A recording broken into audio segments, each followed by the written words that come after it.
Kia ora, everybody. Welcome back to the Oceanic Challenger League. It's so good to have you all here. I hope you're ready for some splendid Rainbow Six Siege action, because I know I certainly am, and I know this guy is, but who are we? Well, my name is Matt Smite Ross, and of course, this handsome young fella is Billy Blue Pandatron Brereton. Welcome back, mate. I hope you're ready for some sweet-ass Rainbow Six action. You, I believe, have kept yourself muted. I was saying it's Tuesday night here on the Rainbow Six ANZ channel, which means that it's only one thing that can be happening. Oceanic Challenger League. We've had 2 phenomenal weeks already. Coming into week 3, this is where we are going to see a couple of our teams put through their paces. Week 3 is gearing up to be an absolute slam fest, but we're not there yet. We've got a bit of stuff to go through. So, Smite, look, we're here. It's game night.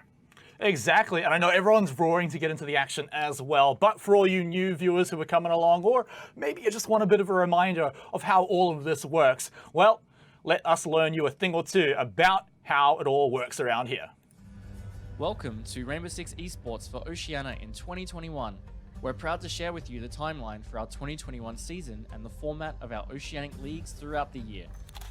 Through a sustainable approach to the region, we now have 2 clearly defined tiers and a proper flow through from our newly created Oceanic Challenger League to our returning Oceanic Nationals.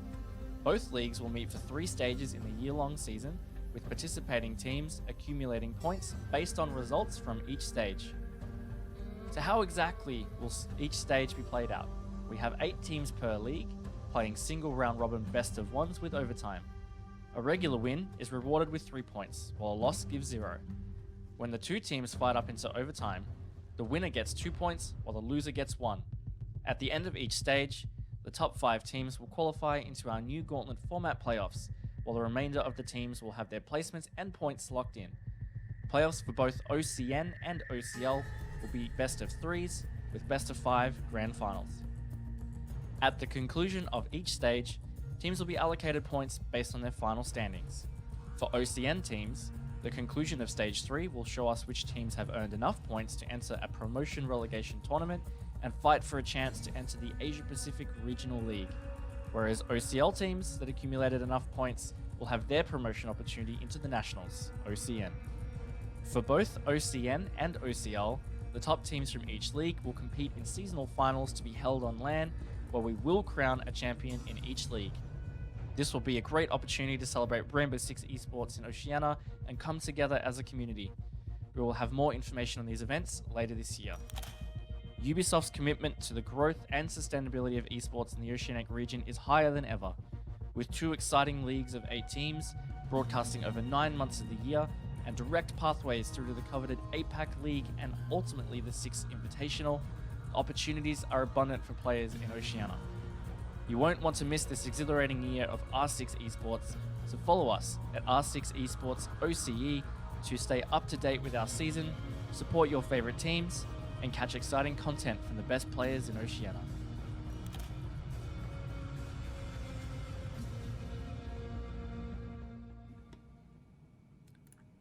And there we have it. No more excuses for not knowing how all of this works, you guys. Unless you just joined right now, like this very second, then maybe you've got an excuse. But it's all simple stuff, pretty easy. I say this every week, Billy, but the overtime changes are just so good, right?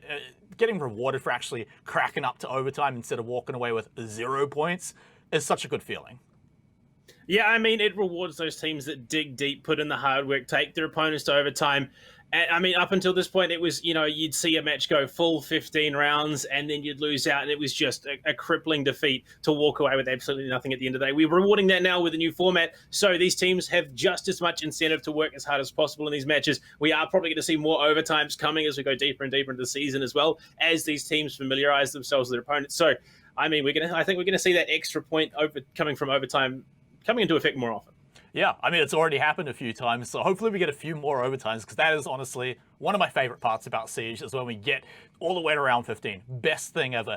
As well as, the path to pro. You've actually got a clear path on how you can make it, even all the way from, the LPL amateur division, which the signups did just close, but those will qualify you for OCL, which qualifies you for OCN, which gives you an opportunity to go to APAC. So all fantastic stuff. But you know, Panda, it's not always about the glory. Sometimes the players, they need to pay their rent. And so for that, there's the prize pool. And for this one, it is $10,000. All the way at first place, you got $4,500. So definitely be looking for that one. But all teams that make it to playoffs in the top 5, that's going to be in the money for them, Billy. It's so good to have that coming in again.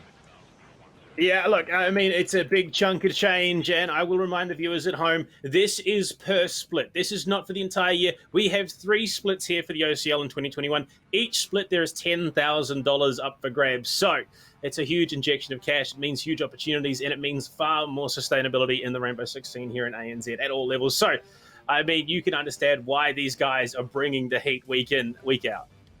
Yeah, and the best part is it means that they're going to be able to come back. Maybe they don't have a good split 1. They come back in split 2. We get the redemption stories. I mean, we're already getting a little bit of that so far, but we're only 2 weeks in. Imagine what it's going to be like when we get to split 2, split 3. Oh man, we're going to have so many good stories coming in along that. But to have good stories, we've got to know who the teams are. So let's take a look at the leaderboard here for all of the teams. Now, I will clarify, there's been a bit of an error here, so some teams are out of order. The points collected are actually there around wins. But Billy, do you want to clarify where everyone should be sitting? Because most of it's correct.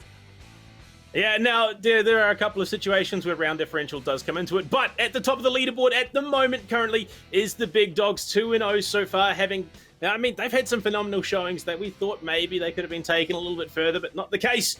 Second place is Team Skyfire, no surprises whatsoever there. They have come into this tournament and they have been swinging very, very hard, so it's exciting to see what they're bringing. Third place is Fury. They are just on the heels there. And given some of the matchups in the future, we could see them take one of those top 2 positions. Behind them, though, in 4th place is Donut LFO, a team that has struggled a little bit, but they're looking good on the whole. 5th place, Hack You Asians, and just behind them in 6th place is the Swingsmen. 2 teams who, they've done all right. They've taken a couple of wins, both in overtime for them, and rounding out the bottom of the table. 2 teams we thought might have done a little bit better, but are struggling at the moment. Exto Gaming in 7th.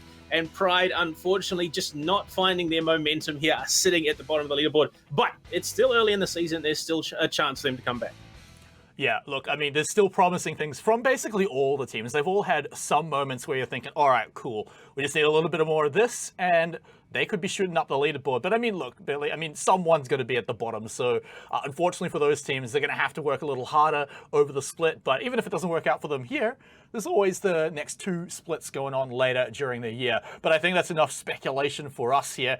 Let's take a look at our matches that we're going to be having tonight. So first up, we're going to have a pretty big one. Actually, that's the second matches. Let's get those away. We don't want to look at them just yet. Let's look at the first matches. Skyfire versus Fury. A lot of people are looking forward to this one. I mean, arguably Fury could have been up there with Skyfire and Big Dogs on the leaderboard, so that could answer that question.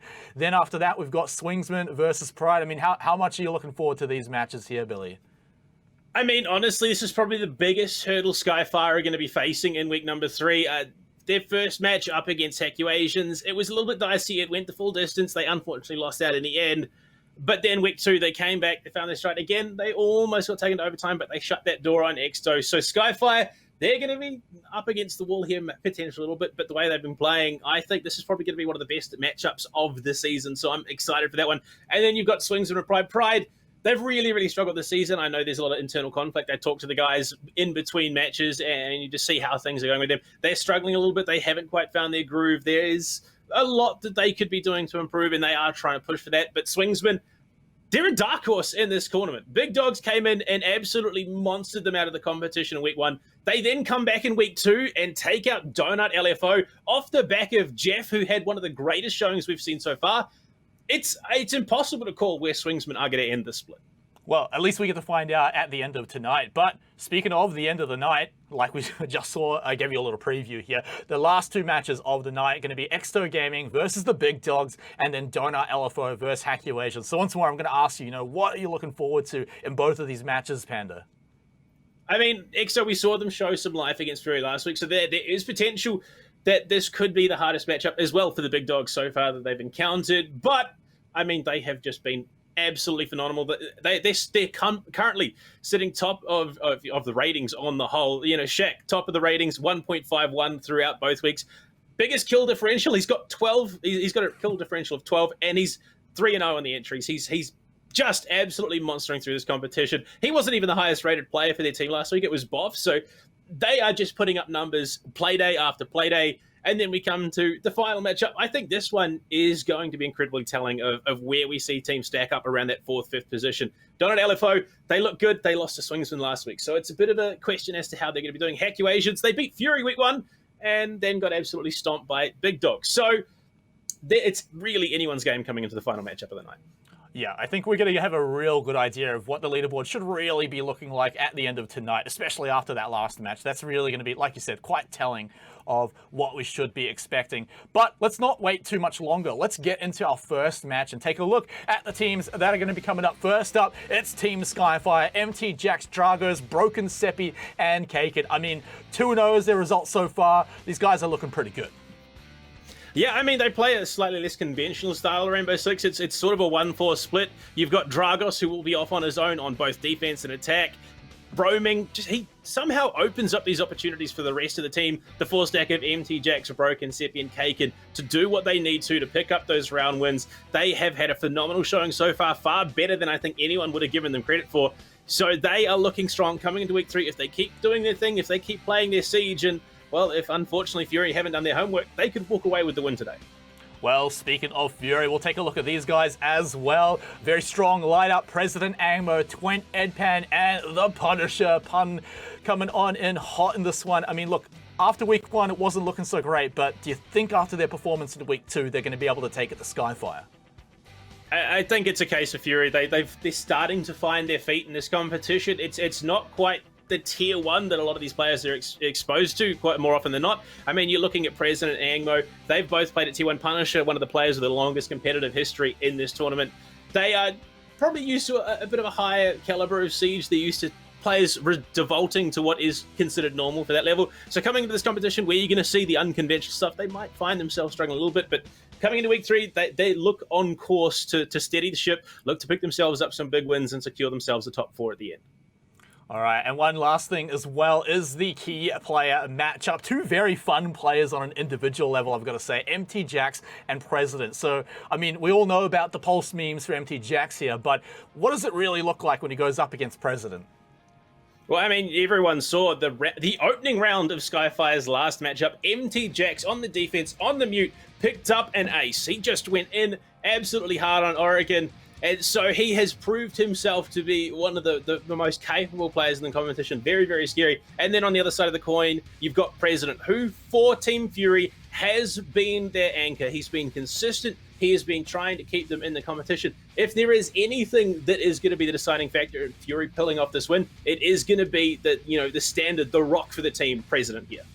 He definitely seems to come back in real clutch moments as well, bringing the team back. But that might be exactly what they need tonight, as you've just been mentioning. One last thing, though, Panda, is we've got to ask, where are we going? From the map pool of Clubhouse in Oregon, which one do you think it's going to be here? Of course, bigger map pool. But, yep, there we go. It's Clubhouse here. We're seeing a lot of this in Oregon, but, I mean, Clubhouse, it just feels like home for a lot of pro teams. Yeah, I mean, I got to have a cheeky look at the map bans on the whole. So Skyfire took out Oregon, Chalet, and Coastline. This makes a lot of sense. These are maps that would play quite well into Fury's playstyle. And then you look at Fury on the other side of the coin. Consulate, Cafe, and Villa were banned out. Cafe, a map that Skyfire has proved themselves on time and time again through all their iterations of the team. And Villa, a map that Fury really struggled on. They don't want to be taking things there. Clubhouse is the stock standard. So far, we've only seen Skyfire play on it once. We haven't seen Fury go there. But it's good. It's neutral territory that both teams should be prepped and ready to take on. And I think if there was a loss to be handed to Skyfire, there's a good chance it's going to be right here.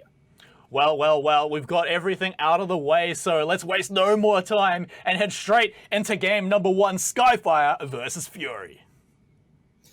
Well, coming into Clubhouse, operator bans are pretty key in how things will play out. No surprises if we see Thatcher right off the bat. Chances are it's going to be the likes of Thatcher, Maverick to kick things off, probably a Cade and a Valkyrie to round it out. But we have seen stranger things. And there we go. Thatcher will be the opening ban here. Fury looking to take it off the board early, which now means, do we see Skyfire ban out the Maverick and look to go through some slightly less conventional means, playing Ashe, Sophia from below, and there we go. So it means there will be a lot of priority, especially on CCTV, of getting control below so that they can open up that CCTV breach and look to contest onto the bomb site. Now, though, it's where the defensive bans come in. Probably going to see a Cade. It's going to be a Valkyrie to kick things off, though, so Skyfire are putting that ball in the court of Fury. If Fury choose not to ban Cade here, it could be a case of Skyfire struggling to get into some of these bomb sites.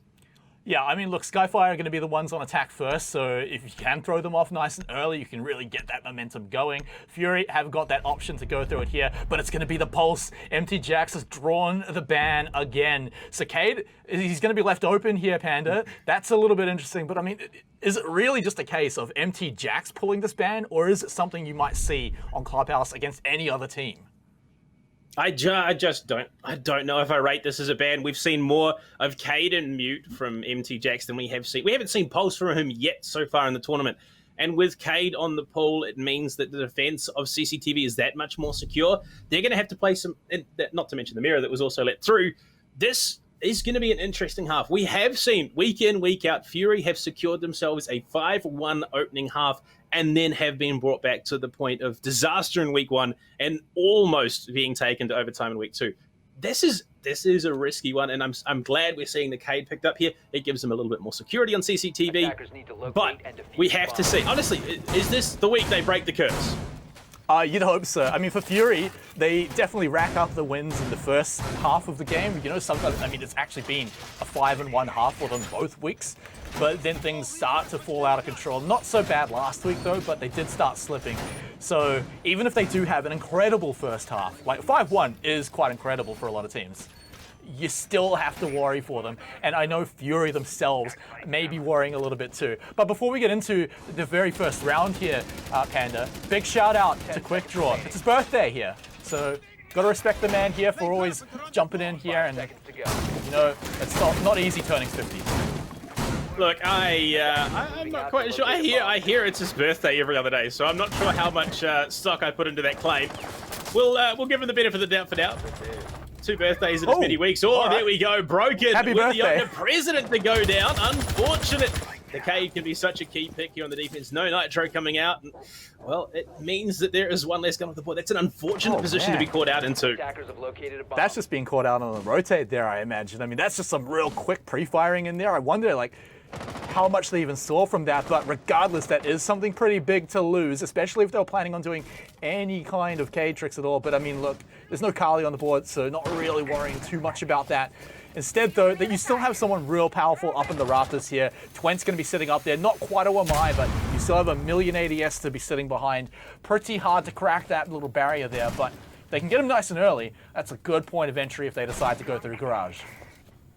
This is looking more and more like what we're seeing for the majority of teams at the moment. You don't opt into the Bandit and the Cade. You double down the Cade Artillery Claws onto the CCTV wall because you can put them in positions where they're incredibly hard to find. And then you just sit someone like the Jaeger in rafters, give them the security, and there we go. Twent will find the kill onto Sepi as well. Nades off the board, and that L8. Edpan as well, watching the rotate into Garage. Finds a swing, but not a kill off the back of it. He's going to be tagged. He's in a real pinch situation right now with Broken watching from Garage Storage. He could find himself relegated to cams fairly soon. Yeah, but Pun is watching the one man who could be able to push up on him, but Edpan completely blind there. But it's Pun to actually cut off Broken, completely keeping his teammates safe there. A good heads-up play coming out from Fury there to keep the Skyfire attack at bay. Setting self up. So far, it's looking a little bleak here. I think this is the hardest Skyfire have been pushed in the opening round, and Dragos will swing in off on his own like I was talking about. Finds the kill onto Edpan to equalize with just over a minute left. Skyfire might be able to bring this one back. The real question is, Fury going to give up an MT Jax? The highlighted player for this matchup for Skyfire as well. Walking in, gets control of Garage. This is the two-pronged assault that Skyfire need to get in here.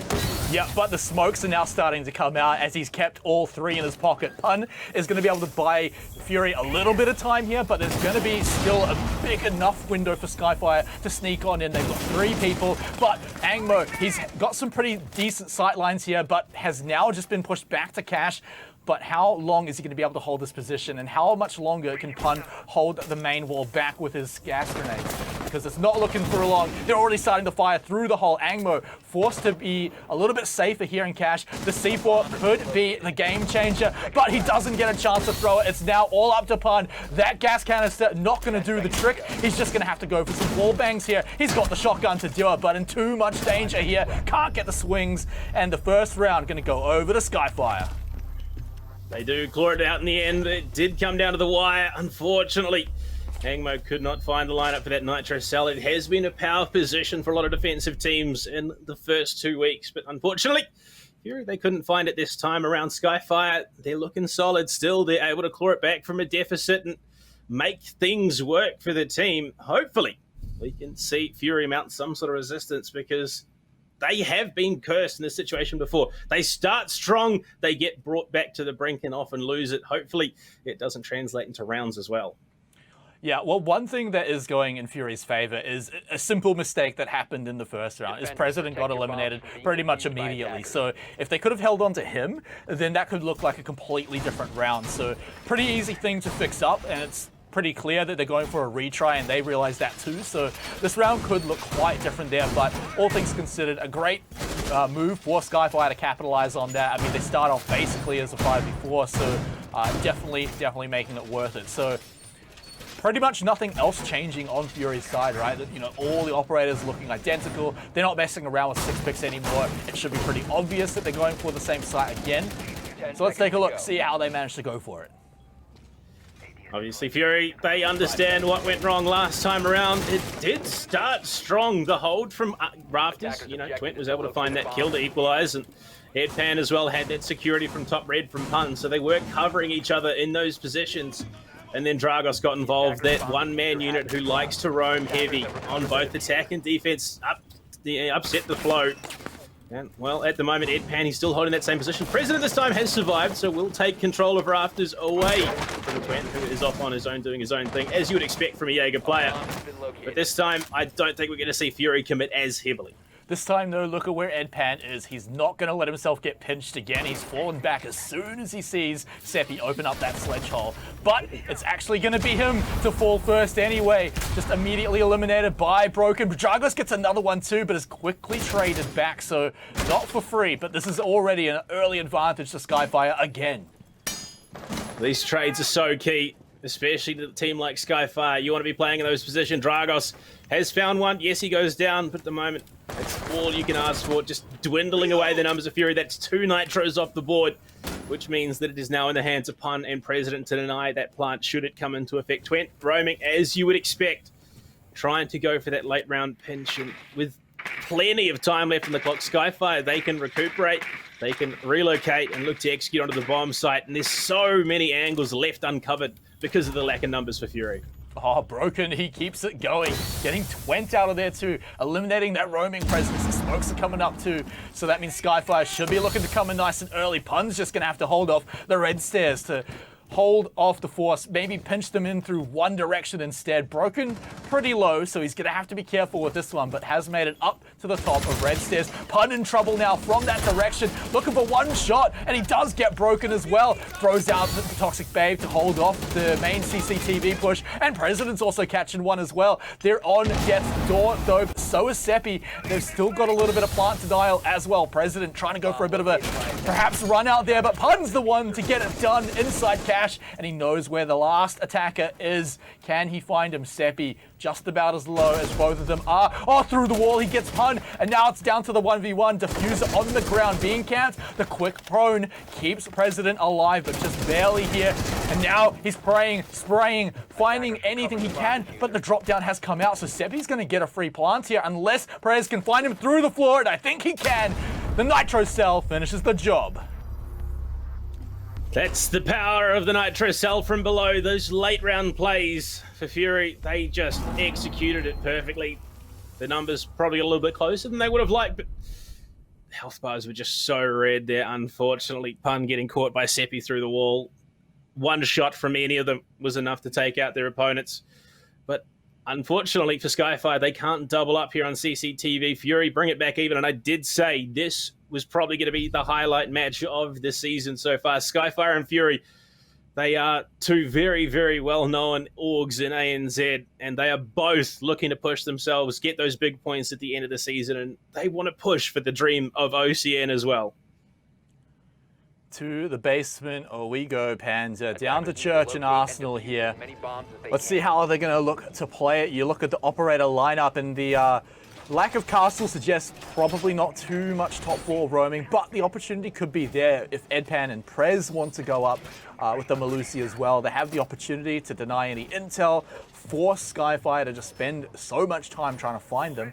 So we'll see if they do look to do exactly that. Over for Skyfire though, they've got all the standard tools you need when you're approaching the site. I mean, the Havana is going to be super important, particularly if they go to focus here in the kitchen, go for that hatch, go for the drop. It's been just the focus for so many teams. You see the dirt and blue push just a lot less from the pro scene these days. Attacker's objective is to locate a bomb and defuse it. And no doubt Skyfire will be looking for that vertical control. Seppi going to have a big job to play here, given that Broken not running those breach charges. It's the Claymore for him, and Dragos has those in his back pocket, so we'll be able to contribute as well. Drone economy is such a key part in attacking this bomb site. The more you lose the earlier in the round, the harder it's going to be to go for that inevitable execute. And at the moment, Dragos has lost one. Kaken's lost both. The hard support for the team not going to be able to provide any information the later into the round it gets. So, Fury, they're doing their job. They're clearing out that information gathering utility. And you look at the presence upstairs. It's not quite that SSG style roam that we are used to seeing, but it's enough that it will deter them.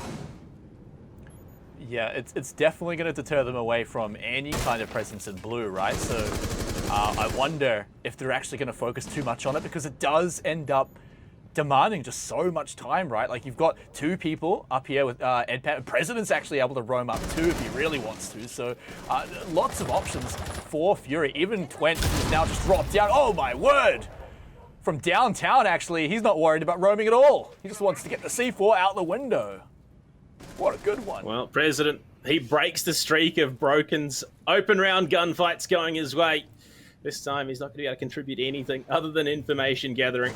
No, you're not wrong. What a slot through that window with the Nitro. So it was a long arm toss, and it landed cleanly. But as we head into the second half of the round, look at Fury's positions. They're anchoring, hunkering down on the bomb site. It's a 5-man turtle with 1:20 left to play. Skyfire, they're going to have a hard job trying to flush out these defenders and frag them out. Yeah, and the elimination of the Zofia means that Twent's just going to have so much ADS to play with, unless they just all focus down in his direction, right? Angmo's going to pick up Seppi, though. That's one more attacker now gone. The Sledge, hopefully he got all the holes he needed to open, because that is definitely something they're going to be needing here in the position that they're in. They've got most of the hallway and most of the kitchen holes open, I believe, so they should have everything. Actually, there's a few more hallway holes that they probably would have liked to get. All things considered, it's just not looking like a great position for Skyfire. A little bit of time to make a push here, but it's going to have to be clean. Well, Dragos could be the one to blow it wide open. He is that unknown factor here for Team Skyfire. Reaching around, will go out and deal with the Banshee. Gives away his position at the same time, but more often than not, he can win those gunfights. Angmo tagged up even further. Twent has to watch a couple of angles. Swings in, swings back. Luckily, just escaping that headshot that would have surely come his way. It's going to be dangerous here for Skyfire. Kaken crouching in as his teammate MT Jax falls to President. He's redeemed himself. Kaken, he finds one, but Dragos falls. And it's down to the hard support. Unfortunately for him, Twent is watching and waiting. And Fury, they will regain the round lead for themselves. We are getting eerily close to previous scores that they found. Yeah, the 5-1 curse. They need to drop one more round so that they can make sure it's just a 4-2 and nothing dangerous is going to happen. But I want to talk about Twent at the end there. He had such good positioning, right? Just moving to unexpected positions, completely catching Dragos off guard as well, and then cleaning up a few more kills at the end, just to solidify their win there. I mean, Pun getting that C4, sorry, not Pun, it was... No, it was Pun. Pun got the C4. Really good value from that one too. So honestly, Fury doing everything right during that round there. So perfect little performance coming out from them. Let's see if they can repeat that kind of value here in Gym and Bedroom. Now, I heard the OCN guys last night. A lot of talk about this being the best site, a lot of talk being the worst site. What do you make of it here, Panda?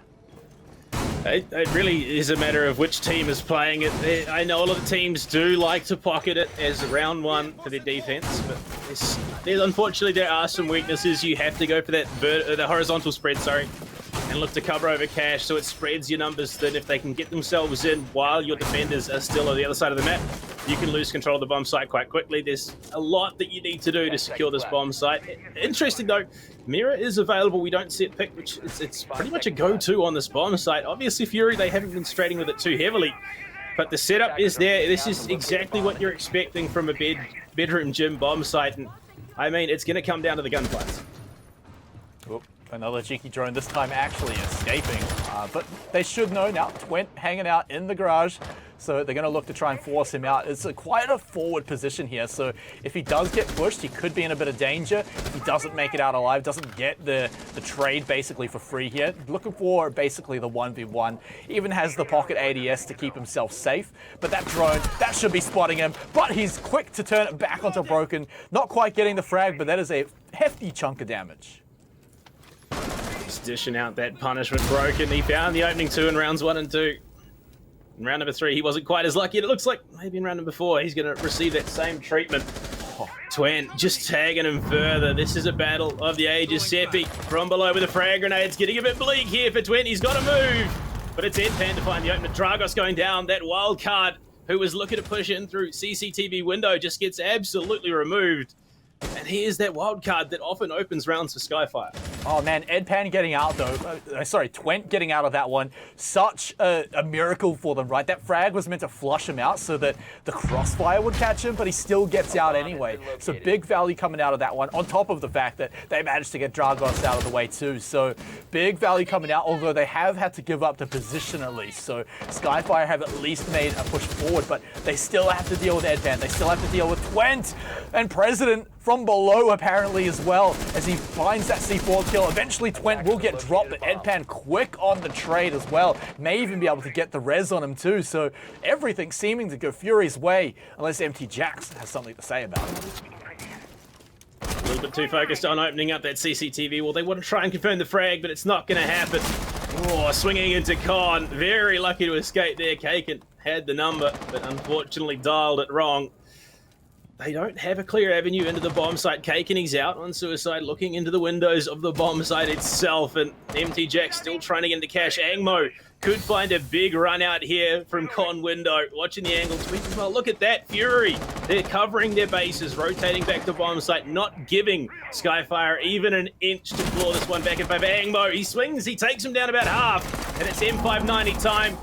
Unfortunately, Kaken just not giving him that window. Fury, though, they've got the clock to play with. This is all in the hands of Skyfire, and unfortunately, they're fumbling it hard. I mean, they just have nothing left to work with right now. Kaken's going to have to go huge, but 15 seconds left. He's going to have to find so many kills here and basically take nothing in return. He's really just shooting and praying, but Edpan knows he's got the safety to just go for the window shots, and along with Prez, they're going to pick up that flawless round. A flawless round win there, and understandably, we're going to see Skyfire call for the pause. Tech pause indeed. This is the earliest one we've seen with the new rule set, and well, I think this is Skyfire realizing they're in a precarious position. Yes, it is Clubhouse. Yes, a lot of teams will thrive on the defense, but Skyfire have proved themselves just as capable on the attack. I don't think they're ready to find themselves in this position at all. Yeah, not at all. I mean, I agree with attack pause as well, especially if you're thinking, yeah, we're going to get tons of rounds on defense, don't worry about it. Use it during the side where you want to pick up the wins, which may be this attacking half. They know that it's probably going to rotate back to CCTV here, as you know, all the sites have now been won out by Fury, so they've got a little bit to play around with. They can talk about how they want to approach it, what's going wrong. It seems to be a little bit early on. They're not quite getting the positional moves that they're looking for, right? I mean, the flush onto Twent, that should have been a free kill on him, right? Otherwise, they would have just gone for the fully cooked up nade rather than just sending it in straight away and allowing him to get out. But they've had their attack pause. They've had a few moments to talk it over here. So let's see if that's going to make a big difference here. I don't expect the clash to stick through, and there it is. The Kaid's going to be moving on in on that 6-pick. But, you know, it's always fun to put that little thought in your opponent's mind. Defenders, like, protect maybe. your bombs from being defused by attackers. It's those little errors, those flaws in the judgment of Skyfire that Fury have been able to capitalize in. They weren't able to coordinate and deal with Twent in that position, and now they find themselves down 3-1. Heading back to CCTV though, we see Fury, they're going for a different approach here. Last time, well, the last 2 times we've seen them, they prioritized that K. They were chucking it in those odd angles to deny any play from below. This time, they bring a mute. Anglo is going to be denying that information as well. I wouldn't be totally surprised if we see for the full garage lockout with the artillery claws from their afters, but at the moment, it's looking stock standard. Nothing crazy. They lock down the drone holes as well. They want to deny as much information on the bomb site as possible. Yeah, interesting to see how it's going to turn out here. I mean, I definitely like just the ability to deny so much breaching. But also the bonus of, denying drones if Anglo really wants to, because we've also seen that be a bit of a focus. A lot of Fury's defense, they run up very quickly to see where the drones are poking their head in, see if they can pick off a few nice and early on, and Skyfire have been running into that issue if they even have the players left. But Broken, he's died in this position before, wants to just quickly flush it out, make sure no one's sitting in there with a nitro cell. But what's this? What's this Panda? Seppi's been sneaking down into dirt, but Edpan is definitely going to be there waiting for him. But it's a quick rotate out. He heard me. He's like, all right, jig's up. I'm going back to normal. It's not a position that is often contested by attacking teams, and I think that's a great read there from Edpan to be down in the basement. It's a position that you can abuse on the defense and lock down very easily. And Seppi's realised that he's not got any information to play off, so we'll retreat back, join up with the rest of the team. President back in after 7-1-2 going into round number 5. Like I said, he is the anchor for this team. He is the one that will keep them grounded and moving forward in this matchup. And so far, it seems like Skyfire have not been able to pull that anchor up whatsoever, despite him being taken out in round number 1. They have just been on an absolute tear for the rest of the half played so far. All right, Skyfire, they've very heavily droned out the ground floor of the garage and lounge too, so they know that they can get in there and have a bit of a better challenge up to the Kaid up on the rafters. President might be a challenge, but they should be able to flood on in from below, as there's a lot less presence there from them this time. He just lobs the underarm to see if President can pick up a freebie, but doesn't find anyone with it, so the frags should be coming up to try and flush him out. Does he have any ADS left? It looks like the answer is no, so Seppi will pick that one up, and that should give them some pretty solid position to try and make their way onto the site. Twent's going to have to come up from the basement too, so Fury, they're going to have to recollect themselves to hold off this push. Unfortunately there for President, but the job very much done in his case. He burnt almost 2 minutes holding that rafters position, almost took out Dragos, but so much utility from Skyfire, not to mention the drones as well. And Fury, they've got themselves a real step in the door here. They have a good shot at closing this one out with 36 seconds left to play. Skyfire have to force something. They don't have the freedom to play around and figure out where they want to get into the site because time is not on their side. MT Jax, bit of a miscommunication. I don't think they quite got the wall open the way he wanted to. They're going to have to go for the plant, and there we go. Toxic canisters in place will make that impossible. Anglo and Pun locking things down. The imminent threat of the Nitro Cell as well. This camera's even in position with 12 seconds left. Skyfire at the force, and Twent finds the kill onto Seppi. Nitro not quite landing, but Twent finds another. It's all coming apart. Outside, in fact, Twent is looking to lock it down. The plant will be secured. Twent will fall, but the Fury boys, they're looking to find the equalizer. Kaken finds it. MT Jax finds another. Pun and Angmo go down, and it's on Edpan in a 1v3 clutch situation. Unfortunately, Twent is still down from the side, from the rappel. It's going to be some big damage dealt. Edpan in a bleak situation here. This is much better from Skyfire. Can they finish him off? It's looking like it's going to be yes. Edpan can feel the futility of the situation. His time ticking away, as is his health. No confirmation on positioning other than the player on the rappel. He will get Kaken, but there's really not enough time left. He's going to look to stick it out, and pros don't fake. Is there anyone here to stop him? He might be able to get it here, and unfortunately, it's not to be, as Dragos, the Ash main himself, walks in and executes him, denying the chance at a 4th round.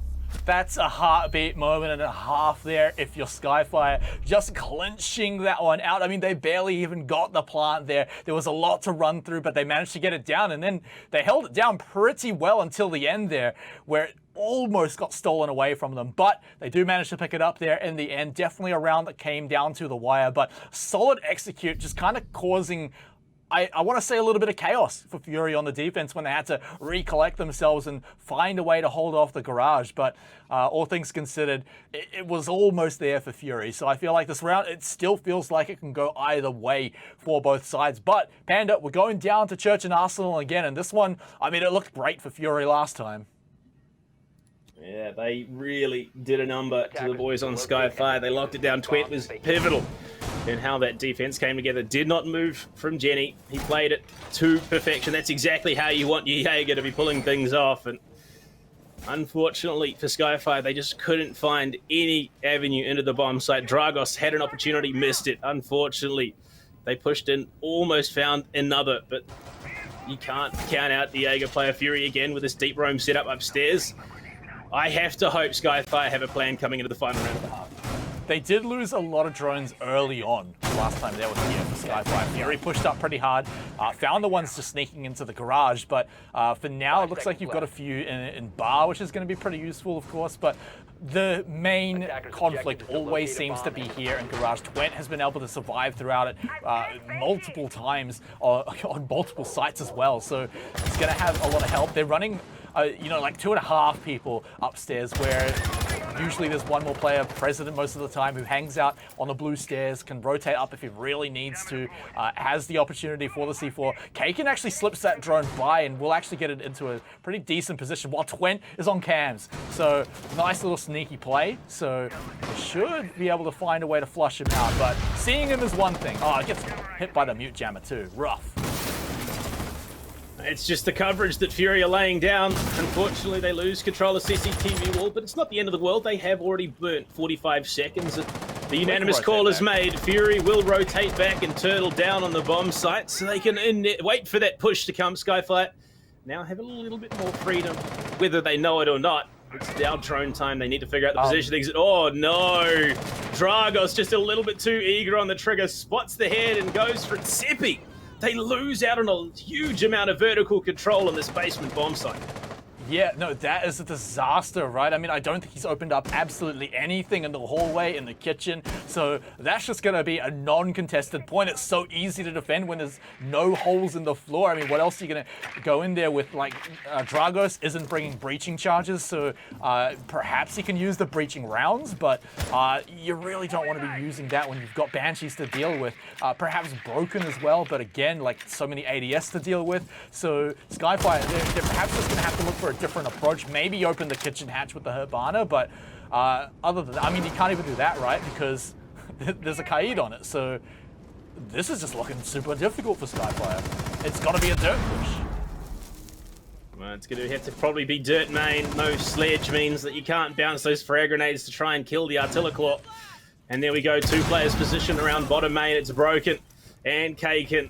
They are going to look to open things up, give themselves at least an angle into Church, maybe try and flush out someone and push in through Moto, given they have that potential. But Twent, again, in that same position. It looks like we might even see a split oil and Garage Storage push into blue.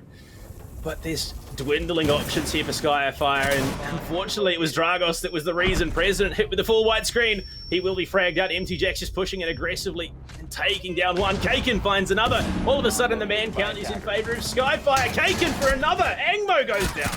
Ed, he's looking for more, but it's pumped to find it. Broken falls to the SMG-11. He can't find a follow-up with the M590. Kaken on the plant. Edpan, he can't get this pickup. He doesn't have the security, but he's going to go for it anyway. He doesn't care. We're in a 2 versus 2.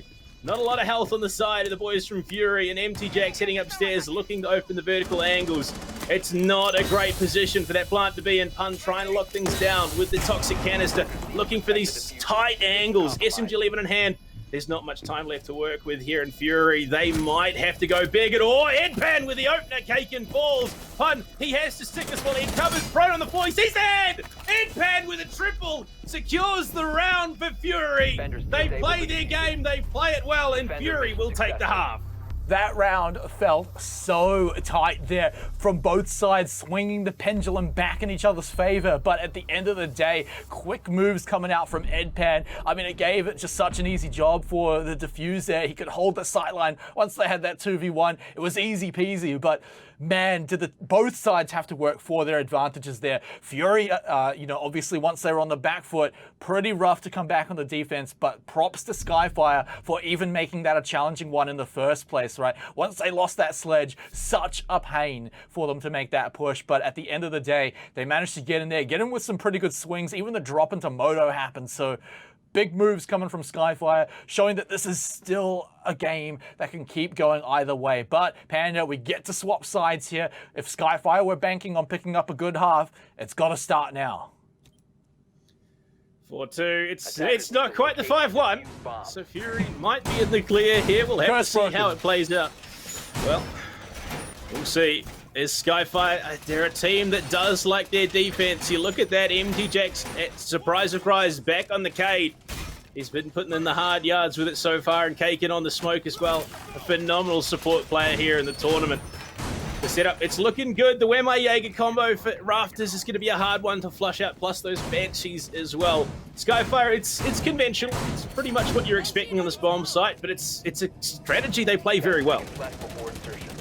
Yeah, and some options for teams is that they don't even want to deal with the player in Rafters sometimes, and will just focus the push elsewhere. We'll see if that is what Fury is looking forward to. Of course, we've seen some early kills coming out, but not actually happening in this round so far. No one being shot out. Just kidding. I totally cursed that one. And it's in the same position as well. Oh, no, hang on. He's over in Secret there. So, yeah, Seppi getting taken out real early on that one. The Jaeger now off the board. That's just a roaming threat that now your mind is at ease. Nothing's going to be sneaking up on you. You can just go at the site like you normally would. Well, the thing is, it's not usually Seppi that's the one on the roam. It's usually Dragos. This time, though, it would seem that he is the one playing in Rafters. Going to be playing a little bit more joined up with the team. Frag grenade through after it burns through that ADS. Means they will be able to get that northern panel open as well. So Fury, they're not struggling too much here in getting things started in the second half, and that's a good indicator. They're looking to close this one out. They don't want a chance at overtime coming through for a team like Skyfire, because this could knock them out of contention for first place. MT Jax, I mean, he's sniffing something around here, but we don't see too many players. Just someone on the roof. It's Twent who's just basically trying to bait them out. See if they do poke their head out, find out what's going on here. But I don't think either player is going to bite here. And, you know, Skyfire is going to be happy to sit back down. It's really Fury that's got to make the move. Twent makes the move, and it is a move indeed as he gets one frag, and now they've got full control of construction. Now they can make their push over. You got to fix up that hole, mate, so you can just walk through it. But the push into cash, it's now open, and Kaken is going to have to fall back to his buddy Broken over there on red stairs. This is a dangerous one, and it's very quickly being completely droned out. They know how much control they have. Question is, how much are they going to push onto it? No, they're in a great position to go for that explosive execute. So much time on the clock for them. Kaken just trying to open up the angles, give him the best opportunity to go for that toxic canister play. Ping was there, but Broken just a second too late on the swing. Can't find it. There's still plenty of room, plenty of positions for Fury to execute from. All 5 members still alive. They still have some drones in play, plus that ever-important utility. Dragos looking for the angle onto Suicide, but can't find it. Kaken, top red, has to use those smoke canisters, but he's burnt through a number of them already. Skyfire, it's looking a bit rough here, but they have the angles, they have the anchors in position to go for it. It's Prez to find Cake, and he just walks in. Broken can't do anything, he's fragged out. And it is going to be Fury with another flawless round here to open the second half. Yeah, really clean executed, getting it into position, onto construction there. Twent with a real big swing there. I mean, he just caught the man not even looking, right? And so once they got that, it felt like it was just so easy to drone out, push the defenders out of cash. And even then, it felt like they drew some presence coming in from the garage too, because they managed to get their way through there too. And just a beautiful little pinch. Fury, I mean, what else is there to say? The round was flawless. Well, Fury, they are in that terrifying position they've been in previously. They've got their 5th round on the board. Luckily, it's not a 5-1 split. So hopefully that is going to be enough. But we head down to basement. It has been a bomb site. It's not been phenomenal as of yet. Has been very, very attacker-sided. The say the very, very least. And, well, now coming into this, they might be able to pull it out. It does become a question of whether or not Skyfire have the stamina, the tempo to be able to bring this one back, because they are 3 rounds down and looking like for the first time this season, they might be shut out of a match. Yeah, and it could be very quickly as well. I mean, Fury, they've definitely racked up the points here, but moving here into basement, you take a look at Skyfire's lineup, and it suggests they're probably going to hunker down there as they've got Dragos on the Goyos, so probably not a whole lot of top floor presence, perhaps one player there. Could be Seppi, who's hanging around upstairs. He's still got all ADS, so he's now just only starting to put them down, but Dragos as well. Just seeing if you can catch out any extra drones. It's been pretty important throughout this game, catching these nice early drones, just crippling the drone economy of the attacking side, but looking so far like most of Skyfire giving themselves the option to fall back quickly. Angmo could be the first one to get into some conflict here. Does he force Dragos back? Does he hang around for the Nitro cell? He might have even heard the rip as well. Feel like he's just going to wait it out. He throws it out, hoping to get something, but it's nada. Nothing found. He can't repeat what Prez did earlier in the matchup, and well, at the moment, Skyfire, they are on the back foot for the first time since the closed qualifiers, in fact. They are very much on form. This is what we would expect at their peak level of play. Oh my Lord President, goodbye. Seppi playing that oil pit. It's a rough angle to hold, and yeah, there's teams and players I know for a fact that will forget that sometimes defenders will aggressively sit there, and Seppi, big frag to find open. Yeah, and you can see the Claymore was already there, so it probably heard it as well. But here we go. Fury have nice and quickly got the presence that they need here on the first floor. They can start opening up the hallway, opening up the kitchen, get all the sight lines that they need, find the remaining hatches that they'd like open, and still have a lot of time to play with for a 5v4 execute. For a 4v5 execute. So it's still going to be rough when push comes to shove, but for now, though, they are just making sure no one's hanging around upstairs anywhere. But us blessed with X-ray vision can see that yeah, no one's hanging around up there. But you got to clear it out. Well, Fury, they are taking that ground. They have lost one, but you already see both Ed and Twent have racked up the big frags. Twent has unfortunately bottomed the scoreboard in terms of rating for Fury in their opening 2 matches at the moment. He's looking to boost those numbers. That is what it is all about, it seems. Ed Pan, though, he's bottom main. He's going to look to start up the pressure into the bomb site, starting to deal with that bulletproof utility, which is so key in the site's defense. You look at the vertical angles, you look at the coverage that Fury are getting for themselves. The X-Kairos will open that kitchen hatch nade as well to deny any chance of... Oh, no, unfortunately, the shutdown is there. Skyfire, they might be able to stall out the clock. Yeah, I mean, they're opening this hatch up kind of late there. They definitely need it open pretty soon here, as that one has now opened it up. They're going to have to get those long sightlines on that 1 pixel angle over at Dummy. It's definitely very important to get that player down. Broken denies another drone. This is definitely not what they're looking for here, but the drop comes out. Straight into the toxic fumes they go, but it's all looking like Fury picking up the kills here. The plant going down. This one needs to stick, and it looks like it will indeed. Quent getting that one down, but a quick swing comes out. Kaken takes him out. This is Diffuser actually in a bit of a dangerous position. Edpan goes down. We'll trade one back, but unfortunately, mate, you needed a bigger trade than that to stop Skyfire just completely countering this Diffuse. And now that another round gets racked up for the boys in blue. Defenders win. That brings the gap closer. Only 2 rounds now separate, and well, basement it is, that precarious one. You got to drop in, go for that plant. Whether it's through hatch or kitchen hatch or moto hatch, you need to get into the bomb site. And unfortunately, they just didn't have the coverage needed to, secure the post-plant positions. Angmo almost had that vertical angle through the hatch, but, well, it's Skyfire. They have proved themselves incredibly mechanically gifted so far, and there's no reason to doubt them in this situation. Jim Bedron, though, it's online. It's looking like it is going to be the play, and it will, in fact, be the play. This one, again, is an interesting bomb site. Dragos, we see the mirror coming up for the first time. They've got the Bandit, the Jaeger, and the Wemai as well. This is going to be a stock standard Jim hold. This could be scary for Fury. If they lose this one, there's only 1 round separating the 2. And that's where Fury definitely starts to worry. I mean, we say it all the time when they get a massive lead and it starts slipping away. But I think any team should really be worrying about that difference is, though, Fury did close it out last week, so I think they'll be a little bit more at ease.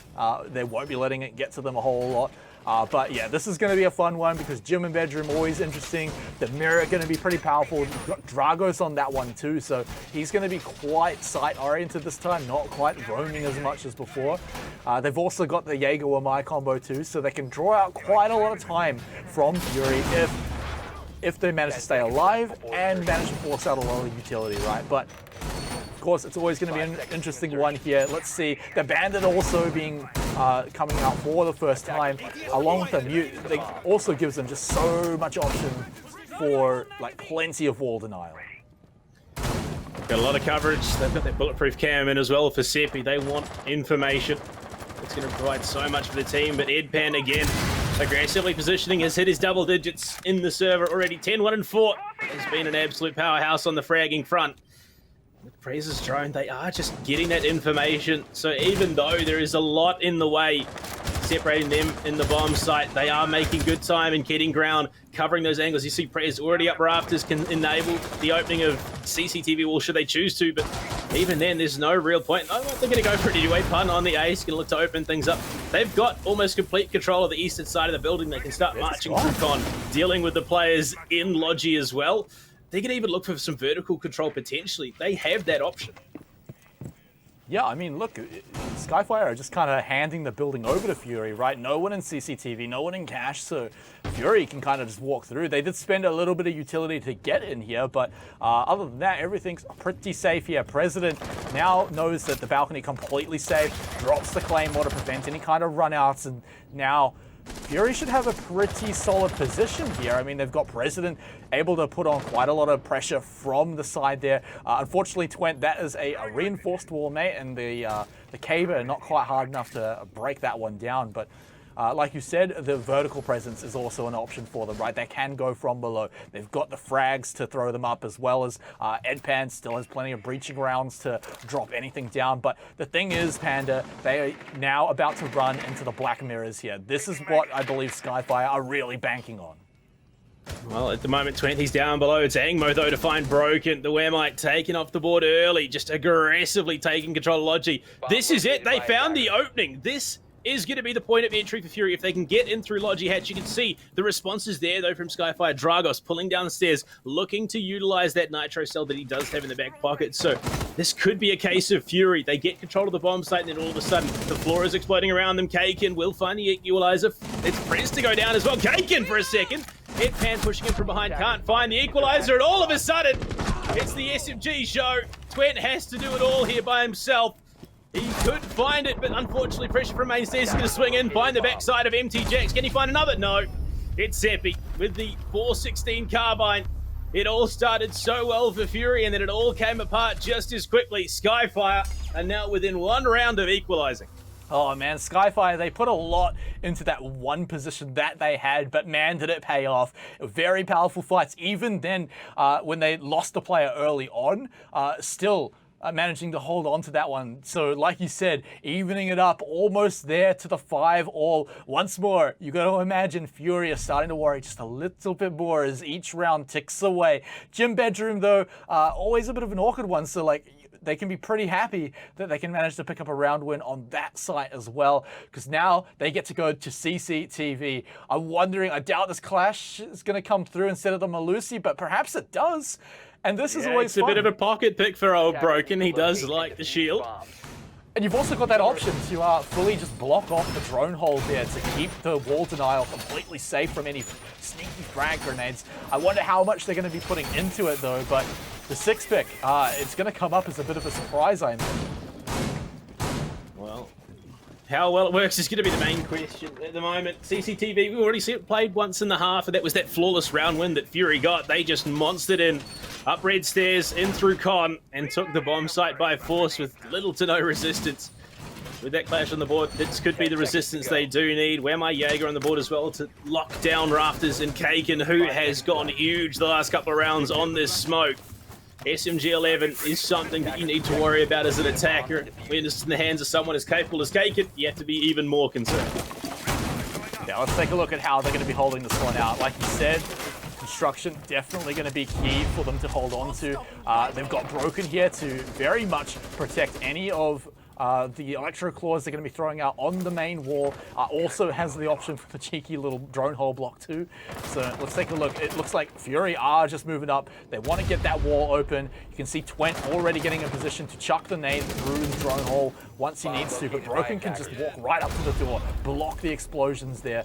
And especially because they've got the ADS sitting there too, it means that they have a little bit of extra time too. So now Broken's been droned out. They definitely know that is on the table. The question is, does Fury change it up very much here, or do they still try to get these electro claws down? Another drone's going to be going through, taken out. They have a lot of potential here. This explosive style of play that Fury have bringing to the table.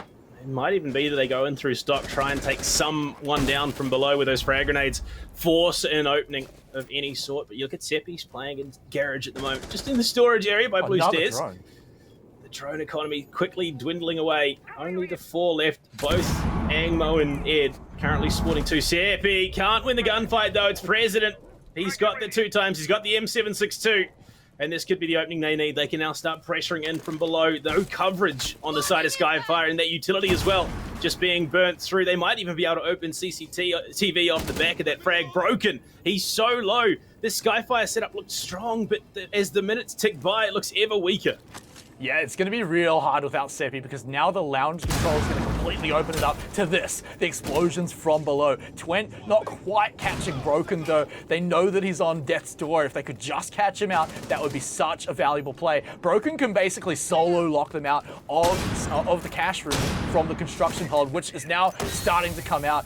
Early toxic canister now going to be thrown out too, so Skyfire, they might be getting a little desperate because there's going to be that window that Fury's going to be able to push about 30 seconds into it. The walls now starting to get opened by the X-Kairos, and down goes the Clash. Cash completely open now for Fury to walk into when they want. It's looking a lot like that last time we were on this site here. Dragos is alive this time though, but he's got a lot of angles to hold down. The window, the entry into Cash.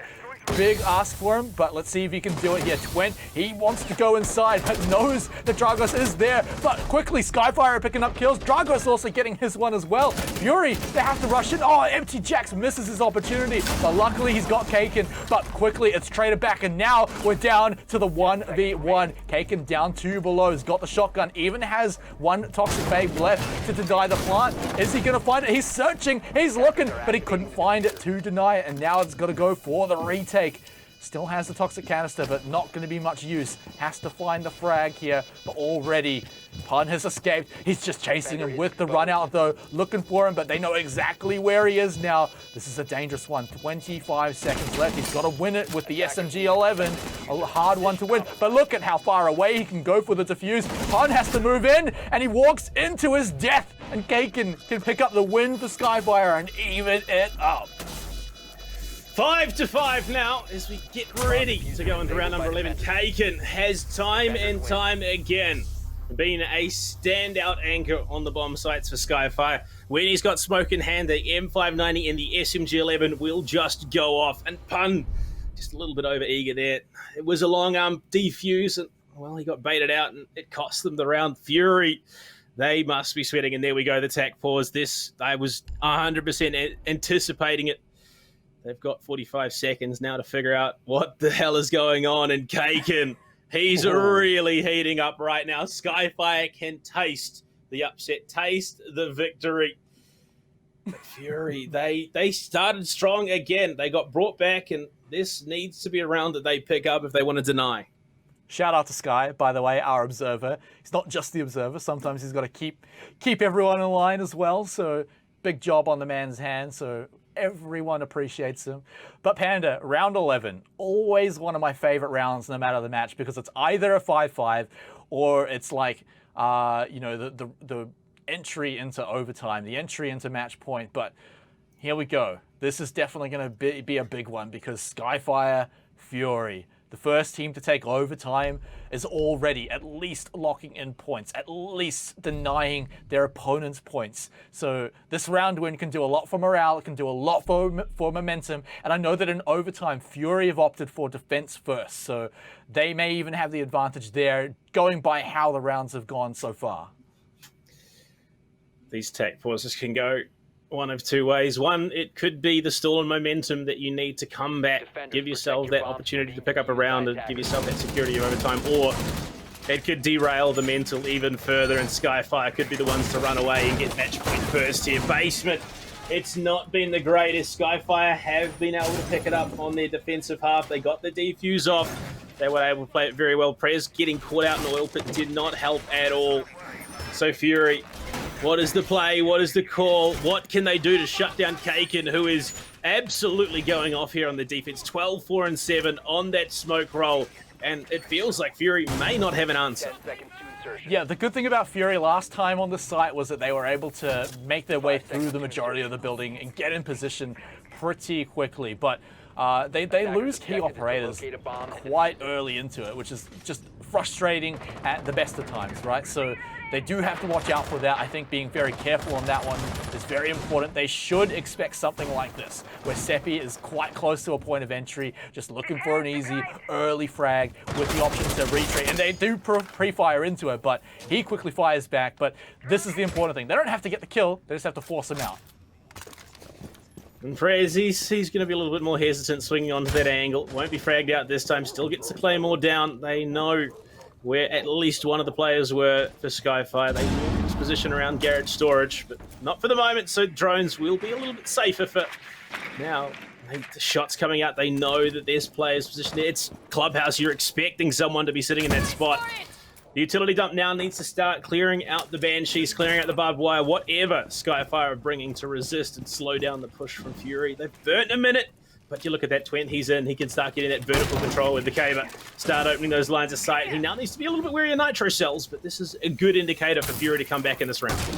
Yeah, he did actually get caught out while opening the floors before, so does have to watch out for that one to get as many of the important ones at least open as soon as he can. But he's also got Edpan as a bit of a backup too with those breaching charges. But this is looking like everything's opening that needs to open. Oh no, not again! MT Jax doesn't even need to be a pulse to get the C4 from below. Sledge off the board. He's done some of the work. They can start to use those X-Kairos to clear things out. And honestly, Twent really doing his job there means that they have an avenue into the bomb. It's like, unfortunate that he goes down, given that he's one of the key fraggers for this Fury roster. But they have the opportunity now. At least he's given them that cake, and spotted by the drone will finally get it. That's information already now given over to Fury. They can start to push in. Whether it comes the way of main stairs or not is the question. You can see at least one position there. One hatch opens. They have two avenues in. Skyfire all hunkering down, looking to slow the process, looking to find those frags. 50 seconds left. This is a coin toss. Yeah, last time Broken got caught out before he could deny the drop, but luckily it turned out in their favor anyway, but it could be awkward this time as here we go. The smoke's coming out, the drop comes in, Edpan to pick up Dragos, the plant goes down immediately by Pun. Just toxic fumes all around him and he will go down, but it's a trade right back. 30 seconds to clean this one up. Angmo runs straight into the fumes and it just immediately goes down for it onto his back. And now just Edpan and President to clean this one up, but Edpan miles away from the diffuser. So is his teammate. They walk into their death. Seppi, the meat grinder, puts them onto match point. Just chaos, unfortunately, there for Fury. They looked so good. They got in. The two toxic canisters were wide. Pun had the position to go for the plant, but they just weren't able to pull it back with Broken, cutting down any chances of that round going the way of Fury. And well, Skyfire, they've given themselves their safety net, and I did say this was going to be the hardest match they would face this season. Aside from potentially the big dogs, they have the security of overtime. They're going to be walking away with minimum 1 point here, but Fury, as we head back to Gym Bedroom, this one did not go their way either. I mean, you talk about having to dig deep to pull a round out of the bag. Fury, he's going to have to go absolute, well, they as a whole will have to go absolutely huge. I know President, he's got a Zinger box on the line for this one as well. It was a bet that he and Quick Draw made. Oh no. Attackers need to locate And well, unfortunately, it might not play out his way. Oh no, you don't want to lose a Zinger box, mate. I mean, now I know how much at stake is really going on in this round. So coming down to the wire like this, I don't think I could really have it any other way. But Fury, this is where they have to pull out the stops. I think they'll be a lot more comfortable if they can reach overtime for sure, but this is going to be their hardest round so far. Like you said, it hasn't gone their way on the site before, where Skyfire were able to hold it out. They've got the mirror set up again.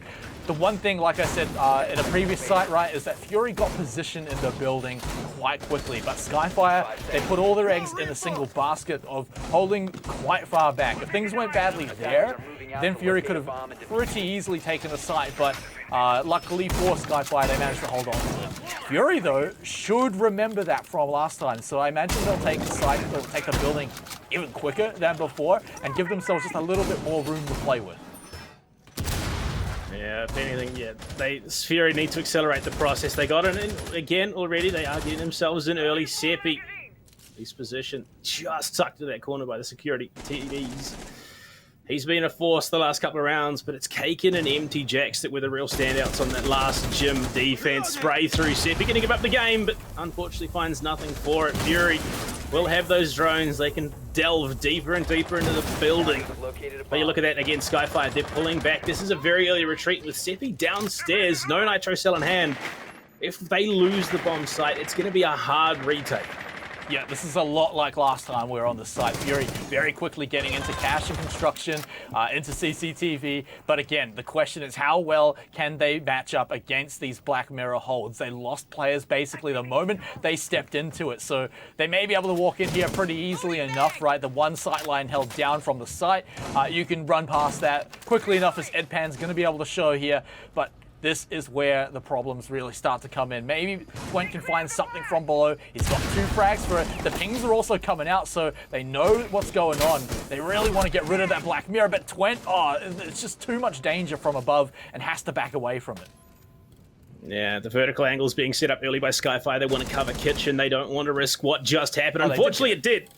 They do get it open.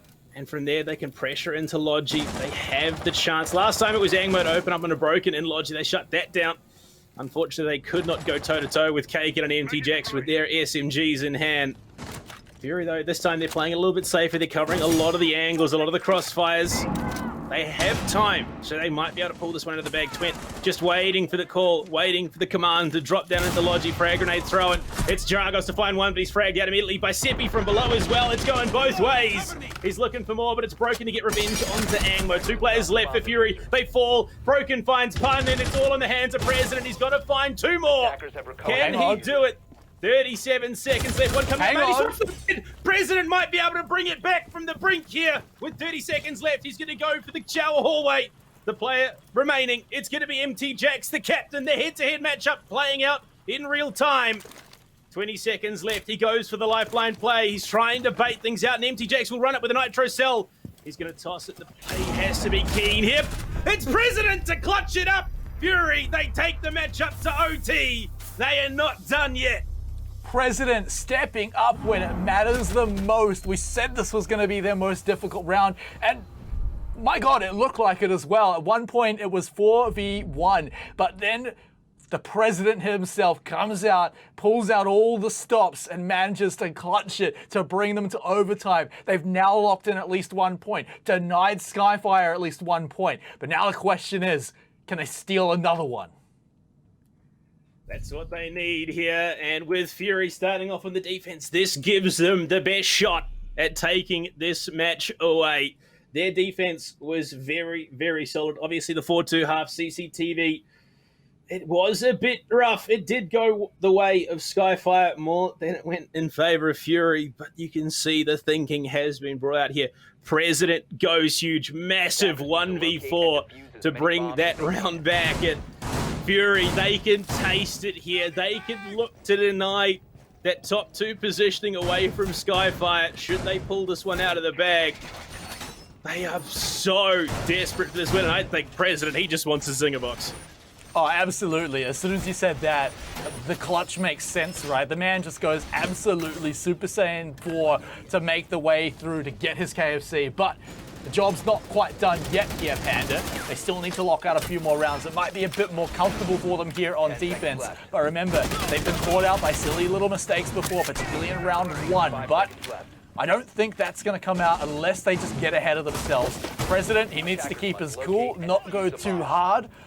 because they might need him at the end of the round for another clutch play. But let's enter Skyfire, who have also been on a bit of a roll. They brought it to overtime first. They made it to the match point first. So there's certainly no slouches here. Certainly a challenge. But can they get through the brick wall that is CCTV?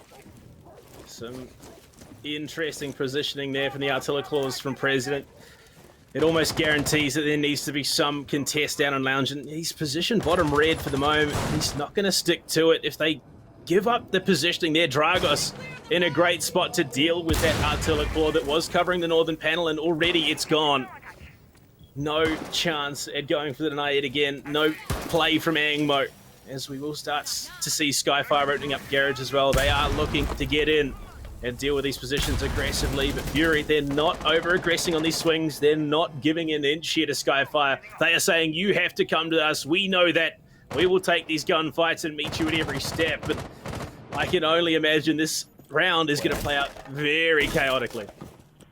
Twent adding some questions to anyone who was still hanging out on the balcony. Of course, they've all dropped down now, but they certainly would have heard it and will be thinking they need to get into the garage pretty quickly. Ed Pan, he's still just chilling up there, still vibing, probably checking his Twitter right now, maybe wondering what he's getting from KFC, but he's gonna be such a difficult task to get out of. I don't think any of his magnets, any of these ADS have been burned yet, and he's just gonna rack up more and more. So really, Skyfire, I mean, they're just gonna have to win a flat-out gunfight against him, but he can just hang out down there for as long as he needs to. I don't think they really have enough to get through all of these, even with the nerf.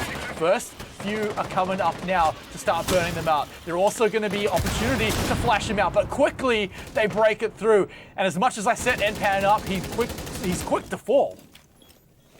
Well, not too quick. He's burnt 2 minutes already. So big work being done from him, and he didn't even have to take a heads-up gunfight. Just the positioning was enough to slow things down here for Skyfire. The jiggle peek coming out from Pun. Spots the player below. He's going to not contest that angle. Doesn't want to give Broken a chance to take the heads-up gunfight.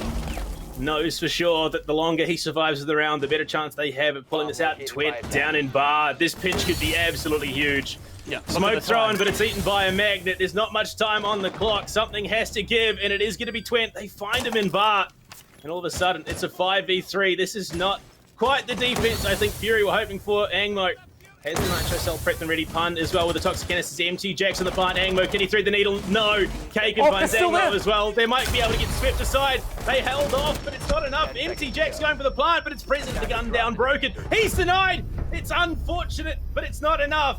Dragos pushes up red, shuts down Pun, and first round of OT going the way of Skyfire. Oh no, this is not what obviously Fury wanted to happen. That was so awkward at the end. They had 2 men down. Yeah, they burnt a lot of time. I feel like they had the tools. They had things like the smoke. They still had nitro cells in hand to deny the plant, but they quickly got swarmed, and even the nitro cell couldn't go off immediately. I wonder how that wasn't enough to get the person planting either, but regardless though, Skyfire picking up the win is huge for them there. It means now they get to sit on defense and just force a match point on the side that they definitely have been doing better on, and they can do it in their basement. They know that it's one of the easier ones to hold. They have been so good on denying the hatch multiple times, burning time, and just making things awkward for Fury. Even when things are looking like it's going their way, Fury still struggle on the actual drop. They don't always get everyone taken out around the boxes at dummies, right? There's still usually players there to at least contest once the drop actually goes down. It's not like it's a crazy unconventional setup here for the Skyfire boys. They're playing very, very linear Rainbow Six Siege. Unfortunately, despite having that knowledge, despite having that information, Fury just can't seem to shut it down. And Skyfire, they might have been pushed to the absolute brink here, but they have that match point advantage. If they can win this, the nightmare ends. But unfortunately, if Fury do take this round, it will continue for at least one more. They're setting themselves up. They are digging so absolutely deep here. The frags on the board are phenomenal. Kaken leading the charge for Skyfire, and President leading the charge for Fury. They have put in huge work here, and even if they do not manage to bring it back here, Fury, they've improved immensely over the weeks. Yeah, I mean, you just look at the numbers for all the players everywhere, right?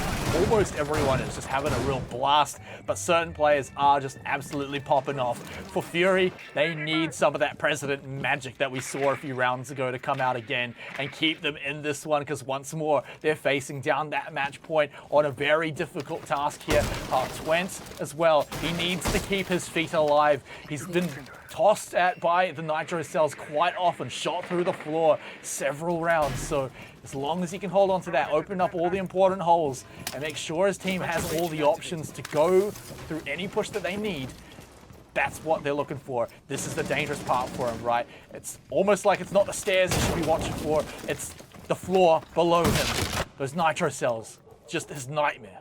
Bomb located by attackers. Well, for the moment, he's still alive, he's still doing his job, and President, once again, will be looking to push in through secret stairs. And looking to cover angles from above, the hard breacher for the team.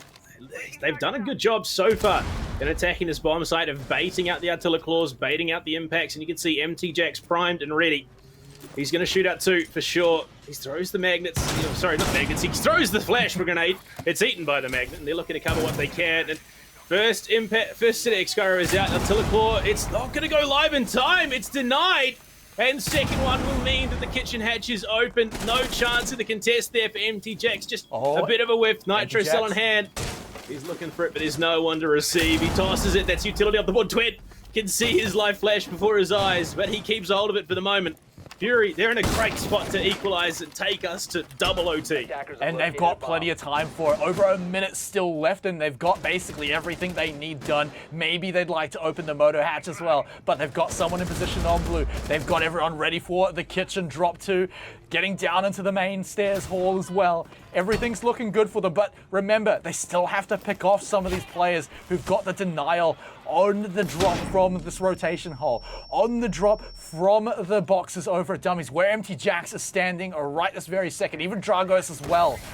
They can't just drop down right now because they'll have a repeat, but they don't have the time. They have to go for it. The plant goes down. They've sacrificed one, but Kaken has got so many toxic babes left. One lands in church as well, but there it goes. Diffuser carrier has been dropped. MT Jax needs to get back up. Fury, they need to find another way to get down there and get that diffuser in hand. They found out where the players are. President drops down now, but it's to his doom. Twent to follow, gets the diffuser. He needs to keep alive, but no, he's dropped. And Skyfire hold off the round and take the points.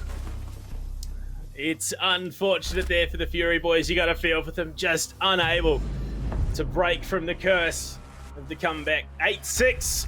It will be Skyfire taking it. At least Fury, they have the point on board. They can take that one away and look to next week where maybe they can bring things back there. Just Skyfire seem to be unstoppable. Kaken leading the scoreboard 16-4-9. He was the MVP for Skyfire in week number 1. No doubt in my mind that he's going to be the MVP for them this week. Skyfire, the question is, what's going to stop them? I mean, at this point, it feels like maybe the big dogs can stop them, but Fury, oh man, they absolutely push them to the limit.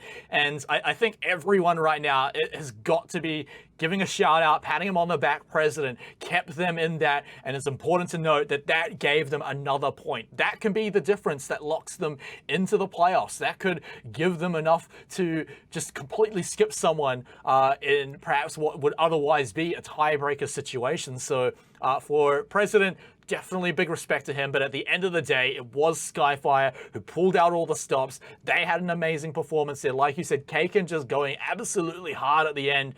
And honestly, it just felt like they had a simple plan, but if it ain't broke, why would you fix it, Panda? Why would you fix it?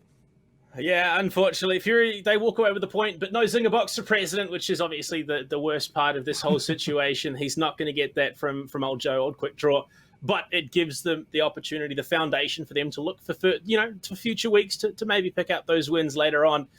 But, I mean, it's the end of map number 1. That sets some interesting precedents for the remainder of the season. Oh, yeah, but I feel like we may see this matchup a little bit later on when we hit playoffs, but we'll have to see the rest of the season to see if that happens, and the rest of the night as well, as coming up after this break, we've got Pride taking on the Swingsmen.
Welcome back, everyone, to the Oceanic Challenger League. We have just had game number 1, and man, if you missed that one, I mean, oh man, what were you doing? Because that was one of the best ones we've had so far, all the way to round 15, Panda. Yeah, look, well, not quite, unfortunately. We didn't get there as Skyfire they were able to shut it out, but, I mean, just stunning stuff. The entire lobby went absolutely massive. Unfortunately, it's a very much a case of there's got to be a loser on the day, and unfortunately it was Fury because both teams, improvements being showed across the board. Skyfire consistently stepping up when they were matched by Fury. Unfortunately, just these little things that didn't pan out for Fury. They lost in overtime, so at least they get the 1 point. But, I mean, if that's where they are currently going into the final weeks of play, they could be absolutely blowing out their competition. Yeah, they're going to have to do that, though, because they have now dropped in overtime twice, so they're really going to have to start raking up the points as we move throughout the season. But we're going to have to wait for next week to see how they're going to be doing, because right now we're getting into the next matchup. This one's going to be a good one. Let's take a look at the first team. It's the Swingsmen, Jeff Kage, Jake Kinsey, and Lonely. So over the last 2 weeks, Panda, what have these guys look like?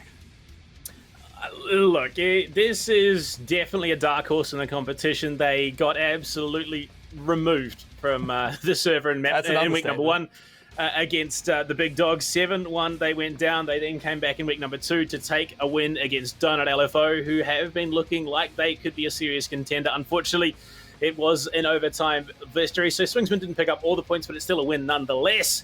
And on the other side of the docket tonight, their opponents, this is going to be an interesting matchup, and I'm super excited for it. Pride, they're a team that has not quite panned out the way they'd hoped to. They have a lot of promise. I will say time and time again, they're a team that has probably the most mechanical skill in the competition. They just haven't reached that full potential. And it's going to be interesting. Swingsman, they're this wild card in the competition. They go down super easy in one match, and then they claw it back to win it on OT in their second week. So it's hard to say where they're going to land on the day. But Pride, very much the same. There's a lot of questions in this matchup. Yeah, absolutely. But one thing I like about Pride is that while Skyfire have been a very by-the-book team, Pride are happy to show their creativity in their matches. So I'm keen to see what pops out tonight. But let's take one last look at the player matchup coming into tonight. For the Swingsmen, it's Jeff. For Pride, it's Namni. So what do these guys look like when they get down to it? And we've had a few 1v1s so far. Which way does it go, Panda? Well, I mean, if you go by last week, this is a min-max situation. So last week, Jeff went absolutely huge, was one of the big reasons why Swings were able to bring it back 16-10 at the end of the matchup. Very much put in a lot of legwork for the boys with an overall rating of 1.35. And then you look at the other side of things, Pride. They really struggled last week. They weren't able to put together. There's a lot of inner conflict at the moment. They're trying to find their rhythm. Unfortunately, Namni had the worst showing overall, 0-9 at the end. The reason, though, that I pulled these two in for the matchup, Jeff has stepped up huge from week 1 to 2. Namni has really been struggling to find his stride. But this is a player who, if he does find his momentum, if he does find his way into the matchup in a significant way, could be absolutely crippling to the Swingsman. If he steps up here, if he can find his return to form, Namni, like I said, one of the most mechanically gifted players in the tournament alongside Elements, could be huge if he finds himself some confidence. Well, they're going to have to find it here tonight because the Pride boys, unfortunately, they still need to pick up one of these wins here, get themselves some points on the board if they want to be contending for the playoffs. I mean, look, we're now into week 3 after tonight. If you're still yet to pick up a win, things could be looking not quite hopeless, but very difficult moving in as the weeks go by. And this could be their week to pick up a win. But let's take a look at where we're going tonight. And okay, it's not Clubhouse, it's Oregon. And that seems to be the only 2 maps we are getting. But there's a reason for that, Panda. Well, I mean, if you look at these 2 teams and what they've played so far, surprisingly enough, this is all they've played. Both teams have played Oregon in both weeks of competition so far. So there's a lot of VOD information out and available. This is going to be an interesting one, given that we saw, Swingsman, they're banning away maps like Coastline, Chalet, and Consulate. They are looking to lock down that mechanical skill that Pride has in the back pocket. Whereas, Pride, they're taking away more of the conventional stuff, more of the opportunities where the strategic side of things will give that advantage over to the Swingsman. So we go to Oregon. There's a lot of odd information available for both teams. So this is going to be an interesting one for sure. Yeah, and I think by now most teams should work out how Pride do play out on Oregon, right? They've got some different holds on defense, right? For example, whenever they hold the top floor, they hold attic in like reverse. They go over to Big Tower. That's how they hold it. I don't think any other team so far in the OCL at least has held it like that. So it may have been a surprise maybe 1 or 2 weeks ago, but by now teams should almost be expecting it. Do you see Pride swapping it up because of that? Do you think they'll still continue to go for that hold?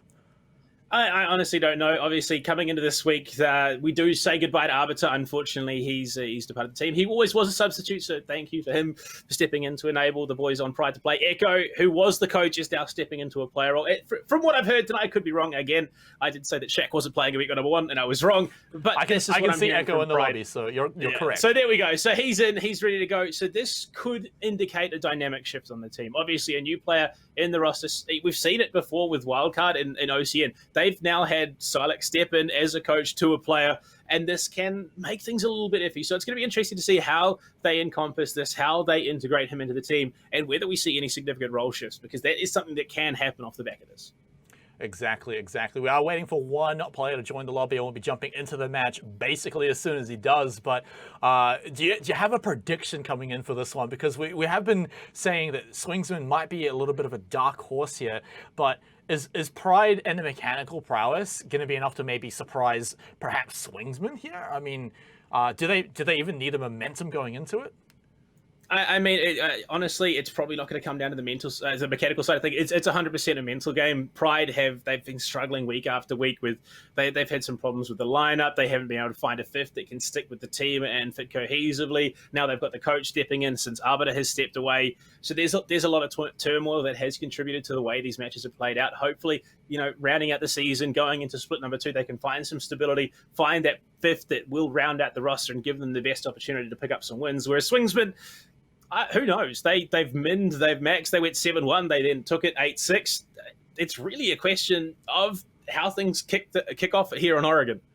Well, you may be a bit of a prophet because now that we've got the lobby full, waiting for the ready from the players, I'm seeing a certain lack of Shaq coming into this one. So, could be interesting, but for now, of course, Pride, they've got their full lineup. Like we said, Echo coming into it. Being comfortable for Pride is going to be the name of the game. Like, how much have they been scrimming coming into this one? How much have they, got that synergy going down, right? Because, I mean, it's a little bit different when the coach steps in as a sub. The sub doesn't always get to practice every single round on scrims, but the coach is always there. The coach is always there talking to the teams. But let's stop theorizing here, Panda. Let's just get into the game itself. Let's head over to Oregon.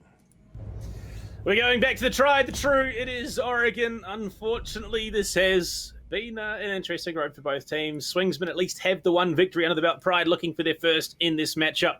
They want to avoid the possibility of relegations, I think, at this stage. Well, no relegations till the end of the year, but obviously sitting bottom of the leaderboard means there's no chance at playoffs for them, means they get less points on the whole. Operator Bands, though, coming in Oregon, will tell all the stories, and Swingsman, interestingly enough, will ban out the Nomad. They're going to be looking to play some heavy roam when they play that defensive half.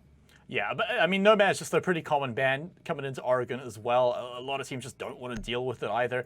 But fair enough, when you're coming up against a team that you know is going to have perhaps a little bit of strategy going into flanking, they, want to get rid of the Nomad for sure. The other poor guy that just gets banned every single game, Thatcher's not going to get a chance to disable any electronics. Everyone's free to put down whatever they want. Well, defensive bans, it's going to be an interesting one. I'm expecting a Valkyrie, and Cade was going to be the other one that I was going to bring up, but Pride, they do ban him out before I get the chance. Again, no surprises there. He's such a powerful defensive operator. He denies so much. What is going to be the final option? It's going to be Mira instead. So Valkyrie, one of the few times we're seeing her let through. Yeah, super interesting because there's a lot of really good spots. Not just outside the building. I mean, it's a little more focused on the inside here for Oregon, right? There's a lot of little chandeliers you can hide in, particularly really good ones inside Trophy. A common room for teams to approach, like regardless of which side they're coming through, they're gonna get spotted out by that one, especially when the wall into Attic gets opened up. So I expect we should be seeing a fair amount of Valk, but that sort of depends if teams have been practicing it because. It's awkward when it's banned out and the thing you practiced is gone. Well, here we go. Round number 1 underway momentarily as we get through the 6th-pick phase. Both the Iana and the Clash will be taking out a Capitao and a Goyo coming in respectively. Echo, his first matchup here in the OCL. It's going to be an interesting one off the back of that. Debut rounds are often the scariest ones to play.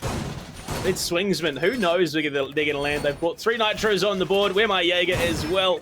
They're going to be going for what would be considered the conventional defensive setup here.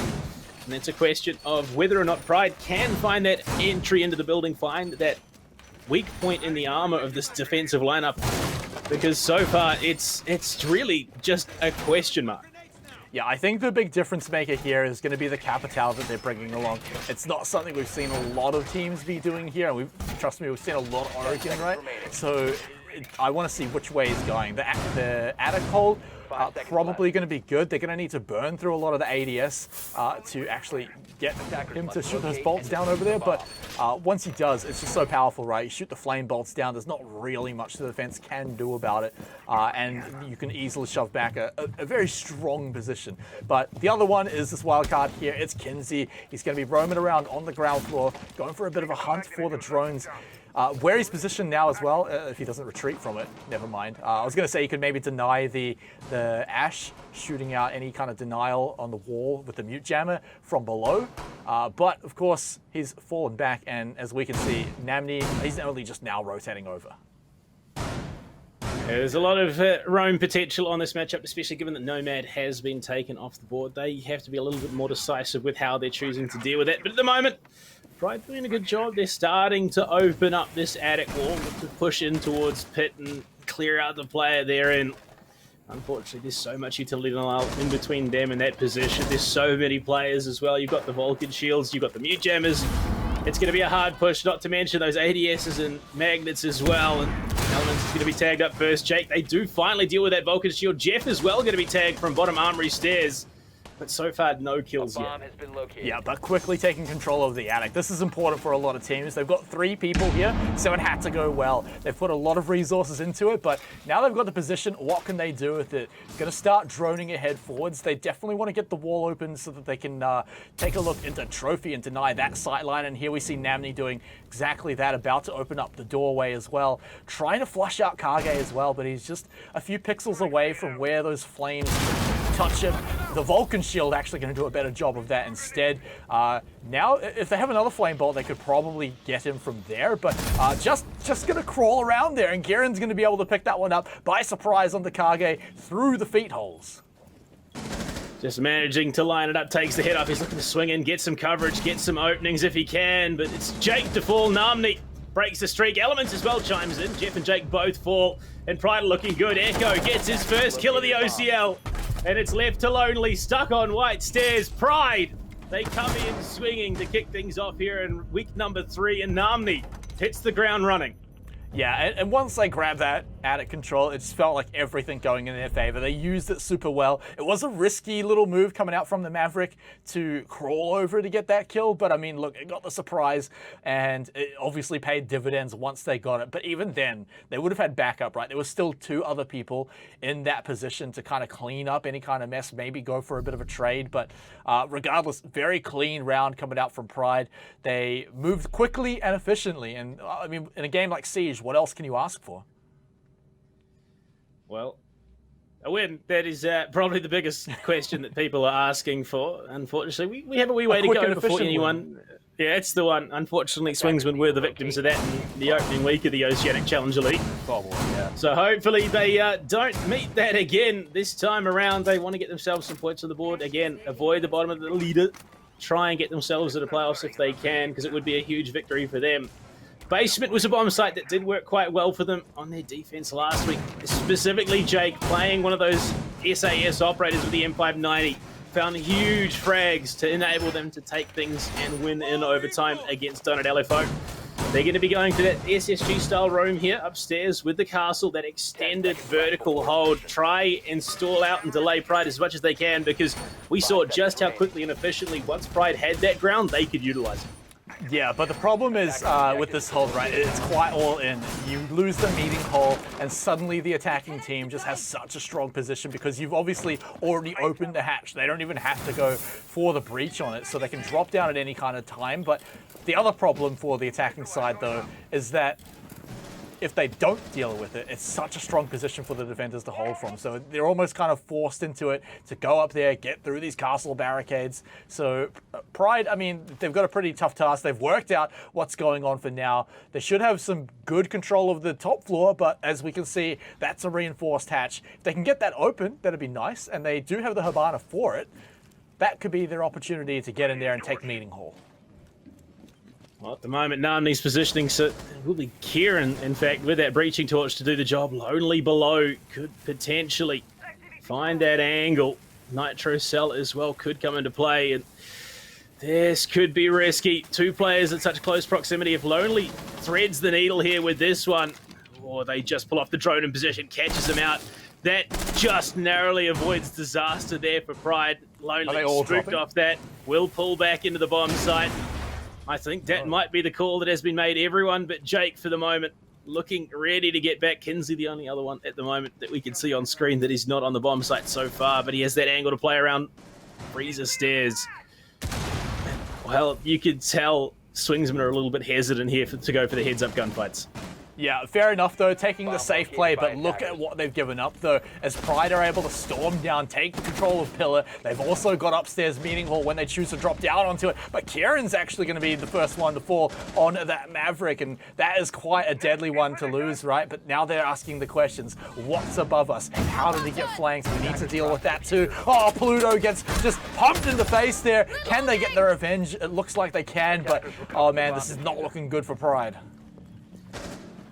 Biggest thing they have working for them, there's still time on the clock, 55 seconds in total. Namni will pull back, but Echo Falls Kinsey was huge in that last week's play, finding those big influential kills later on in the matchup. Breaching around used to try and deal with some of the stall utility upstairs, but look at that, Kinsey on the hunt. Can he find Namni, who's positioning for that freezer hatch drop? We'll go for it. Finds the player, swings under the header. Jake, can he find another one? No. Lonely's there, and he will find the follow-up one to close the round out.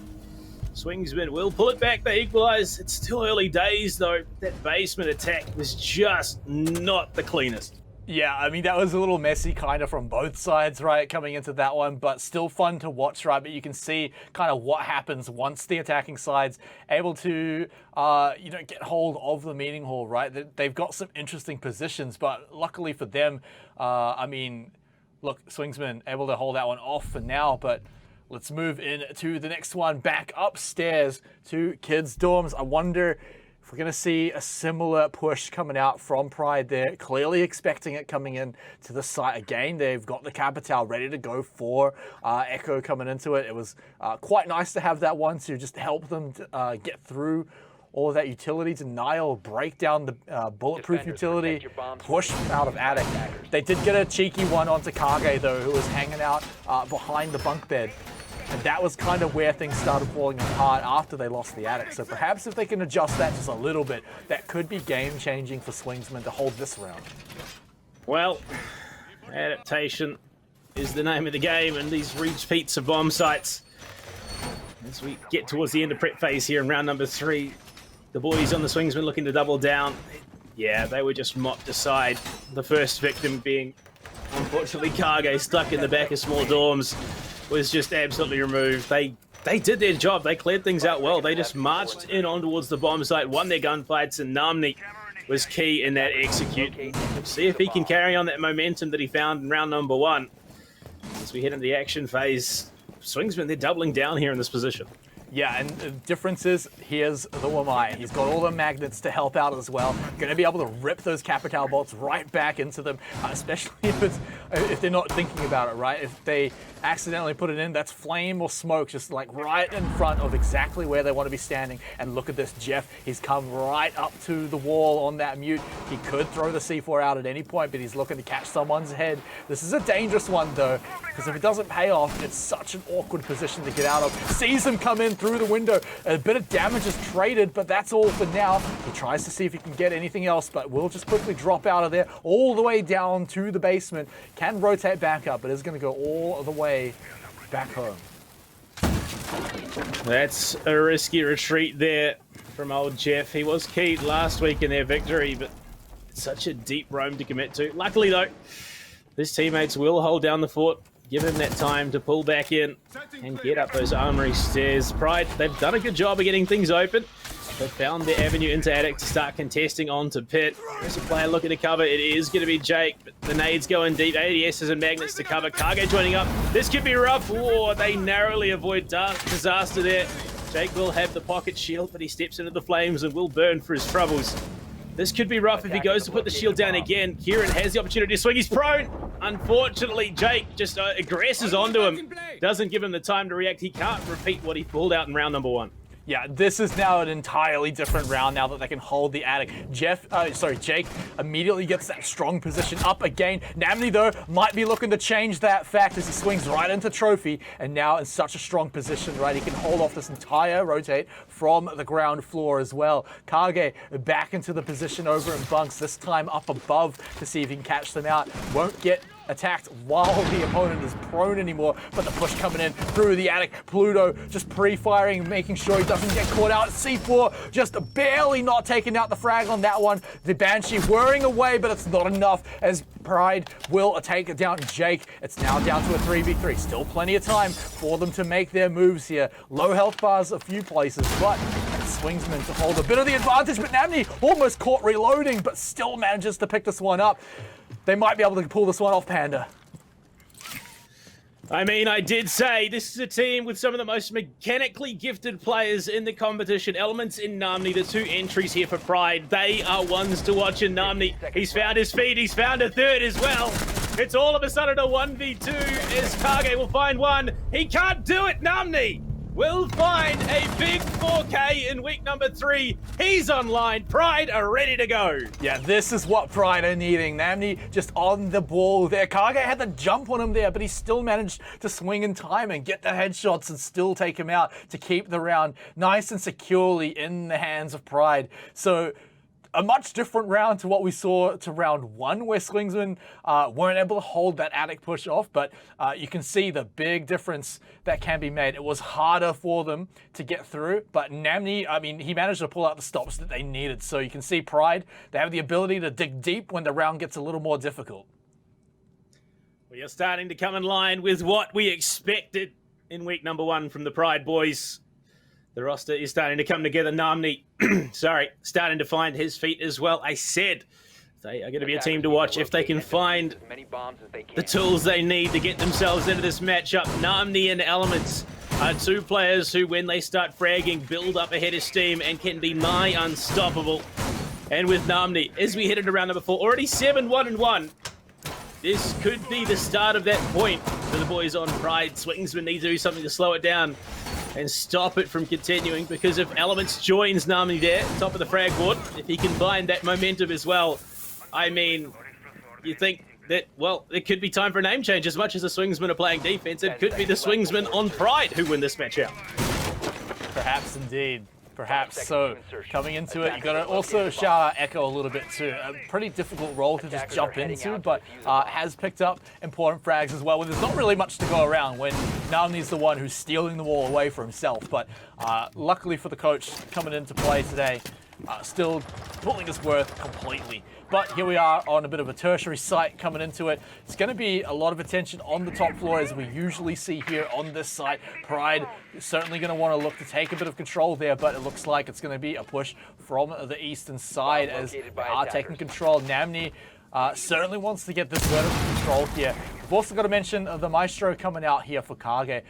This is just such a great anchor player, particularly here in the showers. I mean, such an annoying position to get through, right? But they'll need to take out that bulletproof shield for sure before they can really hope to take him out.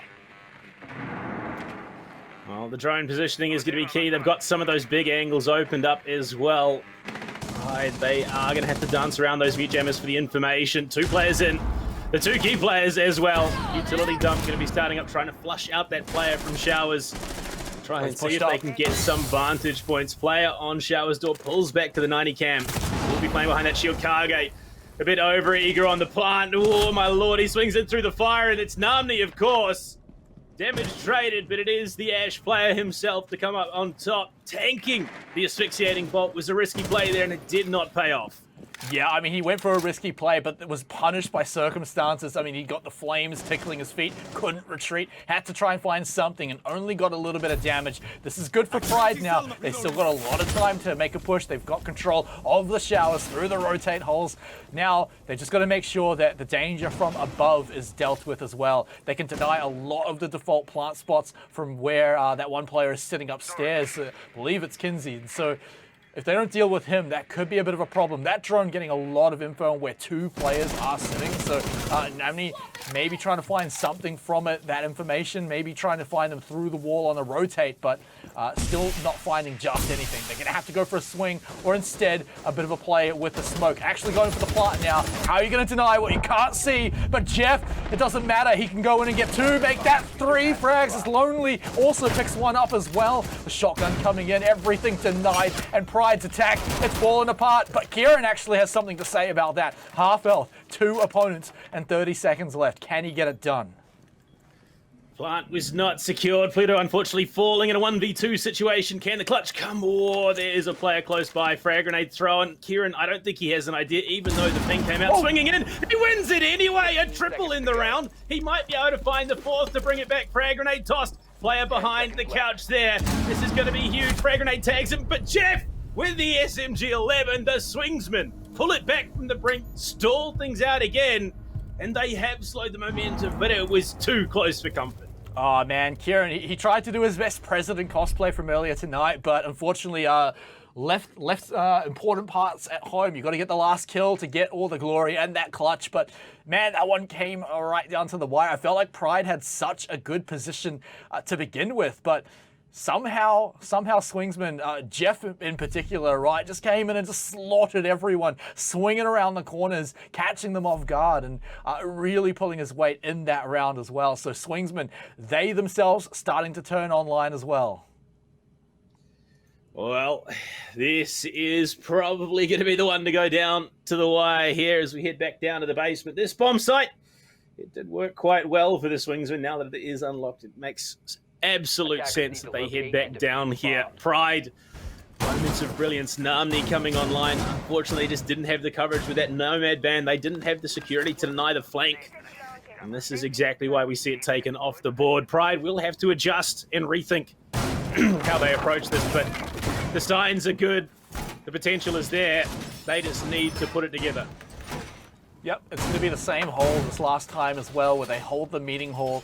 They did fall back from meeting hall quite quickly. As soon as the hatch above them was opened up by the Maverick, they very quickly left when they knew, okay, look, the C4 not going to get anyone, so let's just head back. Let's not risk anything. It was a bit dicey, though, because it's just such a strong position for the attackers to have, particularly when they have, like, a free breach, right? Because, like we can see, defenders opening up that hatch for themselves to rotate down to. It does kind of just basically move where the hatch they have to breach is to just upstairs as they reinforce that one, but it was pretty quickly dismantled by Pride last time. The one good thing, though, is that Swingsman will have the south stairs to rotate around, right? And they can swing back into meeting hall if they do lose it. Well, Namni, again, leading the charge. The fire is stoked and ready to go. Or what can he find here? This is precarious. There is a player covering Kinsey with the bullet holes. They read into it phenomenally. And that's a costly mistake here for Pride. It's going to be costing them not only in players alive, they didn't get the breaching round off, then it's also going to cost them in the mental game as well. It's not a position you're expecting to be contested, and with Namni off the board, it makes the job that much harder for the rest of Pride. And it's just so annoying when you don't have the Nomad, right? You constantly have to have either a flank drone or someone like Elements just watching for someone to come around the corner, try and take you out. Mute jammers as well, making it just too annoying to get into Meeting Hall from the same floor. They have to do it from above, but they've lost any chance at taking the attic. So here you can see them trying to just get through the wall onto the stage itself. They've pushed right up to the doorway now, so they can make it through. But Jeff, he's just got the shotgun onto Kieran. Oh, the footholds as well. You've got to watch your feet when you're a Maverick. Lonely takes that one out as well. And things are very quickly falling apart as soon as Namni died. Yeah, and this is the unfortunate tipping point, I think, for Pride. They have been a bit rudderless as of late. Without a captain, without an IGL, Elements having stepped away from that position. It is, unfortunately, looking like it might cost them a little bit. There's just these little things that they're letting slip. The flank watch, the coverage, the security in numbers just not working. The fact that Jeff was able to push up big tower stairs and find that frag from behind, it's not something you should be letting through. And well, hopefully Pride, they can bounce back, they can pull themselves together and bring themselves a little bit further into this matchup, because you'd hate to see them go down like they did last week. Yeah, and as much as I love to see clutches as well, I feel like this for Pride is just one of those rounds where you sit back, you let the time tick down, and you talk about what they have to do for the next round. It's attack pause where you don't have to spend attack pause, right? So while they might try and find some frags to feel a little good, get some exit ones, Jake's going to deny that from Elements. They're really looking towards the next one, whereas Swingsman, I feel like they're really feeling it here. Pluto, can he get the swing? He can get that one, but 15 seconds left. I think he knows the jig is up. Well, Pluto, he's in a bit of a dangerous spot right now, and he will just run it out into Con. He's just, yeah, no chance, unfortunately. In a situation like that, at least he denied the flawless, but it is Swingsman who will pick up another round and get themselves minimum 3 rounds in the half. They do take the round lead as well off the back of it. And as we head into the final round of the half, I mean, it is Oregon. It is a map that teams do prefer to play the defender side. But unfortunately, Pride, these little mistakes, these little cracks are starting to show. And if they can't recover, the outcome isn't looking great. Yeah, the thing for Pride, though, is that when things are going well, they're actually looking like a spectacular team, right? But the moment that something small goes wrong, like, say, Namni dying upstairs, is things quickly fall apart afterwards. You can tell that perhaps they're just letting things slip through, right? Like Jeff getting to flank them up the stairs right after they lost the Maverick through the feet holes, right? It's things like that that just seem to be perhaps just keeping them a little disoriented on moves like that. But let's move on to the next round, because I see one of my favorite operators, Oryx, has joined the party. Yeah, the Jordanian will be making his way in the hands of Kage. It's an interesting roam pick. It has some great potential on the flanks as well, especially given the setup now. They're opening up all those hatches, so we could quite easily see Kage transition from the basement to the second floor in a moment's notice and flank in after that attic position is lost. And I would imagine that is why they are bringing it into the fold. So many options for him to get back into the bottom site. If they lose positioning, he can go in through armor, he can go in through attic, he can even go in through small dorm should he choose to. But as we head into the action phase, look at the off-site presence that we're already seeing. Yeah, Swingsman pushing quite far up here with Jeff and Lonely, perhaps looking to get some early frags. Also hearing just the entries from Pride, right? That's also just invaluable information, but oh no, Kinsey has gone down to Namni. This could be one of the rounds for Pride, as Namni already starting to get the ball rolling. Wow, that is a long shot. All the way down, all the way downtown. No, through the game's window. That is not an angle you often see contested in Namni. The man is on fire here tonight. Winning that gunfight is not something you see very often, and the fact that it's Kinsey, that is revenge for the previous round, for sure. Aaron was threatened, but at the moment, they're making good time and getting things open and starting to contest. Jake, very unsure as to where the threat is presenting itself, and there you go. You look at Kage's down at Zulu. Could look to pinch it. Oh, my lord. The pixel angle was all that was needed. Kieran does fall. Oh, no, it was Jeff from below. Sorry. I thought I saw a head swing it out, but can't secure. Oh, there we go. Okay, it's Echo. Oh, my lord. Catches the player on the flank. So Kieran down, Echo removed, and there we go. Finally, it will be taken. The M590. Jeff, I did say he was one of the big players in their win last match. Sees the barrel. Oh, Elements. He could win this, and he does. He's cracked. He's insane on the sticks, and he will win that gunfight. Takes down one of those threats vertically. Well, back at a 3-3 with a minute 20 left to play. You can see Kage jumping up. Armory hatch as well, but Pluto has an inkling, has an idea. This flank might not be as clean as they think it is. Yeah, I mean, they certainly feel like they're ready for it. Oh, Namni just trapped in the gas there. Makes it out alive, but with barely any health to speak of. Really needs it. Elements has also lost a ton of HP as well. Kage now coming in for the flank. He's even being, live cameraed in as well, so he knows the hallway nice and secure. Cutting off the rotate here for the attackers to make their way through. This is a tough one for Pride. Not a lot of health to speak of for important players. Namni feels like he's about to sneak up to his death here. The moment he steps out, Kage surely hears him, and it doesn't even need the health advantage there as he just had the full jump on. Pluto's still alive, outside double window. Elements tagged up heavy. This is, again, a very, very uphill battle that somehow Pride need to pull out. And well, Elements has no guaranteed way into the bomb site. He's going to be joining up with his teammate outside this double window, but look at the angle Lonely's holding. As soon as they get in the window, they are going to be contested in there. Jake pulls over as well. Time is not great. The impact concussion as well is going to be enough. Pluto finds that one. The plant going to be going down now. Jake doesn't have a toxic canister. He's looking for any sort of angle. He will swing out. He's caught. No way. Finds two. Pride even up in the half off the back of a stunning duo play. What was that? I mean, just beautiful in the moments where it really mattered, right? Incredibly tense situation, and yet they hold strong. Elements, he did not have a lot of health to hold that line down, but absolutely managed to make it work, and now they've evened it up. That could have been a pretty bad half coming out for Pride, but oh man, they clutched it. And I've got to say, I was criticizing their ability to pull back around from a tough position, but they certainly proved me wrong in that one. I mean, it almost felt like Swingsman handed them that win, running straight past the window, tunnel visioning onto the player in the corner. And I mean, freest frags of Elements' life as we go into the half. 3-3 to score. And just the momentum that Pride have found in the attacking half here in week number 3.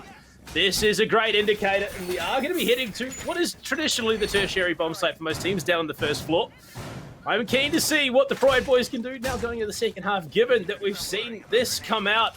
This is a far cry better than anything we've seen from them so far, and if there's an indication of how they'll be playing into the end of the season, oh boy, top 4 is not safe by any means.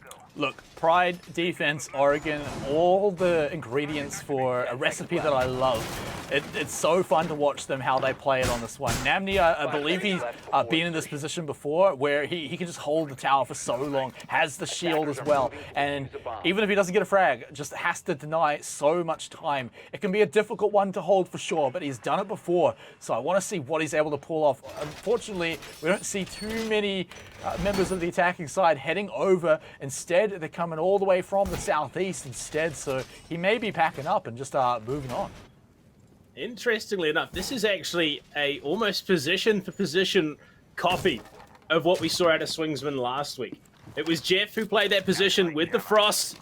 Oh, Kinsey, didn't realize he didn't have breaching rounds in. He almost puts a claymore on the walk-in closet door. It's going to make a lot of noise, give away his position as he holds down by the shoe rack, trying to play a prone angle. Not going to be able to find much, but last time we saw that position being played, it was Jeff in it on the Frost. He locked it down, found 2 frags before going down himself. So, interesting. Not sure if it's BM, not sure what it is, in fact, coming out for Pride. I have to wait to see what they can pull from it. Yeah, unfortunately, it's not going to be utilized a whole lot here in this round. Although, Namni is still over there, still definitely valuing that position to hold, but Swingsman, they want to take control of the top floor first. They know that you can get a lot of really good angles from above. The lack of breaching charges for Kinsey is a little interesting, though. Would have definitely liked some of those if he could take the top floor. Kieran, though, is going to be their first challenge to find, and he's just waiting with the shotgun, gets one shot. Can he get the second tap? He's waiting for the next one to swing in the prone position. Surely they're expecting this one coming in. Does he actually just sit in the same place? Some pings are coming out, so they're clearly calling out. He's hanging around there. In the background, though, Namni's popping off as well. He's got Lonely. But look at how much time and attention they're drawing out from him. But it was all waiting for the frag grenade, and that one goes off cleanly. Oh, Jake, unfortunately, in that process, hit by a nitro from Echo. Playing this off-site position very well. Not too far off-site, but enough that he can provide some assistance. This is a very, very spread Pride defense, but it's one that has a huge amount of refrag potential, as we've already seen Kage looking to walk in to contest Zulu. No, he's going to go for meeting instead. Look to open things up into the back of kitchen. In fact, and Pluto, he knows, he hears it. He's looking to open up some sort of angle down the stage corridor, but no, he sees the opportunity. Oh, just swings onto the breach a second. It was all he had, and unfortunately wasn't able to find it. Echo, though, could pinch up for a big flank from Laundry Stairs. If he can catch him from behind with the Vector, it is going to be good night, tucked in cleanly, but it's Elements he finds. Jake finishes off the Sophia that was on the road. Kage drop, and Elements, he's going to find one. Unfortunately, Echo gets distracted, looks the wrong way, and tucked in the corner. Elements can't do it again, but Pluto can. Pride, they take the opening round of the second half, and this is looking like that momentum I was talking about earlier. They found it. They're looking to ride it over the finish line.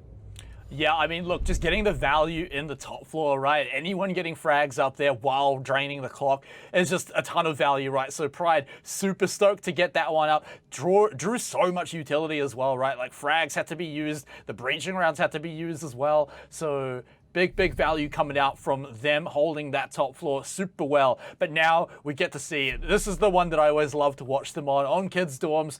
They go for that reverse hold on the attic. They're throwing an Oryx into the mix this time as well. I wonder, because they have done the standard hold on the site too as well. They're definitely flexible enough for that. But perhaps we see that reverse hold. I love to see it, and I really hope they pull it out again. Oh, we are. There are the indicators on the board. Pluto for one on the Ella. It's going to be FO12, I guarantee it. Echo picking up the role of the Oryx this time around. Usually it's Arbs, usually plays up in T3, but we'll see if they go for it. There we go. The positioning is key. Elements looks to be starting things up. Yeah, 100%. This is the Pride strat coming in. And with the momentum they've built with Namni, cracking 10 so far in this match, and there's still plenty of rounds to go. Unfortunately, look at the other side of the coin. It's largely on the shoulders of Jeff to contest here. 12, 1, and 5. The next highest score on his team is both Kenzie and Lonely. 4 frags under the belt. Pride, they look like they might be a freight train here, and unfortunately, Swingsman might be tied to the track. Yeah, but again, like I mentioned at the start of the night, right, is that this should not be a surprise to any teams anymore. It's very clear that this is something that Pride can pull out of their pocket. And in fact, it's not even a pocket pick anymore. They just do it almost every time they're on this site. So Swingsmen have had plenty of time to prepare how they want to approach a site like this. So we'll see what their strategy is going to be. And it looks like it's an approach from below. They understand that this is definitely a position they can go through. They can sneak up from the stairs as well. But as we could see, Navni was looking down there. He was looking for anyone sneaking up there. Kieran as well. Oh, he spots someone running from below. They're just trying to book it through before he can even pick up the frag. Hasn't given away his position exactly yet, though. But this is a dangerous spot. It looks like Jake perhaps will want to be trying to buck him out from below. Try to maybe bait him in. Oh, that's long enough to stand there to give Kieran the kill. But remember, the buck is still below. The ash is still below. He's not safe. That's the ace, though. It's all their hard breach gone. And that's bleak. They're going to have to force through conventional means to get themselves into dorms. And, well, Jeff, he will equalise, takes out the Ella Fiend himself, Pluto. No FO12 shenanigans going to be coming in here, but with, I mean, Jeff is the... Oh, Nandi! This is huge! He's being droned out. Will he find anything, though? As the swing's there, unfortunately, Jeff just had too much information to lose that one out. Nandi just, unfortunately, not aware of the stalker that he had following him here for the moment. But it's not over yet. Pride, they still have 3 elements. Kieran and Echo still on the board. Kieran, he's going to be tagged. But he's not dead. The M590, sorry. Another shotgun is still in play. Elements has that MP5. Oh, there we go. That's Kieran again. He finds one, but Kenzie's there. Finds the return on that vertical angle. Unfortunately, the R4's just a little bit better in some of those long-range gunfights. And now, with a minute left to play, Pride, it's not totally impossible, but it's looking a bit harder than they anticipated. Yeah, look, Kieran pulled his weight. Now it's on the remainder of his team to pull off the 2v3. Elements quickly and cleanly gets that one, and another one to follow as well. That's 2 for the big man, and he's denied the diffuser as well. Basically securing this round for Swingsman unless Lonely pulls out something magical. Cam's in. Argus is only going to be able to provide so much information. He's got good coverage, though, so his teammates might be able to ping it out. Jump in the window. Echo, he loses the heads-up gunfight, and we're in a 1v1. Elements, not the hell. Oh, that could have been a hell of a time to swing. Ping was there, though, so Lonely knows exactly where Elements is. But you got to remember, it is Elements pre-fire. Lonely might have won it last time round. He can't do it again. Pride, they get themselves yet another round on the board. This is the comeback they have been searching for. And no surprise, it's Elements to clutch it out.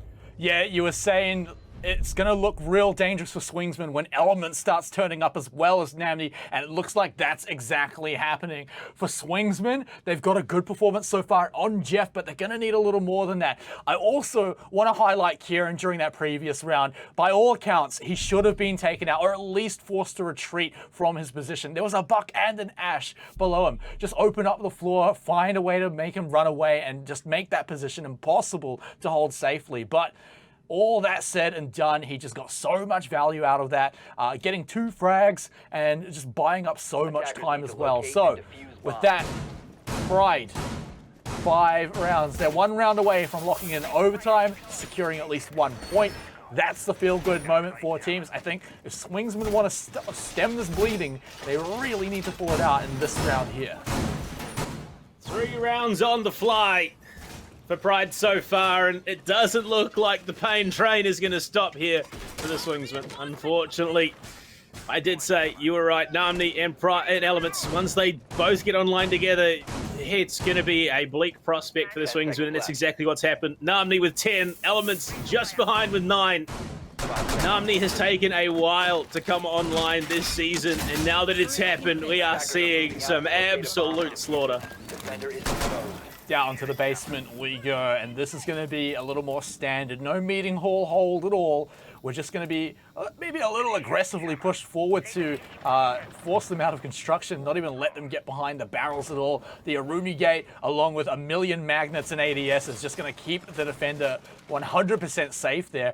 So that avenue of attack, not an option for the Swingsmen unless they dedicate a lot to it, or at least win a very handy gunfight. But the stairs instead at the back are going to be their avenue of approach. But as we can see, Pluto very pushed up forward, wanting to catch a few drones, but not wanting to risk his head for it. Will have to run right back down to the pillar. Well, deterred for the moment, but not fragged out at the very least. Kenzie will be the one joining up with Jake. They could have sent him down to clear things out, but I mean, with that R4C, you want to be taking the frags, taking the gunfights, and Swingsmen, they have to be asking some questions here. How do we get ourselves downstairs? How do we get ourselves around on the board here? Because Pride have not slowed down since round number 6. With this basement hold, it's going to be a hard bunker from the looks of it. A lot of presence downstairs, a lot of refrag potential in the lineup that we see being brought. It's going to be a hard one to deal with. Swingsmen, they will at least get the hatch in meeting open. They have an opportunity. Oh no. Is it? It looks like it may have bugged here. That is unfortunate. Oh, that's rough. We could even be seeing a rehost for that one, because that's a bit dangerous. We'll see if Swingsmen do call for that one. Perhaps it could be just observer only. Maybe he's still burning. No, with the torch going, that is 100% a bugged hatch, and I think it's too deep in the round for a rehost. The Swingsmen, they're going to have to go for something else, and Jake and Namni will trade. It's a 1-for-1 at the very least, so Swingsmen have to be feeling confident about that. They've taken down one of the key fraggers from the Pride boys as well. Let's see elbow. Oh, unfortunate retreat there from Pluto, mistimed. And despite the hatch bug, they might still have a chance in this round. Element's going to be the primary resistance in that matter. Kage will be able to get things open in a moment. Is going to be trying to go for it there, but the Gemma needs to be dealt with in one way or another. Rooney trick. This is a chaotic round. Yeah, speaking of chaos, Kage is going to take Jeff's head off. That is going to feel real bad as it gets cleaned up there by Elements. Swingsmen, I mean, they had a chance because they've broken through the construction bunker, right? There's no smoke in this round. Pride aren't running that, so winning that gunfight was absolutely huge, but they still can't quite get the breach there because of Echo and the Aruni, but he's swung on very quickly by Kage. Elements, he's going to have to win out this freezer hold as well as Kieran in his position too. The swing about to come out from Elements. The plant beginning. It's got to come now from Elements for him to secure this round. 0 seconds on the clock, and Kieran will lock that one down for Pride. That is truly unfortunate there for Swingsman Lonely. I don't know what he was covering. They just gave that round away. They should have had better positioning, better information. It just wasn't there for them. And as a result, Pride, for the first time this season, we'll see 6 in their score column. They are 1 round away from securing their first victory here in the OCL. It seems that they have found their momentum, find their 5th that was enough to bring them to this point. And, well, Echo, yeah, no surprises we see the 6th pick there. We're going to be heading to Dining Hall and Kitchen for what could be the final bomb site of this matchup here, and one that has been desperately needed for Defenders, protect your bombs from Yeah, I mean, being used by Swingsman, attackers. time to pull out all the stops, especially after a round like that where it was close. There was obviously some bugs, which are definitely going to make you even more upset, right? It needs to be controlled, right? You can't let something like that bring you down if you want to get the next 3 rounds in a row to take it to overtime. At least secure that 1 point, right? Deny Pride something. But for Pride, they're just a step away from getting their first win here, and I imagine they're certainly feeling it. Elements and Namni certainly stepping up, and the rest of the team definitely being the glue together to stick them through it all as well. I mean, Echo, surely he's been satisfied with his performance so far. I mean, he's allowing his teammates to really pop off as well. So, on perhaps the final round here for Pride, it's going to be another one on the first floor here, over the kitchen. And they're certainly going to put a lot of presence up in the top floor here, as they should. It went pretty well last time they did this. Yeah, again, they're reverting back to what is considered traditional. They're going for that small Different dorms push. hold, as you would expect. Namni, though, he's in a dangerous spot here. Tucked just inside office and small tower. Still has a similar setup, but not quite the same. If he loses that shield, he's going to be in for a world of hurt. Goes to the jiggle, goes to the swing, but nothing found just yet. ADS is quickly being burnt out. The frag grenade will hit him, in fact. Somehow just manages to duck into the office and avoid disaster. That's time wasted. It's utility wasted. Namni's still alive. I don't think they know just how close they came to taking him out. Pluto there in support from below. They have done a good job of flushing him out of that position, but it's not enough. They need to get the kill. Yeah, let's see what else he can get out of this one. Any drones, any more utility. A frag would absolutely be massive if he can pull that one out here, because he's already bought up so much time, like you said. Kage's going to drop Jake as well. Echo going hard in the tower there. Picking up, I assume, just a long-range peek out from the window there. Oh, boy. Man. And maybe he's even allowed... No, Namni already went down, so he didn't get to escape from the back of that. But at the same time, big value coming out from the coach. Big angle found there with the vector of all guns. Namni, who cares if he went down there? He did his job. He baited them in. He wasted their time, gave Echo the opportunity to find that big double. And now, Swingsman, you can feel the questions being asked. How the hell do we pull this off? Kinsey is up in the office. He's low. Not much he can do. He's trying to find whatever utility he can to clear out. Jeff, at least, is sitting on the dining room door, so can make that push in, get some ground into the bomb site itself. But you look at the players on the board, you look at the positioning, you look at the utility that is remaining for the Swingsman. It is not an optimistic situation to find yourself in. They really need Kinsey to go big, and he doesn't have a lot of health to do it. Lonely has the opportunity as well, as he gets a quick headshot onto the coach of Pride there to even up the numbers, but not quite the health bars, and certainly not the utility, and certainly not the clock at all. Element's also going for a bit of a sneaky one. He knows he's got a good opportunity at a flank into the showers, but Kinsey is also going huge. He gets Pluto, but the flank, oh, it wasn't there for Elements. He managed to turn it around onto Jeff. They really needed that one to win the round here. And now I think that one kill might keep Pride in the game. Elements just causing questions. Kinsey now going for the plant. They've got the sight, but can Kieran from above? He can't quite see it, and so instead has to just create a rotate hole with the nitro cell. Now it's all on Pride to win the round back. Kieran with the prone drop through the hatch, looking for the angle. Argus cam shot. Elements and Kieran have to go big here. They want to deny the chance to come back, just jiggling around the corner. There is some security in denying that plant, but it's how well they can find it. Player outside. It's going to be Lonely on the long rotate. Kinsey low. means that it's not that hard for them to frag him out. They're going to be looking for it if they can. On the shower window, Elements needs to be watching. He doesn't have his head on a swivel, and he will go down. It's on Kieran for the 1v2. He can't do it. Swingsman will delay that victory for the moment, but it's still 2 more rounds they need to find before they get that chance at OT. Yeah, they're keeping themselves in here, but that one definitely came close, right? If Kinsey hadn't managed to get his kill, that could have all gone down the drain.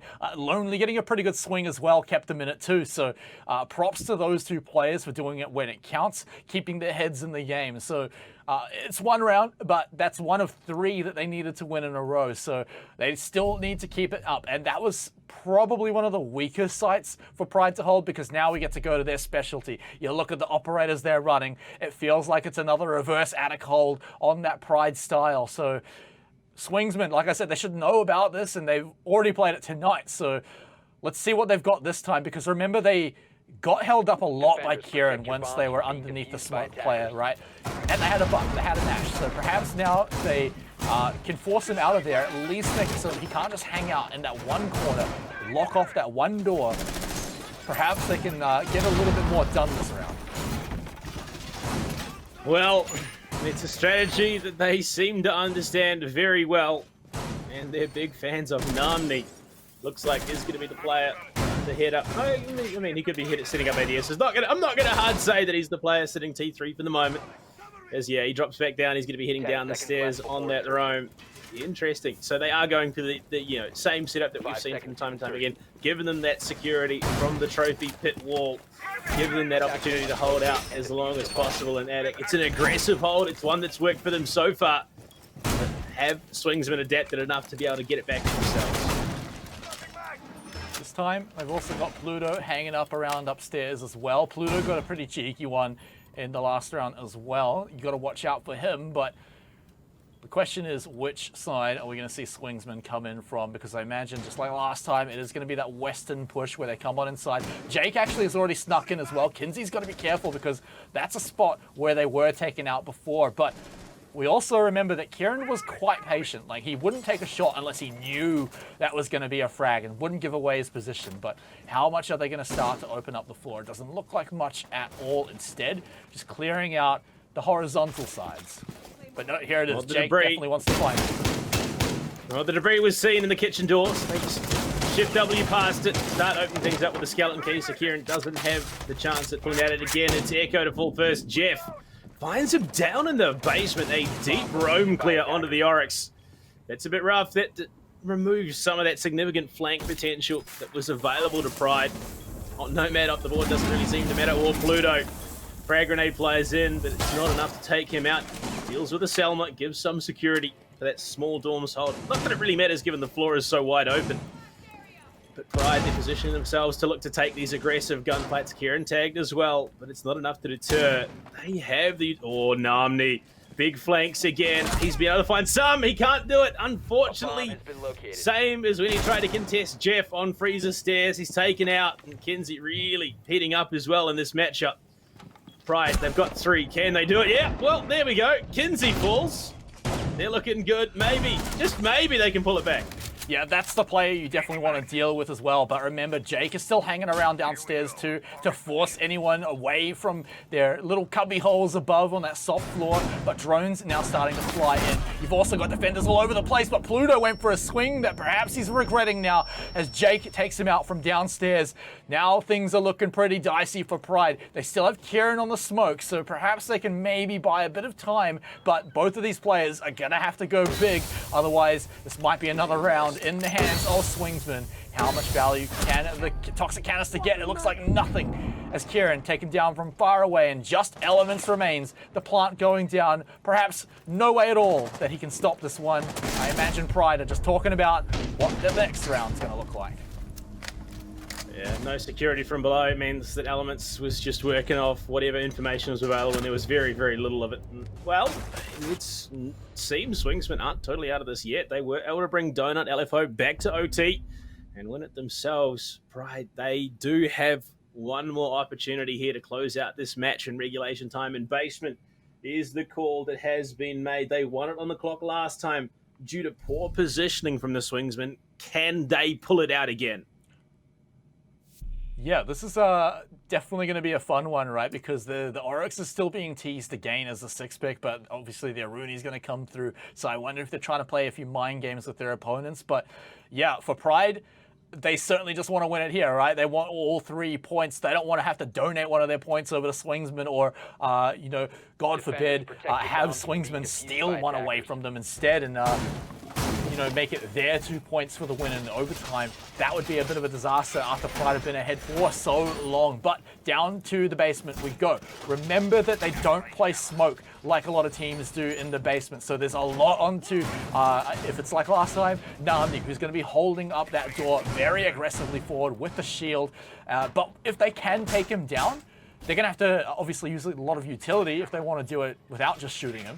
If they can take him down, that's a strong position because then the breach is available for them afterwards. Obviously a bit painful with the Aruni tricking, but other than that, they do have a strong side hold here, and they're even just trying to deny any kind of drones coming out. Look how far forward they can have Nami. In fact, he doesn't even have a shield right now. He's just pushed all the way up, looking for a spawn peak, and now he gets behind the shield. There's been a bit of a role swap here. Jaeger handed over to Elements. Namni given the whammy. So I think this is Elements saying, look, buddy, you did the job we needed to do. You got in. You did some real damage. Let me take the reins here. Well, I mean, I couldn't think of a better person to pick up that Jaeger. Player on Big Tower Stairs. Pluto pulls off after dealing with that Argus camp. So a little bit of utility taken away early on in the round. But it's that roam game that has been so key. Whether or not Pride dig into it, that is the question. It doesn't look like it. They're going to be going for that hard bunker hold once again. Just absolutely turtling up in this situation. Giving themselves as much time, as much freedom to initiate that defense should they want to take it. Take those aggressive gunfights. And already they're pushing down Freezer stairs. Swingsman being aggressive in their own right. This is going to kick off very soon. Yeah, this is quite quick, so Pride better be on the ball here. Elements has already pushed back just a little bit, but he's still up on the box, ready to defend, but more importantly, take out any drones that come through. He wants to deny that power. Of course, with the hatch, he does have to sit around this corner now that that's gone, so he's in a bit of a sneaky one here, but we'll be hearing the drones coming on out. We'll want to take them out as soon as he can. Has ADS still remaining to help him on this push, but should be knowing that there is several people coming from the side. This is Swingsman's main push. If he can shut it down. Oh, he gets him mid, pulling out of the utility. Jake goes down completely for free. That's painful for the Swingsman. They're going to have to pull in some reinforcements to deal with Elements. A massive missed drone there. Elements wasn't spotted on the stock box deeper into Freezer. Smoke grenades looking to go for the cover as Jeff gets himself down laundry stairs. Doesn't have the potential to push it. Doesn't have the information. Smoke at least cuts off the angle, but Elements is still there, ready to go for the contest. They have support in the form of Pluto close by with that Vulcan shield. They're very disjointed here for the Swingsman. Drones are going in, looking for whatever they can find, but there's still overwhelming firepower. Namni swings in, finds Kinsey.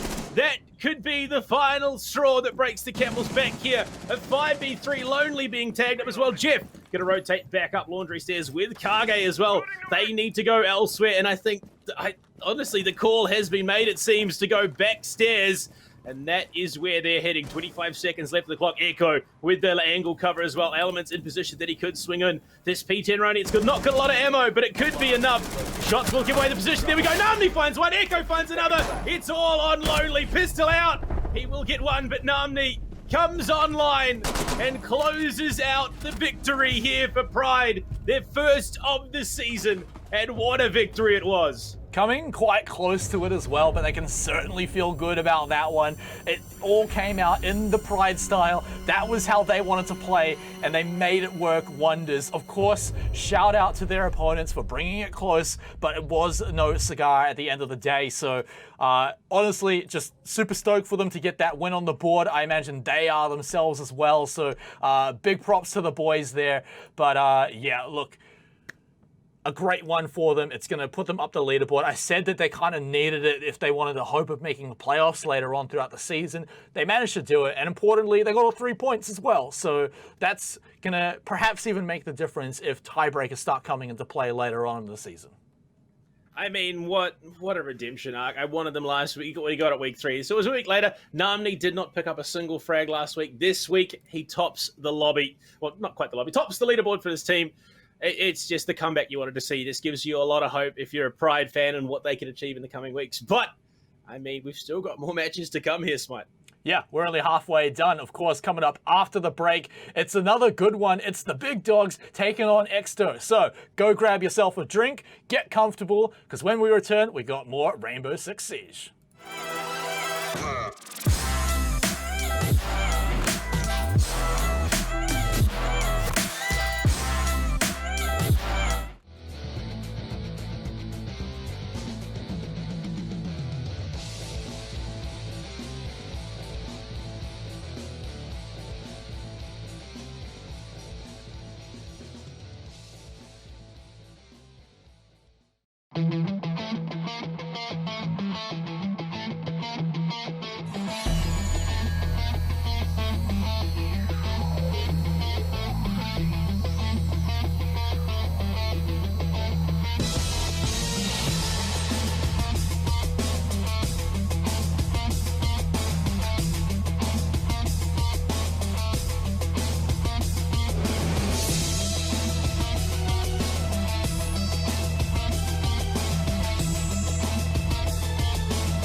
Welcome back, everyone. Rainbow Six Siege fans. Lovely to have you all here. It's the Oceanic Challenger League, along with Smite and Blue Pandatron, the big man himself. Mate, what a good match we just saw there. It was nice to see Pride finally get a win on the board. Yeah, 2 disaster-fraught weeks for the boys, and they've brought it back in week number 3. Gives you a lot of hope if you're a Pride fan going into the rest of split number 1 and obviously the rest of 2021 as well. Namni just absolutely out the door running and coming online in a massive way when he was needed to pick up that win there. So, well, hey, look, that is match number 2. We've got 2 more coming up. It's going to be another couple of interesting matches as well at that. Up first, it is going to be Exto Gaming versus the Big Dogs. And this one, look, Big Dogs have proved themselves quite scary. And Exto have, Just a little bit. themselves, they've struggled as well, much like Pride. As much as I want to see the upset happen, as much as I do want to back the Exo boys, this could be rough. Well, let's take a look at the boys that might make the upset happen tonight for Exto Gaming. It's Cairo, Tesla, Michi, Sawyer, and Geordie. Of course, if you've watched any LPL Pro, a lot of these names should be quite familiar to you. But if we're thinking, how can this team make an upset? Where does it have to come from, Panda? Look, it's a pretty interesting roster. They've proved themselves very, very well in 2020. They pulled out some massive wins in the middle of the year, and unfortunately coming into this, they've had a hard road. They've been pushed down, beaten down. Skyfire in week 1. They then battled up against Fury in week number 2, who was able to deny them at the very, very end there. Coming into week number 3, versing the Big Dogs has got to be a scary prospect, so hopefully they can keep themselves into it, keep themselves together and look to battle through, but their opponents will chuck them up now. The Big Dogs. They are an absolute powerhouse roster. Boff, the big MVP for last week. King Grills, Pac-Man down under, the content man himself. Shaq and Pants rounding things out. These guys have been nigh unstoppable, and it doesn't look like they're a team that will slow down anytime soon. This is going to be a hard ask if Exto somehow pull it off. Yeah, I mean, absolutely a hard one for them for sure. We don't call it an upset for nothing if it does happen. But yeah, look, Big Dogs, they've just had everything go in their favor, right? They just come in, they crush games, and they get out of the server nice and early, maybe go pick up a cheeky early dinner or something. But yeah, this lineup, it's still yet to be really challenged, and I wonder if Exto Gaming is going to be the team to do it tonight. Let's look at one way, perhaps, that they could be doing it tonight is through the key player matchup. I mean, we've already talked about Boff being a big MVP for last week. Does Geordie in any way match up to this man? I mean, Geordie, obviously last week that was the closest Exto have come to a victory there. Geordie, 13-8 at the end of that matchup on Villa, was tied for most frags in that map. He put up a huge showing, the Ash Vigil main himself. He is going to be one of the players to watch in this matchup. If he can find those find those key frags to cripple the Big Dogs on both attack and defense, which honestly is going to be quite a hard ask. Boff, there was a reason he topped the scoreboard for his team last week. They are, on the whole, an incredibly capable team at every single stage. Everyone on that team shows up, does their job, and does it very, very well. So Exto, they need to be pulling something a little bit different out of the bag, I think.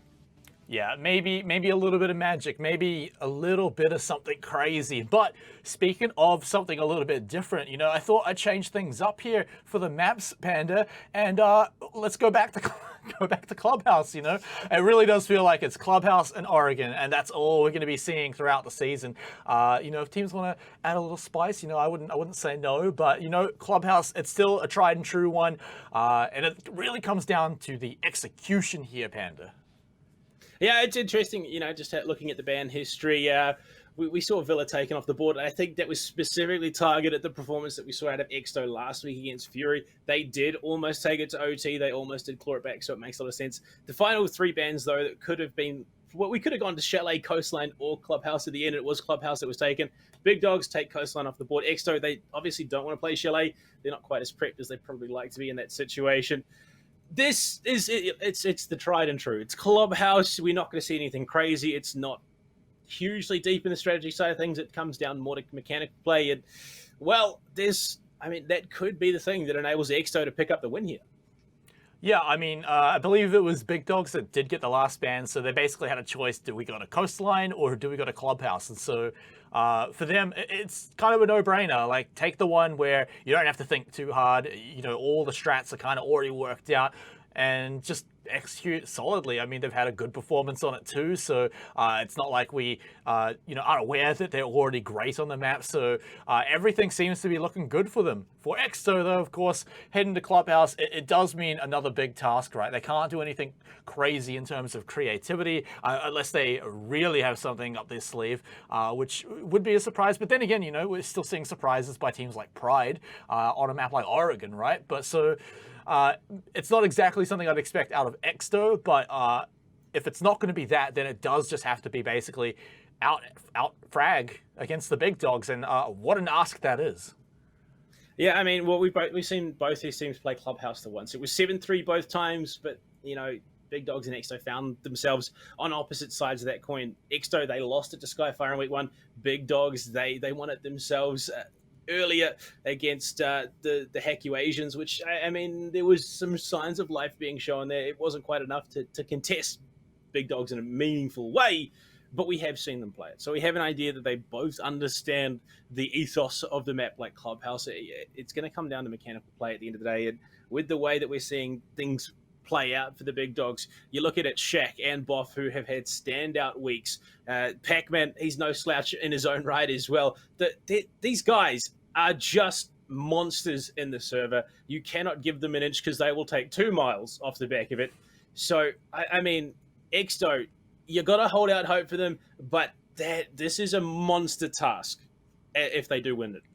Yeah, one thing though we got to talk about is that if Big Dogs want to, continue the streak and kind of show, hey, look, we are clearly the top of the table and no one's going to be able to challenge us, is that for this match, they've got to come in and just clean it up. It's got to be like a 7-1, 7-2, something like that here, because they are playing a team that is at the bottom of the table, right? Maybe that changes in a few weeks, but right now, for Big Dogs to make a statement like that, it's got to be just come in and absolutely clean it up, kind of like they did to the Swingsmen, right, where they dropped a single round. So I imagine that is going to be their plan. I feel like that's also why they picked a map like Clubhouse, where it is just come in, get the job done, don't even have to make your brain do too much work, right? All you got to do is aim well, have your finger on the trigger finger nice and easily, and it should be a cleanup from there.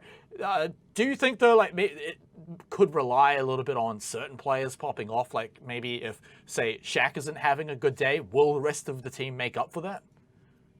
I think it's look. There's a lot of questions coming to this.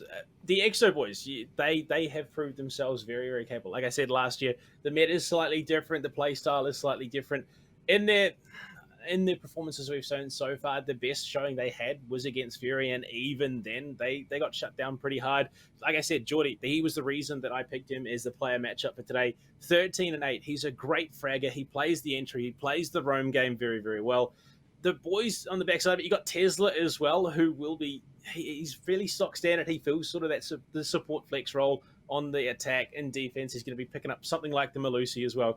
So there is a lot of capability in this roster. It's whether it comes to that full potential in the matchup today, because, this is a point where Exto, they need to do something, and they need to do something significant, because we are getting close to the end of the season. We're approaching that halfway mark. In fact, as we go into next week, that will be past halfway in the season, and the chance of them making it to playoffs starts to dwindle from there. They need to pick this matchup. Unfortunately, it is a tall task. They're going to be having to go up against the Big Dogs, but if they can take this, honestly, if they can beat Big Dogs here, they can beat anyone. Yeah, that is a big, statement for them to make. Even if they make it to overtime, right? Even if they just make Big Dogs kind of work for it, then it shows signs of life later on in the season, right? Because after tonight, Exto will have Big Dogs and Skyfire kind of out of the way, right? Then, it's arguably the easier teams, right? So they could be looking to pick up some of their wins later. It never feels good to, not win for the first 3 weeks, but you got to just accept the fact that, yes, they are playing some of these really difficult teams very early on, even Fury being the other team that they've played. So, for Exto, tough ask for them during the first few weeks. But like I said, if they can show signs of life here, it doesn't even have to be making it to that overtime. Just making Big Dogs work for more than just 1 or 2 rounds, right? If they can make the rounds difficult for them, then you can have some faith for them later on in the season.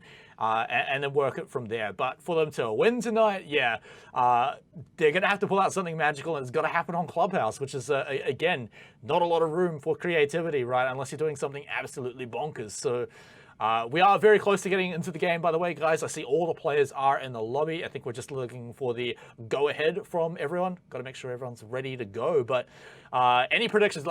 Panda, I want to ask you. This is a fun one. Who's getting the first frag? Look, that's a tough one. Take a guess. Really is. I would, if I had to take a swing at who I think will be picking up the first frag, I'm just pegging Big Dogs a little bit more. I think they just on the whole have been. You got to phenomenal. pick a player, not a whole team. It's honestly okay. So if I had to pin it down to one player, I'm going with King Grills. He has been quite solid on those entries in recent weeks. So if gets in, he's usually the Zofia on the attack when they do look to enter into the building. He's quite capable at that. So he's my prediction to take the opener. But look, hey, the big thing is that coming into this matchup, you look at the standings, you look at all that. But if you look to the future and what is coming ahead for some of these teams, Big Dogs are facing Fury next week, which is a team that they haven't had overall the most consistently strong matchups. It is going to be one that surely should be quite a hard task for them. It's going to be their first real test in the competition. Look, not Fury. Yeah, no, it is Fury. It is Fury, and then Playday number 5. It's Skyfire. So they have two hard matchups coming in the next couple of weeks. So this could be a situation where we see a slightly weakened Big Dogs because they're trying to keep some of those deeper strategies in pocket for when those big matchups come. Yeah, but it also their performance against Exto could give us a pretty good idea because those two teams you mentioned. That's exactly who Exto has already played. So, you see how well they can dismantle Exto, compare it next to, say, Fury's results, Skyfire's results, and then maybe you've got some kind of idea of what that might look like when they do actually face on the field. But it kind of goes back to what I was saying before. Big Dogs, they want to make a statement tonight. It's got to be just come in and absolutely crush Exto. So, look, if you're a Big Dogs fan, you want to see them staying at the top of the leaderboard. They already are, with a huge lead in the round differential, right? Once if they win tonight, if they just keep that up, then perhaps they will just very much secure themselves well at the top. But I see we've hit the loading screen here, Panda. We are finally going to get into game. Yeah, look, it's about time we get there finally. Buff is having a bit of a meme. It's not hostage. It is in fact bomb. And going into the phase, there you go. Big Dogs, they're going to be starting off on the attack. Exo going to be starting off on the defense. I mean, honestly, this is going to be an interesting matchup. Definitely. There you go. Even Shaq, he's mentioned Tesla, who was a former teammate last year on the PC419 roster. So maybe, just maybe, this could be a big grudge match between the two of them. First ban, though, it's going to be Hibana Exo. We'll take that off the board. It's not out of the realms of possibility. It's something we're seeing more and more recently, and Maverick is the answer, which means Thatcher, for the first time this season, will be let through. Yeah, the Hibana ban says to me that Exto are looking more to really hold down in the basement, right? Where Hibana is just so annoying. It's just impossible to stop her getting all the hatches she wants open. So take her off the board. But of course, the sacrifice for that is, like you said, the Thatcher comes out. But that one's a bit, easier to deal with. But the fact that you get to play it as well, always really good for them too. So continuing on, Wamai is going to be the next ban. Another one I like to see on Clubhouse quite a lot. Just so strong in the CCTV hold. But to round things out, we're back to standard, and Mirror's getting thrown in the bin. Which means Cade has been let through, although given that Thatcher is on the board, not the biggest worry. And there is a fresher face in the server, so Oblivion will be stepping in here this week. Unfortunately, King Rules, he's not going to be here, so no chance of him getting the frag. But I mean, Oblivion, he's another name that has been in the comp scene for a very, very long time, around Tier 3, and now pushing up into Tier 2. He's someone that does play a lot with Pac-Man and his stack as well. So I don't think we're going to see Eddie, shuddering or jarring in him coming into the roster.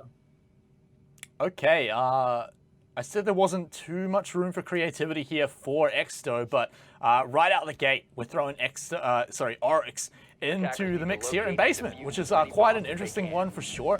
Obviously, the hatches are going to be a little bit more for them to play with because the Hibana's not going to be there, so they can definitely mess around with that just a little bit more. Also, no Maverick, so if they did opt for a Kaid, right, obviously the Thatcher makes that a bit of a problem, but you demand him to come over, but plenty of breach for the Big Dogs, right?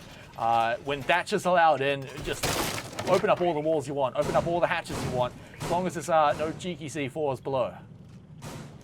Yeah, 10 seconds to Both, go. he's picking up the thermite this time. We've seen it from him before.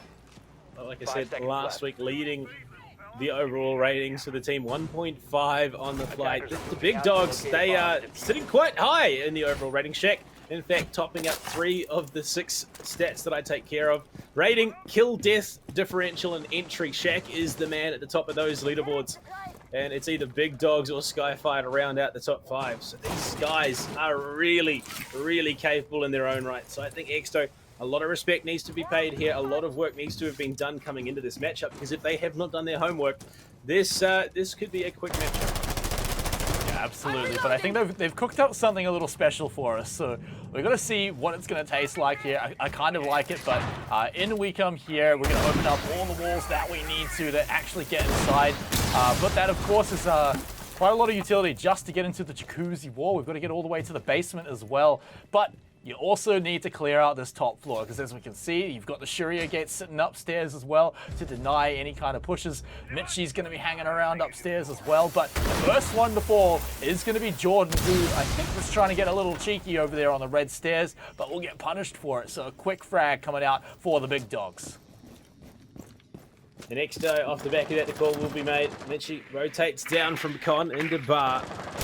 But the big dogs already just ground being taken. Shaq, surprisingly enough, not on the Ash, picks up the Eon instead. A bit of a linear move. She does fill a very, very similar role to the Ash at the moment with the changes that were made. The Gon 6, those 2 frag grenades, and the G36 is just an absolutely stacked loadout. Iana really, really terrifying at the moment. But speaking of terrifying, this position being held by Sawyer, if they haven't droned it out, if they have no idea that he's here, this could be a big frag to find. Pac-Man swings in. He gets downed and finished off. Sawyer will equalize the score. And an ace off the board early, especially one that is in the hands of Pac-Man. That's a big loss for the big dogs. Yeah, luckily though, it's not with the standard bans that we see, so Thermite is an option too. Oblivion now pushed down towards the blue stairs, but of course, such an awkward one to hold. That bulletproof camera as well, super annoying, but oh man, I thought there was Oblivion for a second, but it's Mitchie to get Shaq off the board too. So a great start to the round for Exto here. Yeah, they lost Geordie early, but that's okay when you're taking away Shaq and Pac-Man. Mitchie, look at his positioning as well, basically outside. Oh, and he gets to watch Bob fall down through the wall, but that's the risk of sitting right next to an entry point for himself as he gets traded back as well. So it's still advantage to Exto. Not a lot of time for big dogs to make the push. Well, Oblivion, at least he's down bottom main, has the lifeline in hand to deal with that Surya gate and the proximity alarm as well. Giving away his position, but I think they did have an idea of where he was going to be. Camera will spot him as well. 11 seconds left, they have to push something. Pants swings, finds the kill on a Soya. We're back at a 2 versus 2. They've got the wall open, but Cairo doubles up in the round, finds a second. It's all in the hands of Oblivion. 1 second left, no chance, no clue. And Exto will take a round away from Big Dogs, and for the first time, get themselves a round lead. Yeah, that's a good point. First time round lead, but I mean, look, it was looking pretty bad for them when Geordie went down. I was thinking, all right, this is where things start to go a little downhill, but hey, they held strong. They managed to pick up 2 pretty important frags as well. It wasn't even entirely by surprise. Like, Pac-Man tried to make the swing onto the player in blue, but still managed to go down, and then they get out of there basically scot-free. So big moves by Exto. But remember what I said during the ban phase is that I think they were putting a lot of focus onto the basement hold. This is where now they have to change it up. Another operator that did slip through that we haven't really mentioned is Valkyrie. A lot of really great cams here when you're on the top floor. Defenders, protect your bombs from being defused. There's a lot of information to be gained. That is so key on playing the defense. You don't have the drones that the attackers do, so you have to make it work elsewhere. But with a Maestro and a Valkyrie on the board, that is just an insane amount of information available. That paired with the mute, it's information denial. This is going to be a very, very tough round for Big Dogs. They need to get in. They need to clear things out.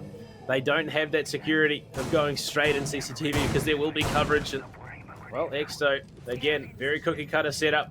Very, very linear to what you're expecting from the majority of high-level competitive teams.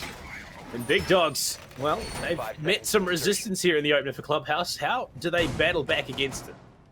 Yeah, here the thing is that the main wall to CCTV is going to be super easy to get out of, but hang on, because Geordie, He is being a little bit naughty here, seeing if he can find anyone with a bullet hole, but I don't think anyone spawned over on that side, so he's going to be walking away empty-handed, but at least keeps his head on his shoulders. For now, though, like I was mentioning, that main wall is going to be opened up very easily with the Thatcher, but Cairo takes a bit of a clip and will drop down quite low, but still manages to survive for now. A little awkward.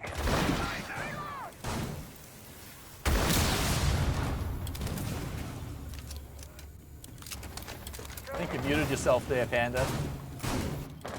Yeah, sorry, no, my bad. No, yeah, I did. I was taking a quick drink. I think that was at the hands of Tesla as well, so unfortunate, but yeah, I wanted to say. Totally, I didn't. Yeah, not totally unworkable. They can look to bring it back here, but the minute burnt already. Mitchie's still alive in rafters. Still has those cams, still has the opportunity to deny. Spots a drone. We'll tag it up with the laser if he can, but just whiffing a little bit, so we'll say alive. Tesla, though, finds a kill on Deboff, takes down the Thermite, and that MVP from last week. This is a vastly different start that we've seen out of Exto previously, and it's a good indicator of what they can bring to the table. Yeah, I mean, that's just awkward to lose your Thermite outside the door. He was definitely looking to just hold the sight lines down for the rest of his team. Now Oblivion now coming on in here. They know they need to flush Mitchie out of that Raptors position. Otherwise, he's just going to sit on this tower defense mobile game the whole time with those Maestro cams. So powerful, can deny the drones coming up the stairs as well. It's something you don't really see talked about quite often, but it's such a valuable asset to have. Throwing in that EMP as well now frees up a lot of the mute jammers that were blocking the drone's position. They know that Mitchie's there, but now the question is how are they going to be able to deal with him? A few frags should be easy enough to take him out, but imagine he's got 1 or 2 ADS sitting up there, packed nice and tightly. Get out! Well, they're starting to dump the utility and starting to clear out some of these defensive positions. Pac-Man will jump into Harry Potter, starts throwing up those smokes to clear out for the frag grenade, but 3 ADSs all stacked up. Mitchie, he loses the gunfight, the AK-12 does do a bit of damage. Sawyer returns 1, as Shaq returns yet another. 3-3 as we hit that 40-second mark. And health buzz, they're looking pretty good on the whole. It's only Pac-Man that is a little bit lower than the rest. Pants joining up. It's a 2-man push in from Garrus. Toxic Canis is going to lock down the rotate from that CCTV wall. Shaq on the breach might be the covering player to lock down any chance of a swing from the defenders. 20 seconds left. It's getting a bit tighter here. Toxic Canis are thrown deep. Tesla finds Shaq on the breach. Now they're both stuck on this same angle. Pac-Man swings, does get the trade, equalizes yet again, but time is not working for them. Nitro from Geordie finds Pants, and all of a sudden Pac-Man has to stare things down with no chance at a comeback, as Geordie will swing, finds the frag that he was so desperately looking for at the start of the round, and Exto with a 2-round lead on the big dogs. Man, I saw all the Toxic Canises going a little bit wide and early and thinking, all right, the C4 from Geordie has to be what pulls out the denial on the plant. But I was looking in cache and I couldn't see him, and I was thinking, where is he going to be throwing it from? And then he pops in through the window, through the little hole, and just gets the perfect shot on it. It couldn't be easier.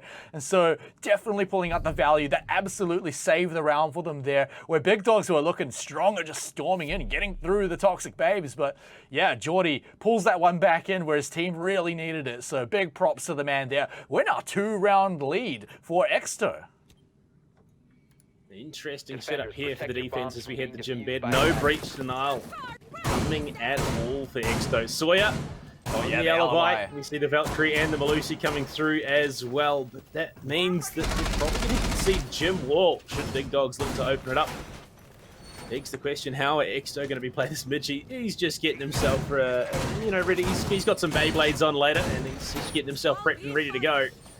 But this is interesting. We see a slightly different reinforcement setup. Okay, this is not the setup that I've seen at all, but it's a very aggressive one. Exto are going to be looking for some of these gunfights. Yeah, I mean, the alibi also kind of suggests that they really want to try and find some sort of surprise there, make things a little awkward for big dogs, who I imagine are feeling a little bit tilted here, right? They've just gone 2 rounds, especially after that last one, which really came down to the wire, already catching them out with the Prisma holograms too. So they've now got confirmation on where their opponents are coming from. Another great thing as well is that you can just pick up those Prismas, rotate them around, block other sight lines with them. That's another really great use for them, not just the trying to, play the memes and trick your opponent, right? Is that blocking lines of sight so powerful with that utility, and certain windows, certain rotate holes on gym bedroom, are just invaluable when there's a big alibi face sticking through it and you can't see through it at all to get your opponents. Well, time is starting to tick away. We're heading closer and closer to that 1 minute burnt already by Exto, and it's not the conventional extension by any means. They have a lockout to Cash, they have a lockout from Con as well, and there is a player ready and waiting on the construction window. It is Pants himself. They are burning utility and time though, so at least they have that working for them. They do rotate back to and hunker down on the bomb side. Cairo picking up the position that we just saw moments ago. Oh my lord, Tesla finds the head of Pants, and that could have been a massive operator to keep on the board. That is a very aggressive run out from Strip Club as well. This is a different Exto than we saw last week. You got to be careful when... Oh no! It falls down on the balcony as well. I was going to say that balcony is such a danger zone when Valkyrie's on the table and you haven't taken out the black eyes. Cairo keeps it up, chucks a nade over the wall there just to try and deny anything else, but gets out with his head on his shoulders. The only damage to be taken on his team as well. The Big Dogs are looking like they're in shambles right now, while Exto, everything's going their way. Attackers recovered the diffuser. I think this is Tesla. He's looking to beat his former teammate here. Shaq is in Con. And if you can see, it's Tesla on the other side of that wall, just the cutout. Mitchie, though, will destroy the drone. So they have no idea that Tesla is tucked into this corner. Shaq gets the kill! The knife misses! Oh, he gets the kill anyway! Oh, my lord, Tesla, you're playing a dangerous game. But luckily, he connects onto the header pack. Oh, yeah, we're going to see that on replay. They are going to know everything that went on there. Yeah, everyone gets to see it again. Oh man, so awkward, but at least he doesn't get bitten for it. Even if he didn't manage to get that one, I mean, I'm sure the rest of his team could have picked it up. You could see the Prisma tags coming out as well through the wall. Another little valuable thing from it, letting him get that second kill basically for free, as he could see pretty much through the wall with his ESP. But 3 rounds, that one looked the cleanest ever for Exto, picking up that round win. And man, I feel like this has got to get the boys rolling here. They've got to really be feeling it again. Of course, they don't want to go too hard and get out of check, but for Big Dogs, I mean, I wouldn't be surprised if we saw an early tack pause come out here, Panda, because you need to clean it up pretty soon. Otherwise, you're going to be staring down the barrel of, you know, a 4-2, a 5-1, maybe even a 6-0 half for Exto. Well, at the moment, we see the Mute and the Mozzie combo coming on board on the back side of the fullest bomb site rotation. This is would indicate that SSG style roam. You bring the Mute Mozzie, you head upstairs. Information denial and offsite press is the name of the game with this setup. But the questions need to start being asked. What is going on here? And I mean, you know, players who have followed Shaq in his journey might have an idea, given certain comments that were made at the end of Big Dog's matchup last week. This is rough. This could be the Shaq curse coming into effect, and oh, what a way for it to happen. Dude, I hate making rotates with this. The Keratos just takes so long to make the rotate. Even if you get it perfect, you still have to do at least one reload. And that thing takes forever to reload. But regardless, though, I'm sure he'll be fine with it. Because, yeah, Big Dogs are falling into a shout. Oh, no, he sees the Mozzie just sitting on his cams. He's playing something on that mobile game right now. Can he get him with the surprise? And it's just a total freebie for Shaq, who finds Tesla there. That's the kind of thing Big Dogs are going to want to get back into it, but I feel like you're not going to be handed a kill like that for too much more of the round. Yeah, Shaq mercilessly guns down his former teammate Oblivion as well. Drone goes deep into blue, will spot out the player around the generator. And bottom secret, Shaq will open up that hatch and stop as well. So they are starting to get things underway here. Sawyer again in this position where he punished Pac-Man earlier. Will be droned out. Will have the opportunity to rotate back. Does he know the hatch open? No, he re-aggresses. He finds Oblivion. All of a sudden, things are starting to look shaky for the Big Dogs for the first time this season, in fact. That is not great. Oblivion was 100% baited. Shaq at least will find one more Geordie to go down on that Oryx. But Sawyer, he's still there, still has the P10 Roni. Could still pinch in and cause some damage. Big Dogs, you can feel the fluster. You can feel them stuttering and the lack of confidence in this matchup currently. They need to get their heads back in the game. They need to find their anchor to lock them down. Oh, Shaq pulls off. Almost found by Sawyer. This is looking rough. He will do some Oh, damage, but Sawyer! enough to get the kill. Sawyer, he's, oh no, caught on the reload. At least they do get that denial. Shaq will be picked up momentarily, and they still have time to play with, but this is looking very, very shaky for the boys on the big dogs. Mitchie's not even on site. He's going for the flank. This is the play that they need to go off perfectly without a hedge for Exo to win another round. Oh, he lets one slip by, but I don't know if they saw him or not. It looked like they may have been looking up, but he's just checking all his bases here. He's got the jump on him and will slam him down. That's the diffuser as well. They might actually be able to hold this one down if Mitchie can just stay alive long enough. 30 seconds, that's long enough for Big Dogs to get there, but he's got the shotgun. Goes early, but the second shot will get the job done. C4 flies out just to push them off for another second or two. Cairo gets his one as well. He might go down in the basement, but down to the 1v1. Pants on the Thatcher here. Has to take out Mitchie. He's got no more utility, Mitchie.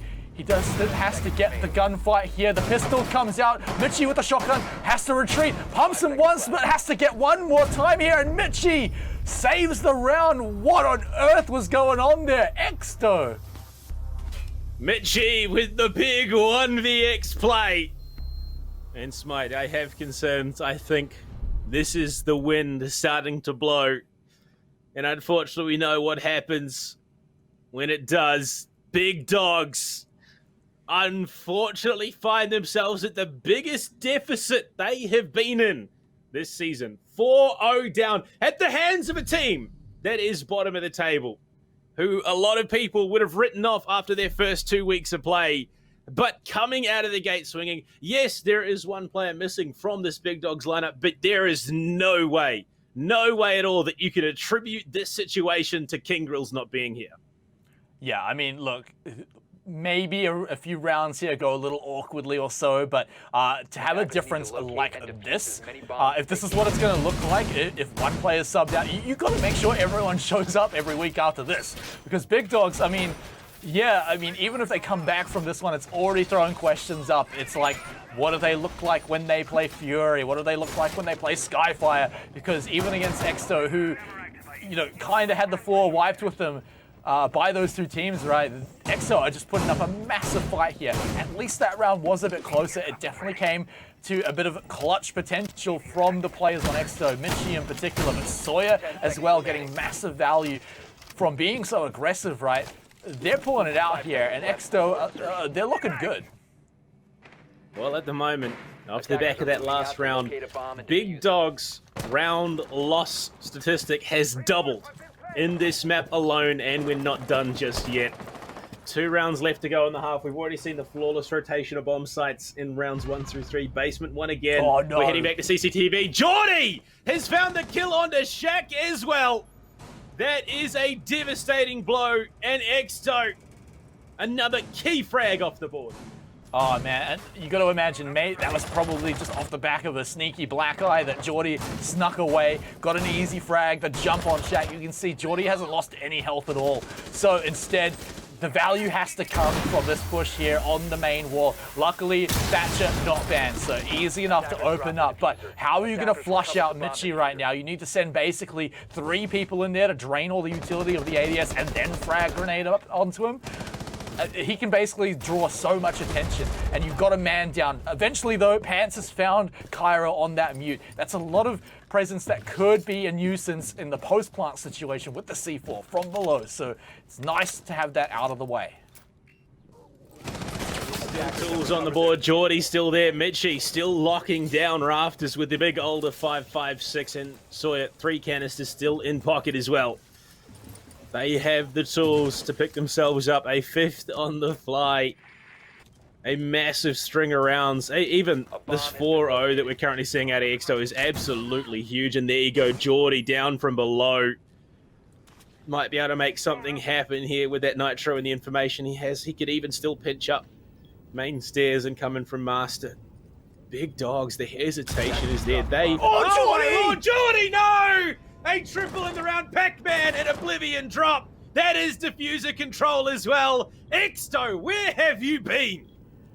Where's Geordie been? This has been incredible. I mean, what a C4 play. Again, has to be off the back of the black eye for sure. Perhaps he heard them entering, but for sure he would have had a teammate watching that cam for him. But the round's not quite over yet here, Panda. As beautiful as that kill was, Sawyer goes down on the defense. Big Dogs now making their push, but it might just be too little too late as Geordie picks up one onto Buff. He's looking to make it another, but Tesla will steal that one away, but I'm sure he's happy with that to make it a 5-0 so far.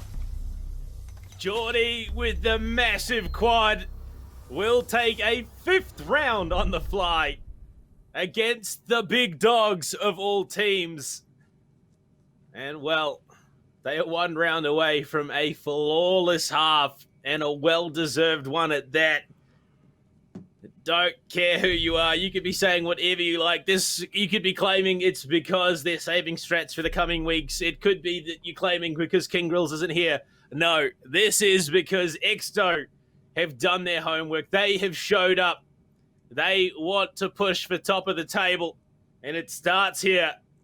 Final round of the half. We head to Gym Bedroom. Can we see not only a flawless rotation of bomb sites, but a flawless half coming out of Exto? It's looking good. Yeah, you got to imagine that Big Dogs have got to be keeping themselves together. I know they're a good group of friends here who surely won't let a few rounds going down really get them bad, but 5 rounds being handed over to Exto, that's got to feel quite bad. But here we are again. This is Exto running the alibi on this side as well. As you can see, you've got one placed on the window. Just almost impossible for you to take out cleanly, especially if you haven't taken out the black eye that's probably going to be watching that balcony, right? Such a powerful thing, and Big Dogs walked right into it, not once but twice last time. So 5 seconds remaining. you got to imagine that they're looking for it. The IQ hasn't come up either, so they're not really looking to deal with these black eyes, and I feel like they've just been such a pain point for them, especially in the last round with Geordie, who was playing it then, picking up that double kill. As we head into the final round of the half, Big Dogs raise some big questions here in this matchup. Again. There's a lot of uncertainty in this matchup. Shaq does not want to get caught again. He has been shut down at every turn. And there seems to be no answer to this momentum that Exto are building. They are on an absolute roll. This is a huge showing for them. And Vitchy shoots out the breaching charge from Shaq, who will get it the second time around. That is utility burn. That is time wasted. They are doing some absolute work here in this matchup. It's Clubhouse. Who would have thought that this is what they needed? Second time is the charm, it seems. But as we burn through the first minute, Big Dogs, they still feel like they're not quite sure what to do. Yeah, being a lot more cautious on entering the building though, and you got to imagine after 5 rounds of what we just saw, that's got to be the play. Now forcing out the player from the top of red stairs, this is going to give them a little more maneuverability. Shaq may even be able to catch him out on the retreat down if he moves forward over in that direction, but Geordie, he's still staying strong here. He knows he's a little pinched, now droned out. It's all going to be about how much time he can waste and whether he can pick up an extra kill on the way here. Here's the breaching charge from below. Should he expecting the Ash player to be coming up here? Shaq hanging around, just making sure he cuts off his retreat. But look at the time he's buying right now. It's past the halfway mark. Any value he gets out of this, and he's just going for the play here. Gets Shaq on the bottom of the stairs and will be able to get out as well. Cairo will fall in the background, but for sure, that is a massive play coming out from Geordie.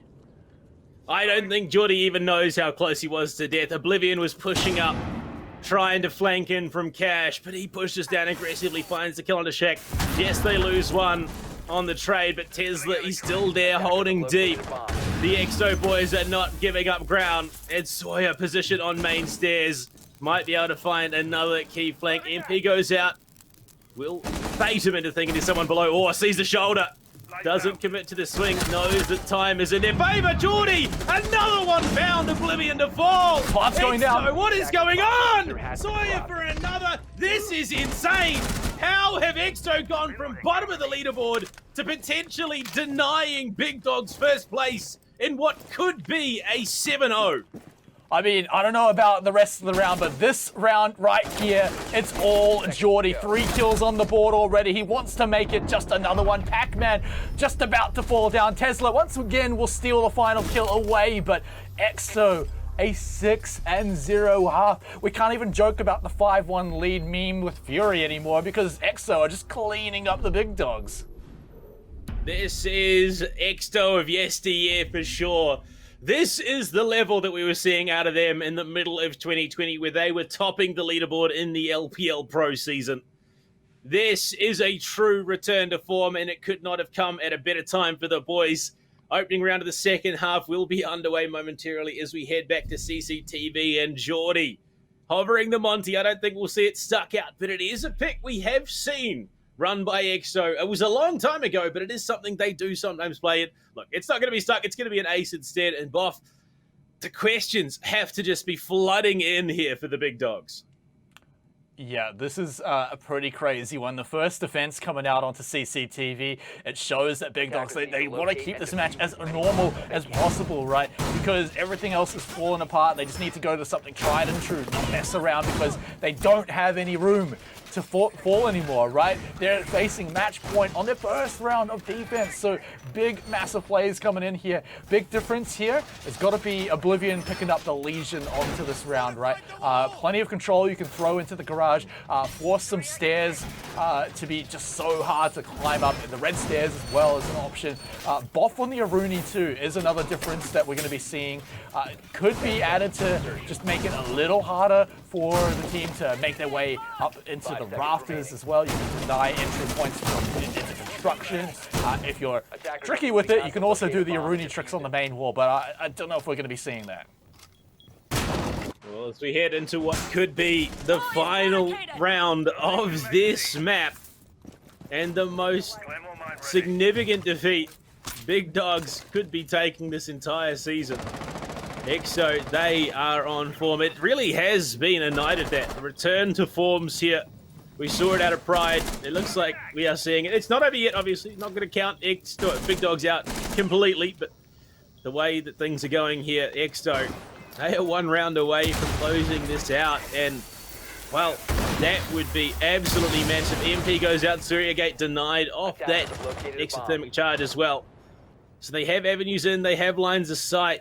It now comes down to those key gunfights. And Shaq down below, he is a phenomenal roamer on that Jaeger. What can he find? What misinformation can he utilize to find frags? Because if anything has to come together, it's him. Yeah, Shaq has to pull out the magic here on the defense. The first one to come out, though, is going to be Geordie falling down, but quickly traded by Tesla.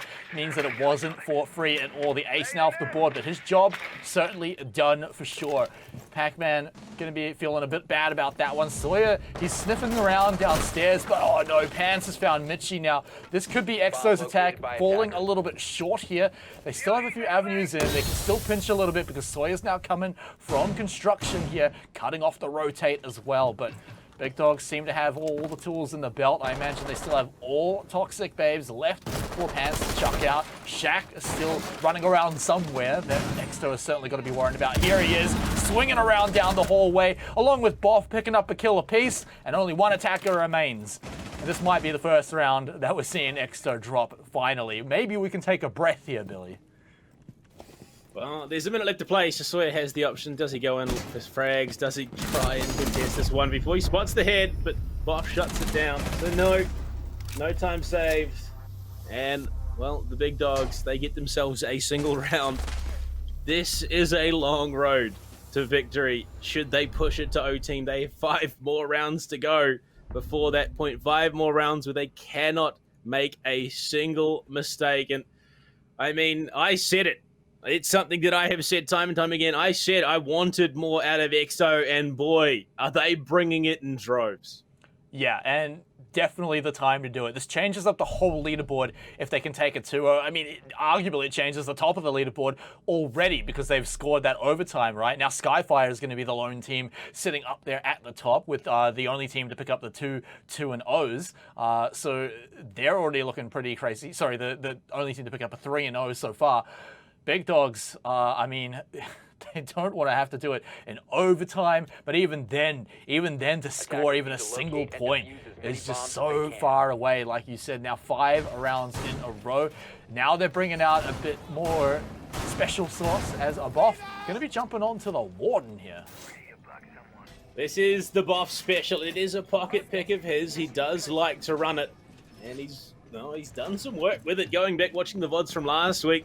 Couple rounds where he did stand out, bringing that. Well. Considering, just how short this EXO roster has been together. I know, I talked to the guys behind the scenes, like I said. EXO, this roster was put together 5 days before Playday 1. 5 seconds. Coming together, the progression that has been made. 2 very unfortunate losses. Week number 1, very, very one-sided. Second week was a little bit closer. Coming into week 3 to potentially hand Big Dogs their first loss of the season. But not only that, give them the treatment they gave to the Swingsmen in the opening week as well. I mean, this then proves that no one in this competition is safe. Yeah, you're going to imagine, like, Skyfire, if they're watching this match, are going to be a little worried. Fury, for sure, probably sweating a little bit. I mean, both of those teams have already had to face EXO, so they got the hard stuff out of the way. Probably wouldn't have called it the hard stuff literally before this match, but now you have to. Every other team is going to worry about EXO, but let's see. I mean, that first attack didn't look too crash hot for them, so maybe we do see just a full-on 6-round hold for Big Dogs to bring it to overtime. It is certainly possible, but it's going to be the church hold now, and everyone hanging around downstairs. No upstairs hold at all, I believe, but even hanging around blue, no one's really pushing too far up. So EXO actually have plenty of room to play with here, and I think we already saw no, there was no C4 that went out yet. Heard a different explosion, but for now, it's EXO's playground. The first task is going to deal with Oblivion here in the hallway, but Sawyer, he's got this real strong position behind the wireframe, so if anyone peeks out down that hallway, it should be an easy frag for him. It's a cheeky rappel that attackers love to use. Shaq over at the moment in Strip Club. Bomb has been Going to be located. playing the waiting game, going for the late rotate, late pinch in from behind. But you look at EXO, they've got the job done. Kitchen hatch is open, vertical lines established. Sawyer for the moment will pull off that rappel angle, throws the drone down. Should he choose to use it later? Getting closer to that minute mark. Attackers Shaq, have dropped this the bomb could be a diffuser. huge flank Attackers coming have in recovered through their bar. diffuser. No presence there at the moment. If he can pinch on into kitchen, find some frag there. Hell, if he can even get down into oil pit or secret stairs, this could be very, very rough, and he's got the positioning. Someone's watching though, Mitchie has his number, and that could be the first domino that results in the fall of the Big Dogs. Geordie will be traded back by Boff, the MPX in the hands of the Warden. Head spotted Tesla will fall, but so does Pants on the back side of it. We're in with 3-3, Mitchie walking down, Goo Mine in the leg. Does not have the opportunity to pull it out. Pac-Man finishes off the kill on a Tez. And now, oh no, Boff's seen! He's on the backside. Mitchie gets the freest frag of his life. We're in a 2v3. Luckily, Pac-Man pulls to the right place to refrag. Sawyer falls down as well. It's on Cairo. He can't do it. It was close, but not close enough. The Big Dogs, they do hold on just a little bit longer, but this is starting to get scary for the Big Dogs. Yeah, what was that round though? I mean, it all looked pretty good for EXO in the entry, right? But, locking down Shaq on the flank was probably the biggest win for them there. But then as soon as it came to the actual gunfights where they just had to take down those long angles, the defenders, Big Dogs, just held on super strong, right? They, even if they died, they would get a trade back. So, even when you saw the Warden player just get absolutely beamed because he's looking the wrong way, they still managed to trade it right on backs, even with the, goo mine in the leg. So it's a strong hold, and you can tell that when it does come to those just mechanical plays, then, Big Dogs still showing that they can do it with the best of them. But this 6-pick onto Frost, interesting one here for Jim Bedroom, but going to be able to deny a few entry points on the Attackers need windows, to I locate suppose. and defuse bomb.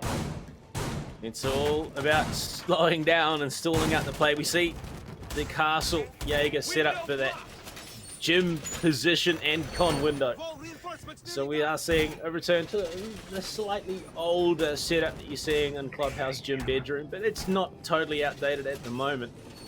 EXO, I think this may have been a case if they were biding their time. They knew that we were probably going to go CCTV basement first, and now to Gym Bedroom. This has to be the best shot they have at closing this map out.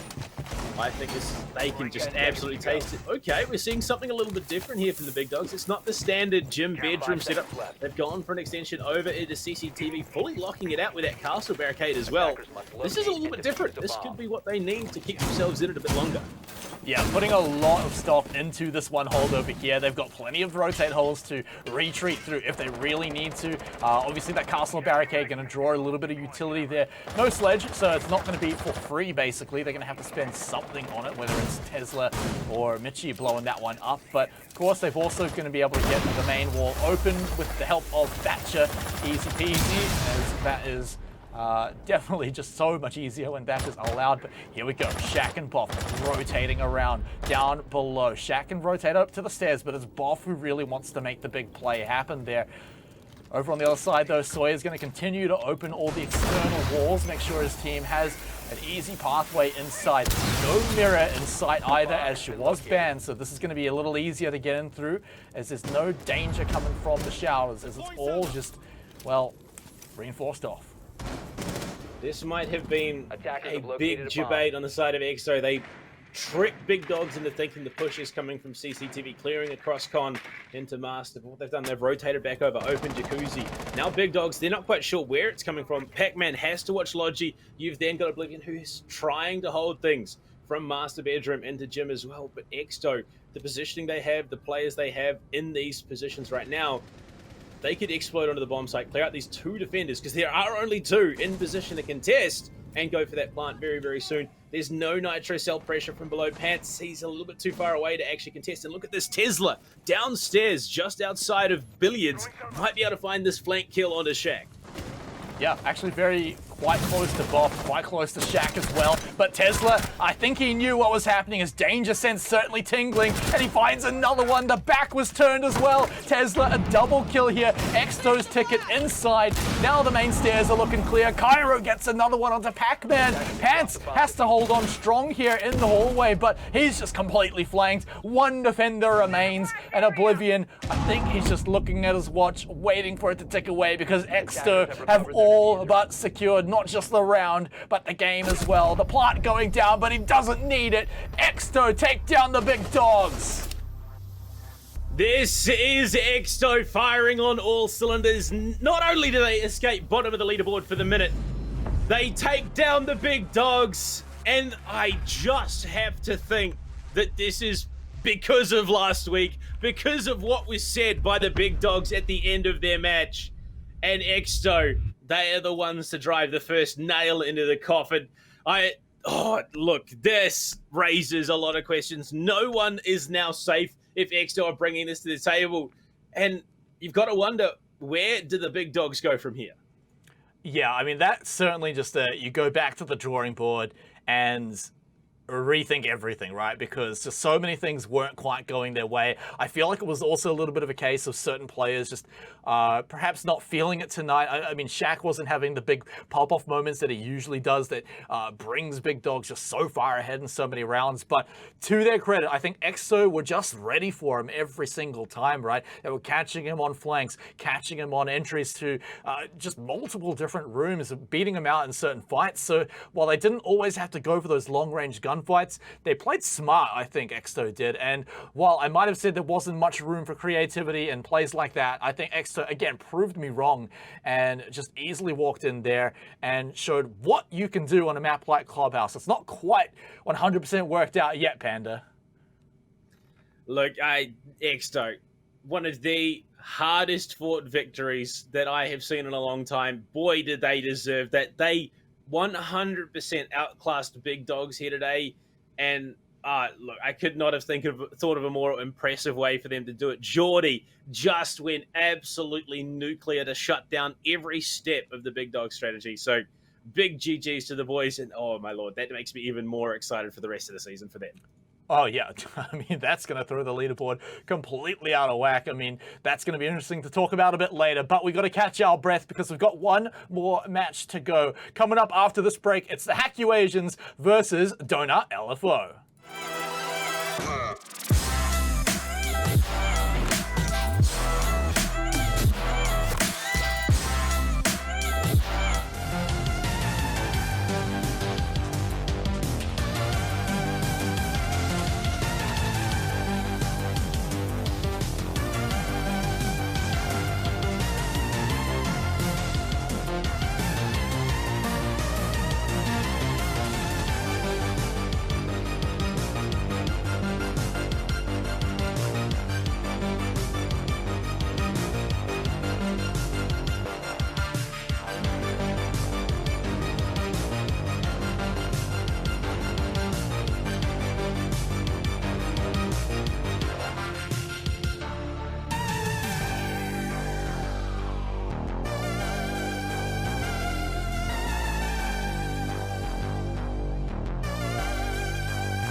Welcome back, ladies and gentlemen, to the Oceanic Challenger League. We've got one more game for you tonight, but oh man, Panda, after the last match, I don't know if we could really predict anything anymore.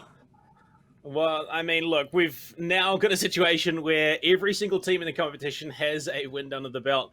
Exto and Pride finally find themselves picking that up. And, well, the interesting thing is now one of the teams here that is going to be playing is going to unfortunately lose, which means that, off the back of that, we could find Pride or Exto jumping further up the leaderboard because both Haku Asians and Donut LFO are currently only sitting on the one win. Now, in saying that, it is, it's a little bit rougher for one team. Haku Asians, they did pick up their win in overtime, so they are sitting on less points on the leaderboard. In fact, they are currently sitting lower in the standings than both Exto and Pride, who just went absolutely huge there. So they need this win. They need to pull out something big here against Donut LFO because they have had one phenomenal performance and then one a little bit lackluster performance. Yeah, and their opponents as well, Donut LFO, I mean, even though they are, a point or two ahead, they still really need this win if they themselves want to start contesting that playoff spot. They need to get into that top 5, and with how much the bottom of the leaderboard has been shaken up, it's going to be a difficult one. But let's get into it. Let's first up take a look at Donut LFO. I always say this, but I love the photos these guys provide here. Levi, Nova, Mixes, Tracy, and Fluxus, MVQ. Look, these guys look beautiful. What do they look like when they hit the game, though? Look, unfortunately, the loss last week was a bit rough. No one really expected Swingsman to come in the way they did and take that away from them, but they're still putting up solid showings across the board. They did make the Swingsman work for it very, very hard. Fluxus as well has been a very, very solid player, a very, very good addition to the roster. 13 and 11 in the frags department last week, 2 and 1 on entries. So very, very good and very, very consistent when he came to that. Unfortunately, they just struggled to close it out. So, I mean, that hopefully is something they've worked on.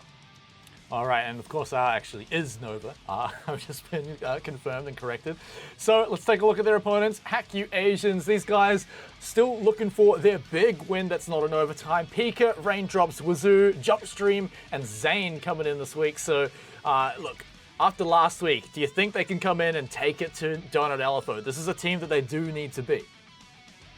Yeah, they do. And look, coming into last week, obviously the Swingsmen, I know for a fact they had a plan coming into this matchup. They identified Pika as one of the strong points of this team. Very mechanically gifted, very, very good in his own right. So I talked to Pants and he said, look, what we did is we doubled up on our numbers. We knew that he was going to be good in his gunfight, so we just stacked the odds. We chucked 2 people at him at any one time, and we looked to take the gunfights that way. So this time, you've got to wonder, are Donut going to be able to do the same thing? Because Haku Asians, they're a team that if they find that freedom to move, if they find those opportunities, they are very, very strong. And I mean, they've caused a number of upsets over the last 6 months, and I just don't see it ending here.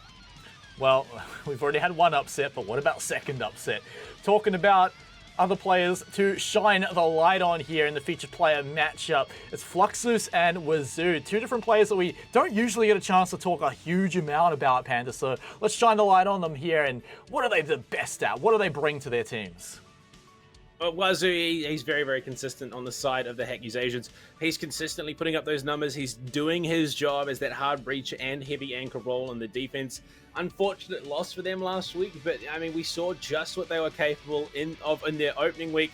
They have a lot of potential, and whether that comes through today is the big question. But then Donut LFO, they had a matchup against the Swingsmen. They got taken to overtime. They lost it 8-6 there. Despite the big work being put in by Flux, Nova, and Mixers, they just weren't able to carry it over the line. And it was in large part to Jeff, who went 16 and 10 in that matchup. So it's about the consistency. It's about playing off each other, utilizing the tools they have available to them, and then shutting the match out. Because we've seen a couple of times already where teams who can't shut the match out don't have a chance of taking it in OT. All right, well, one last thing to check out is going to be the map that we're going to, and I don't know if this one's going to surprise you a little bit, but would you believe it? We're going to Clubhouse again, and we have seen that, thanks to Exto, that teams can add their little flair onto this map too, but I feel like Exto certainly pulled out all the stops to do that one. Do you think we're going to get anything crazy here, Panda, or do you think Donut LFO and Haku Asians are going to go tried and true and just kind of let their players pop off? I mean, again, it's a situation where there's not a huge amount of information available. We saw Hack Asians against Big Dogs. They were the team that got taken down 7-3 on Clubhouse last week. So we've seen at least a little bit from them. They did pick up 3 rounds, so they did do a fairly decent job at some of their play. It's again a case of how prepped are they coming into this week? How ready are they to come to the table with a significant showing? And unfortunately, I think this is, again, a situation where it's incredibly even on the whole. Donut Elevo have the potential to take this, so do Hack Asians. And again, it's going to come down to a very mechanically driven game. Yeah, we'll have to find out as well. I mean, a lot of these players are, they've got plenty of opportunity to pop off. We've seen it in previous leagues. We've seen it in this league as well. I think someone that everyone should be having their eyes on today is Pika. He had a great performance week 1. It did take half the game to get to that, but it still popped off nonetheless. But last week, it just wasn't the same. As you said, he was targeted a little bit. So everyone's going to be watching this man here to see if he does come in and just absolutely slay like we know that he can, or if Donut Elfo are going to be able to shut him down. But, I mean, look, this is definitely where things are going to come out as well. I think if Pika is the one to start popping off nice and early, that's the real danger signs coming out for their opponents. That is where you've really got to start worrying. Well, we won't know until we get there. We won't know until we start to see those operator bands coming into the fold to see how both teams will be approaching the map. Obviously, Pika, an incredibly capable player on that entry. They need to shut him down. They need to have a strategy to deal with him. He's one of the craziest players that I have seen in a long time. As much as I say, Elements and Namni, incredibly gifted mechanical players, the Pride roster, very, very stacked. Pika is just on another level. The guy's map knowledge, his understanding of how teams are approaching it, his understanding of where he can be threatened from. There's a reason that certain accusations were made and no evidence was found to confirm them.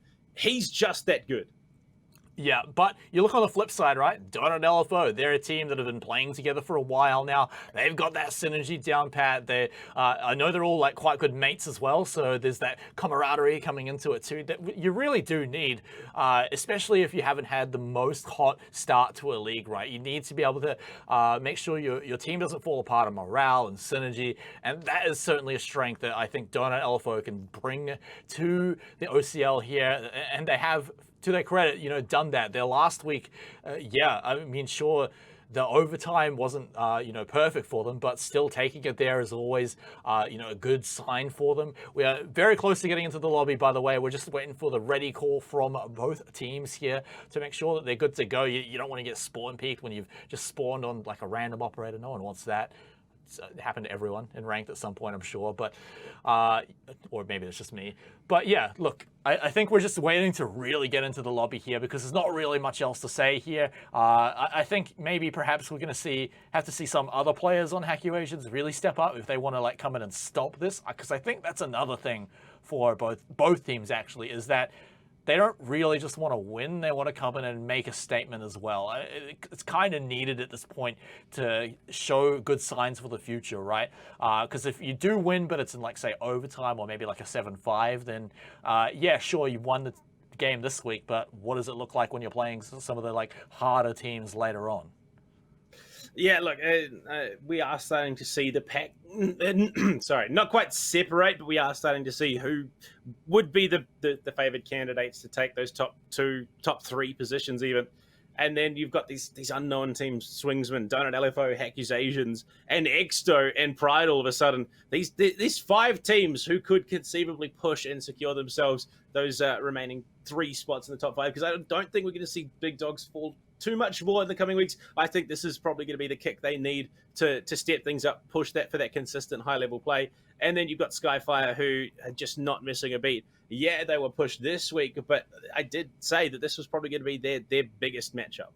Yeah, and that's the best part about the playoffs coming in from just the top 5, right, is that it's not just like, oh yeah, who can get first at the end of the split, who's going to get second. Like, we have a pretty good feeling of that, at least teams that are locking in up there, but yeah, like you said, that fifth place battle, it actually happens quite a lot at this division as well. I know LPL Pro, there was certainly quite a lot of teams bunching up around there. There was, I think at one point, like a 2-3-way tie, something like that, where it was just so incredibly tight where any team could have taken it. So I feel like we're getting a little bit of that again, but even more because, like you said, there's no teams that have not picked up a win anymore. Everyone's managed to score one under their belt for now, and even against some of the more difficult teams. So I feel like, yeah, because of all that, this is where it has to be made, right? If you want to really climb that ladder and not have to struggle in the later weeks, come in here and make a statement. Come in and say, like, teams like Hackuasians or Donut LFO, they're not a worry for us, right? They're not a worry because our target is at least cracking into that top 5, hopefully taking a game or two off some of those guys in the top 2, top 3. That would be fantastic. But yeah, apart from that, I feel like it's still a match that can go either way, but I don't think either team is going to be happy or ecstatic, at least, if they take the win, but it's close. Yeah, look, we've seen it. The only Titan so far not to fall is Skyfire, who still got taken to OT today. So they're not the most secure roster anymore. They have been shaken. That much is clear. Well, it means that there are any number of possibilities that could play out in the coming weeks. There are still 4 play days after this one does conclude, and that's a maximum of 12 points that can be secured. So realistically, no one is safe in the standings. I have to wonder, maybe coming into this, there's definitely a lot of predictions, a lot of sentiments that are very much being proven wrong here, but it makes it even harder to call who could be the winner at the very end. Yeah, I mean, that's going to be exciting as well, because when we do hit playoffs, that's when it gets to the best of 3s, right? And that's where the real teams start to shine through. Then the final is the best of 5 as well, where, I mean, that just really goes down to the wire if the top 2 teams right now are anything to go by, even the top 3, to be honest. So playoffs really going to get exciting. And that's the other beautiful thing about the best of 1s throughout the season, right? Is that, one, we get more matches throughout the night, but also, is that teams can surprise us through single maps, right? Like, I imagine, if the Exto versus Big Dogs was the best of 3, that could have just been a reverse sweep from Big Dogs. They take a break to get, recollect themselves and just come back. It happened quite a lot last year in LPL Pro as well, when it was best of 3s throughout the whole season, is that you did see quite a lot of, one team will smash through the first the first map, and then suddenly it's a lot more competitive in the next 2 maps, or even just the other team just flips it around and just stomps through the next 2 maps. So that's a whole different story, and that is going to come with playoffs. For now, teams are getting the chance to shine on certain maps, maybe bring out pocket strategies that are a bit of a surprise, maybe even just have like a single map where you pop off, right? That does happen. And again, we've already talked about it, but for Pika on Hackuasians, that could be the difference between just smashing out a win here or even trying to claw it back in overtime. But Panda, guess what? We've got a game and it's ready to go. We'll be getting into it. Clubhouse underway. Some minor software issues, but they have been resolved. Kicking things off, Donut LFO have the first ban. Good lucks in chat. This one is going to be a defining map, to say at the very least. And yeah, it's entirely down to who pops off, who has that massive showing. We've already seen that tonight. Namni for Pride went off, pulled out a huge performance, his best of the season so far. Geordie, much the same in our last matchup. But kicking things off, Maverick, the opening ban here. Donut going to be taking that one off the board. Question, I mean, look, are we going to see Thatcher let go twice on Clubhouse? Surely not, right? Like, surely he gets banned out here. Teams are just way too comfortable with those 2 bans, but perhaps he does. Nope, he's going to get banned away. So this is the standard one we see where it really does lock out certain walls. Some teams are opting to bring the Kali sometimes.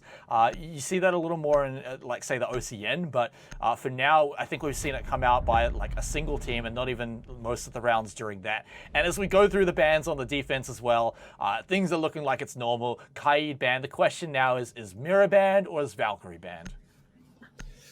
Well, it's anyone's guess. One of them has to make it through, and one would imagine, yeah, it's probably going to be Mirror to take the fall, unfortunately. So Valkyrie, we saw just how key that pick was in our last map. Geordie went absolutely off. Those black eyes were so pinpoint placed that he was able to find some big frags and some big swings. And, well, Hecu Asians, they now have that to deal with themselves.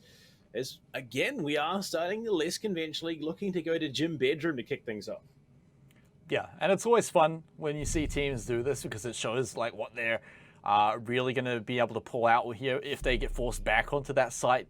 It's usually one to try and catch the other team off guard a little bit as well, but usually you can tell by the operator picks there. The castle being swapped off though, it does raise a few questions, right? Because the rest of the operators, you could argue they could show up on the other sites, but you also see the distinct lack of smoke and you're like, okay, it's probably not CCTV, it's probably not basement where smoke shows up quite often. So even with that 6 pick, Fluxus onto the Frost, maybe they're just looking for some surprise little Frost mats there, but I imagine it's mostly just to block off any, yeah, there it is, any entry from those windows.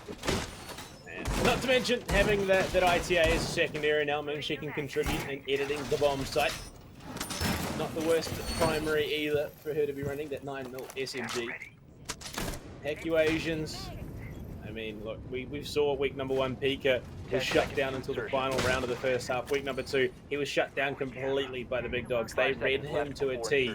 Donut LFO, hopefully they've brought something to the table to counter him as well. Because if not, he is a downhill rolling snowball and one that can achieve a lot of momentum. They need to do something to stymie that early.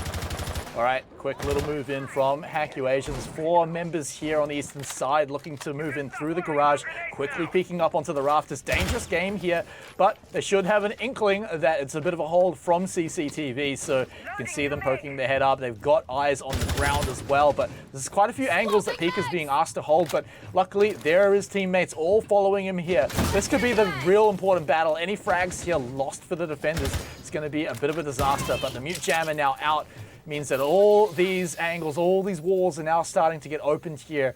Everything into CCTV. You can see Donut LFO no. They've pushed back a little bit, one onto red, and the rest back into construction here. So Hecu Asians, they're not wasting any time. Getting things open early. Getting those avenues into the building established so that should they need to, they can get in and cover. Will push into CCTV. They've got that much ground covered.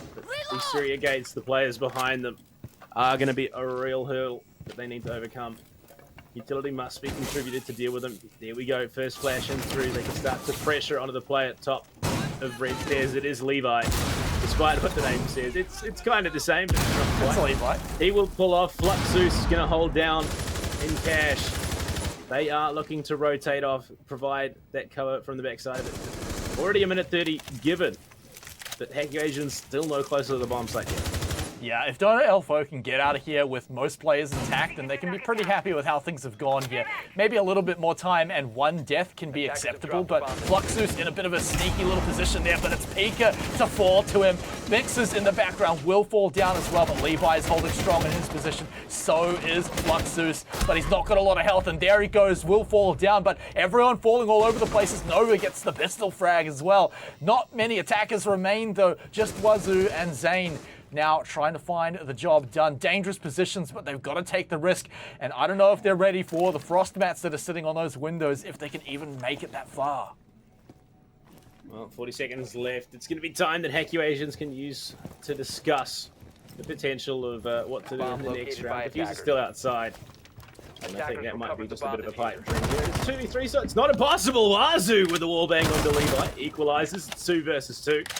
But at the time, it's not favourable. They need to get themselves in. They need to get themselves in position to go for the execute. Wazoo just going to full tank that Surya gate and walk in as he can.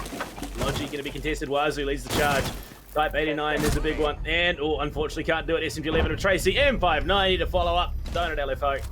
They will take the opening round here in Clubhouse. Yeah, I mean, things got a little chaotic in the middle of the round there, but thanks to all the time that they managed to drain as well, Donut LFO pretty happy with how things went on the defense there. But at the end of the day, during all that chaos, they did walk out of it with the man advantage as well. It got a little dicey when you saw Wazoo get that frag from the balcony, but once the Logi push was kind of worked out, like there's not really much you can do apart from swing and hope that you're going to be able to get the gunfight win. But turns out it's Donut LFO to take that out with not too much time remaining either. So a good solid hold from them. going to be going down to Church and Arsenal here, and you can tell what they're looking at with these operators. Mozzie, Vigil, the Castle, the Mute. I wouldn't be surprised if this whole team went upstairs, Panda. Yeah, again, setting Attackers themselves need to up for that locate and SSG defuse as style many roam. bombs as they A can. lot of vertical presence, and Flux with the frags that he's been picking up. Of course, he's the player on the Vigil. You want him with that K18. The man can do a lot of damage, and when there's no information on his positioning, he can do even more. This is cookie cutter stuff, nothing crazy out of the ordinary. This is a strategy that the teams have been running for a long time, and they have worked as hard as they can to perfect it. There we go. Yeah, look at that. Just picture perfect SSG roam setup here. So, going to go ahead. Everything now locked up nice and 10 tightly. seconds They'll left have before the insertion. bar hatch to drop down if they need to as well, 5 but seconds it's to all insertion. going to be on Hackuations to, again, quickly and efficiently clear out the Attackers top are of the moving out building to here, locate a because bomb that and is going to defuse be it. the name of the game. Even if Donut LFO do drop a player here and there, as long as they can drain enough time, then it's going to get the job done. But everyone, you've got Levi upstairs, you've got a whole squad. Fluxus is going to be that wild card, probably hanging around the blue stairs quite often, but coming in here from the western side, this is, again, Hackuations obviously reading into it with that operator lineup. They know what's going on, so they know they've got to focus on that top floor very, very quickly. Again, not waste too much time. Trying to bait out the peak, and oh, he almost bites. Pika was almost able to snag that one up. Levi, though, chunks some damage, but will stay alive for now. Keeping him alive a little bit longer means that this SSG roam is that much more effective. That is the aim of this setup. Waste time, waste utility as well, and it's exactly what they're doing. They will start to open things here on Jacuzzi. There's really nothing to find from that position. Levi down and bar can drop the hatch should he need to. And Flux and Mixers have already pulled back down main stairs. Same, he might be able to find the kill onto Levi. It's an angle that could be utilized. Given that Levi is so low already, it'd be a pretty easy frag to find. We are getting deep, and there we go. He does find it. Zane taking care of that Mozzie. Unfortunately going down 2 rounds in a row now for no kills. Zane pressure in, find that position, start to open up the vertical holes in the floor. And this is where Hackuations can start to take some ground back. Yeah, they've got so much time to do it as well. They've managed to clear out nice and efficiently. Levi does get picked up pretty quickly. So now they can just focus on opening up all those holes. Probably have like almost a minute to make the drop play happen. They can just try and focus on getting the players that are hidden away from boxes. But this is the one that it needs to be the difference maker here. Fluxus rotating around. Oh, did that drone spot him? Attackers have I located think a it bomb. may have. He did not have the ERC active. So they've got an inkling of where he's going to be. But he's just so far away for now that Hackuations, they can almost not even worry too much about it. Have a single player watching, maybe even just leave a flank drone there. Even as a Vigil, right, you can put it somewhere long like the hallway where he's got to run for ages to get through. But look at this, the kitchen now all opened up, but upstairs, this is the man that we've been talking about, Fluxus. Needs to make the big play, but like I said, Hackuations, they know what's going on, so they should be expecting this one.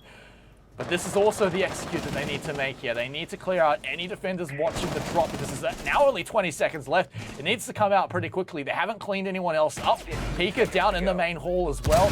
Fluxus, I think he may have actually managed to sneak up to them, because there's not any time for them to look at their backs as he just runs and gets a kill for free. The drop happens. Jump stream on death's door, but can't get anything else done. Mixers has also got Pika. Jump is trying to get that plant down, and no, there they are. They stop him and clean up the round there. Donna LFO. They held on to the end there. Yeah, look, Flux doesn't lose those at the bolo charm in play. And well, 2 rounds in a row here for Donut. Hackuations losing a bit of steam. These attacking rounds just aren't playing out for them. They need to be doing something a bit different. And Pika, again, just has not found his way into this match either. It took him a while on Cafe in week number 1. So it might be a case of the same thing happening here. When he hits the defense, though, he's a Vigil player and a Jaeger player himself. And a terrifying one at that. Hopefully, though, it doesn't take 6 rounds for him to come online here in this matchup, because already we see Donut LFO playing this very, very well, taking commanding gunfights and winning them handily. And you gotta wonder, like, how does that round go if they killed Levi like almost a minute earlier when Pika was just camping him on the window? It was close. He almost got him. They would have had a lot more time to deal with it, a lot more time to flush out Fluxus on the Vigil, who ended up being a pretty big thorn. Like, they spotted him in garage a lot earlier on. I thought that would have been the play, but it seems like they just sort of ran out of time and had to forget about it almost. Like Danny kind of forgot about the Iron Fleet, but for now, Donut LFO sitting nice and pretty ahead, right? They're stemming any kind of bleeding that Pika may be able to cause, staying alive, and even a man down in the previous round. It still managed to keep everyone else safe, and I think that was the big deal maker there, because when you have like 4 people watching the drop, it's just such a hard one to make from Kitchen. Attackers are moving out to Yeah, I locate think a bomb and defuse it. it was that late round pinch. They had an idea that maybe someone was still upstairs, but they had no way of confirming it. It is a vigil after all. And it was just, it's exactly how you want that setup to play out as a defender. A late round push to get control of Kitchen, deny any chance at a plant, and even with raindrops, he went for the attempted swing in, wasn't able to win that gunfight at all. At the moment, hack you Asians, they're going to start things up again. Stock standard approach to a CCTV bomb site. You want to open those angles onto the CCTV window from garage with the ex-Karos of Attackers have Wazoo. located a bomb. But again, there's just so many questions that need to be asked. Utility dump straight through the CCTV door. Frag grenade going to land deep and deal with the breach denial that was there. Jump stream will start opening up that wall as well. Impacts go out, but it's Zane to find the kill on a Flux Zeus early, who was too busy trying to impact the CCTV wall. An unfortunate mistake for the boys on Donatello Photo Mate. Yeah, that's a costly one, because now the garage is completely open for them too. Levi is quite off-site as well, so if Hacuations did make some sort of push from the garage, he'd almost only be able to retreat back to the site instead, wouldn't really be able to flank them. It's going to be Nova heading downstairs to maybe catch someone out on the first floor, catch them on the entry into Secret, but for now, nothing. Nothing from downstairs either, as we know. He's not got really anywhere else to rotate either, so it's all pretty held far back for Don and LFO. They're sort of inviting Hacuations in. They know that their weak side has now been opened up by the garage. They're just trying to maybe pop them from the window, maybe get a C4 denial on the plant, but Hacuations have so much time to play with here. Down below, Nova is looking to play soft floor under the breach. Levi with a run out for one. Raindrops falls. That's not something you should be letting go unpunished if you're Donut LFO. Oh, sorry, heck you Asians. But I mean, it's only one. It's only raindrops on the ash. There's only so much utility they can clear. With the positioning already in rafters, they have an avenue into the bomb site. They just need to find some way of dealing with the resistance. And there we go, Wazoo with a long range spray from the back of rafters into cash, playing the vertical angles. Nova though down below will find the kill onto Pika, who was trying to rotate it and cut him off. Nitro cell, but it doesn't get popped. Zane finds that one and is returned immediately by Tracy with the SMG-11. Tracy will throw those toxic canisters deep, but jump will stick the plant, and pros don't fake. He's prone on the bomb. What? He's caught somehow. Just he thought it was the idea, he thought it was the play, and now Wazoo has to clutch up a 1v2 with no help other than the information, and it will be depleted there. Wazoo going for the spray, playing the clock, playing the time. Tracy falls. Can he find another Wazoo? It's pistols out. Can Levi do it? It's so close. 1 point of health each. They don't know where to go, and Levi, he does it for a triple. His secondary is just better. I don't know how it came down to that, but what a wet noodle fight. It does go the way of Donut LFO, and they will get 3 rounds on the fly to kick off Clubhouse. Oh, the smiley face in the wall. He knows how close that was and how down to the wire. What a play coming out from the man. I feel like that absolutely should have gone the way of Hacuations, right? They just had perfect positioning. They were picking players off for basically free. Nova managed to get into a sneaky position with that C4, but they even managed to trade him back, so the surprises weren't quite there. But some big plays coming in from Donut LFO, clutching at the final moments, absolutely bringing them back into it just by the wire, by the skin of their teeth. And man, that's got to be tilting for Hacuations. These guys have got to steel themselves here, because I feel like we're seeing another repeat here. I mean, Exto had an excellent half on the defense. Donut LFO are looking to do the same. Well, 3 rounds on the fly. It's not really considered an upset either way. Both teams sitting incredibly close on the leaderboard. Donut LFO, I think, just edging out Hacuations by a little bit. Well, question. There's a lot of them. There always is. This has just been a night of what is going on at the moment. Donut LFO, they have the round lead. It is Clubhouse though, so the half switch could be an interesting one. We saw it go all 6 rounds in favor of Exto last match. I highly doubt we're going to see the repeat here, but we see this setup coming out from Donut LFO again. It worked last time. It very much deterred Hacuations from getting inside. They just found no ease of access.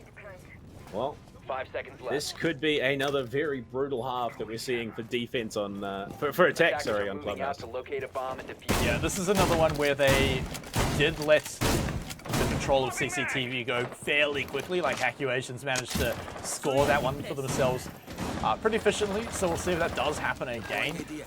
But yeah, I think this position on red stairs very important for them to hold for a long time because they've dedicated a lot of utility. A shield, there's a Shuri again. I believe at least one ADS sitting in there as well. So obviously Garage definitely going to go the way of Hacuations here, and the Mute Jammer very quickly taken out. But the real question is, how can they get Fluxus out from this position, right? He's got a huge mag in his gun as well, so he can sit there for quite a long time, providing cover fire, but he's got a lot of protection, perhaps from below, might be where they're looking for, but he's very quickly poking his head up, and he's got 2 ADS as well, so a fair amount of utility is going to have to be dumped in there if they want to get him without conventional means. And you can see they're being careful. First one coming through, second one, the third, and now he's open to being fragged, but he gets one on the entry. It's traded back pretty quickly, but that is not one that you should be giving away just by walking on inside. Rain, unfortunately, the times that he's died so far have literally been that unfortunate. 4 rounds now taken, but Zane will finally kill onto Levi. Nothing sadder than a Jaeger being killed by a frag grenade, but it does happen more often than you'd think. We are getting closer to the second half of the round, and for the first time, it seems the Hacuations might have found the foothold that they need to get themselves in. Nitro Cell in the middle of CCTV finds nothing. So Beaker will be able to carry on that march towards the bomb site. Mixes and Tracy joining up, going up main stairs, looking to hunker down on the bomb site with their remaining teammate, Nova. But time is, again, it's a situation where there's a lot of time left for the attackers who can look to regroup and reallocate that utility. Yeah, this is the same as last round. Hacuations, man advantage now. Plenty of time, even position looking pretty good as they're able to push quite far through the building here. And they've forced pretty much all of Donut LFO back to the site. Luckily for them, they've got a bit of power to be able to rotate around here, but that window open is going to be a pretty big pain point. Mixes has taken a bit of damage too, has to rotate all the way back. Logi, a dangerous position to be holding as well. As you can see, there's some attackers on the roof as well, able to drop down. Now the jacuzzi wall going to open up. This is coming down to the wire here for time, but that reinforcement is going to give them a little bit of extra protection there. But now it's going to come down to the execute. Can Hacuations get in there and just trade? That's all they need to do. Not give away any frags. As long as they just pick up the trades here with 20 seconds left to go. You've got to imagine they're jumping in. They've got to remember the frost mats that are on some of the windows too. That could be a saving grace. And the way things have been going, you never know. But into Jim, they're going to go. Sees the feet. This should be free for Nova. He misses everything though. Doesn't get the kill. And now with that, the plant is going to be going down. He does have it pinged out, but even then can't get it. And with that, no, Donut LFO. Tracy comes in to pick it up in the 0 seconds. And oh my word, Donut LFO, another one in the bag. Playing from top main, just sneaks his way through and shuts down Pika, who was on the plant. Donut LFO take a very, very lucky round away from Hacuations there. They had the positioning.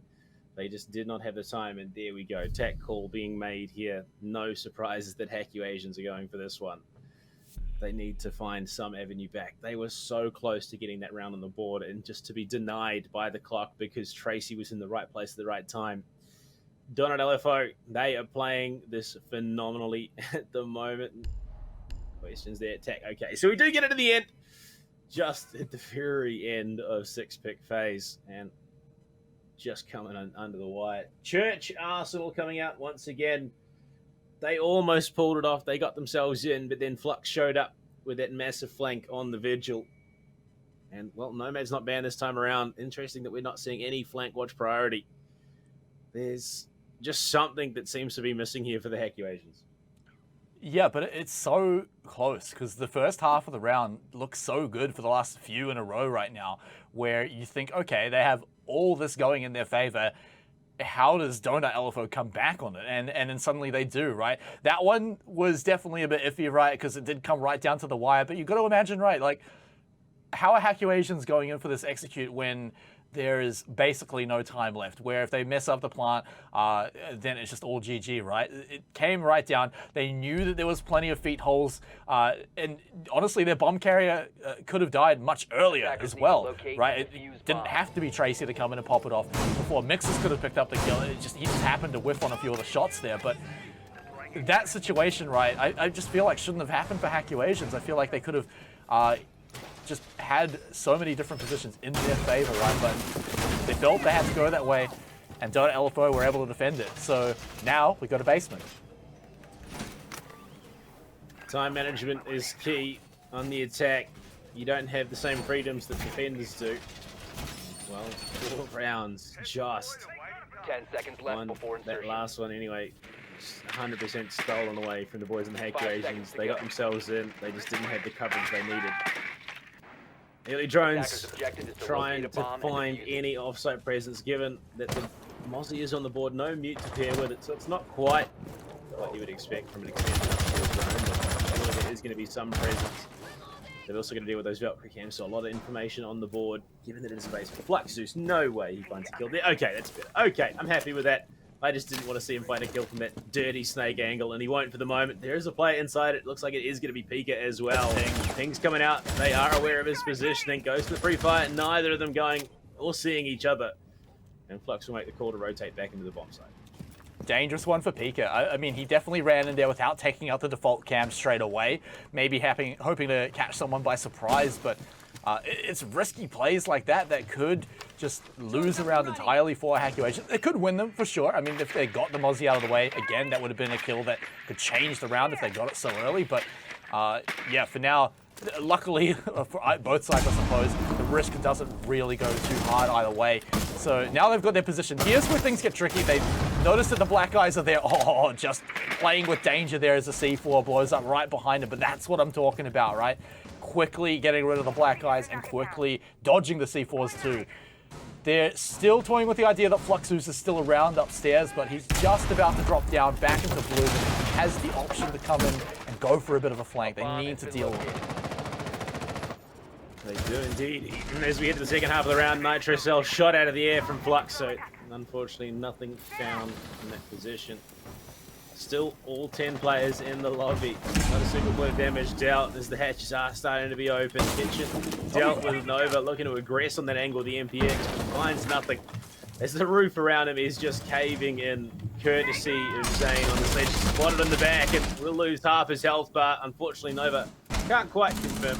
It's damage that could set up for a kill later on in the round. 1 minute left in play, and we still have no deaths on the board. Dude, what Nova is pushing up so aggressively, right? Every single hole could be his doom, right? But he's just trying to find the Sledge player, trying to deny the kitchen hatch drop from pretty much anyone. It's just Sledge in there for now, but anyone else could be dropping through. Fluxus does go down on the Mozzie, so they finally hunted him down.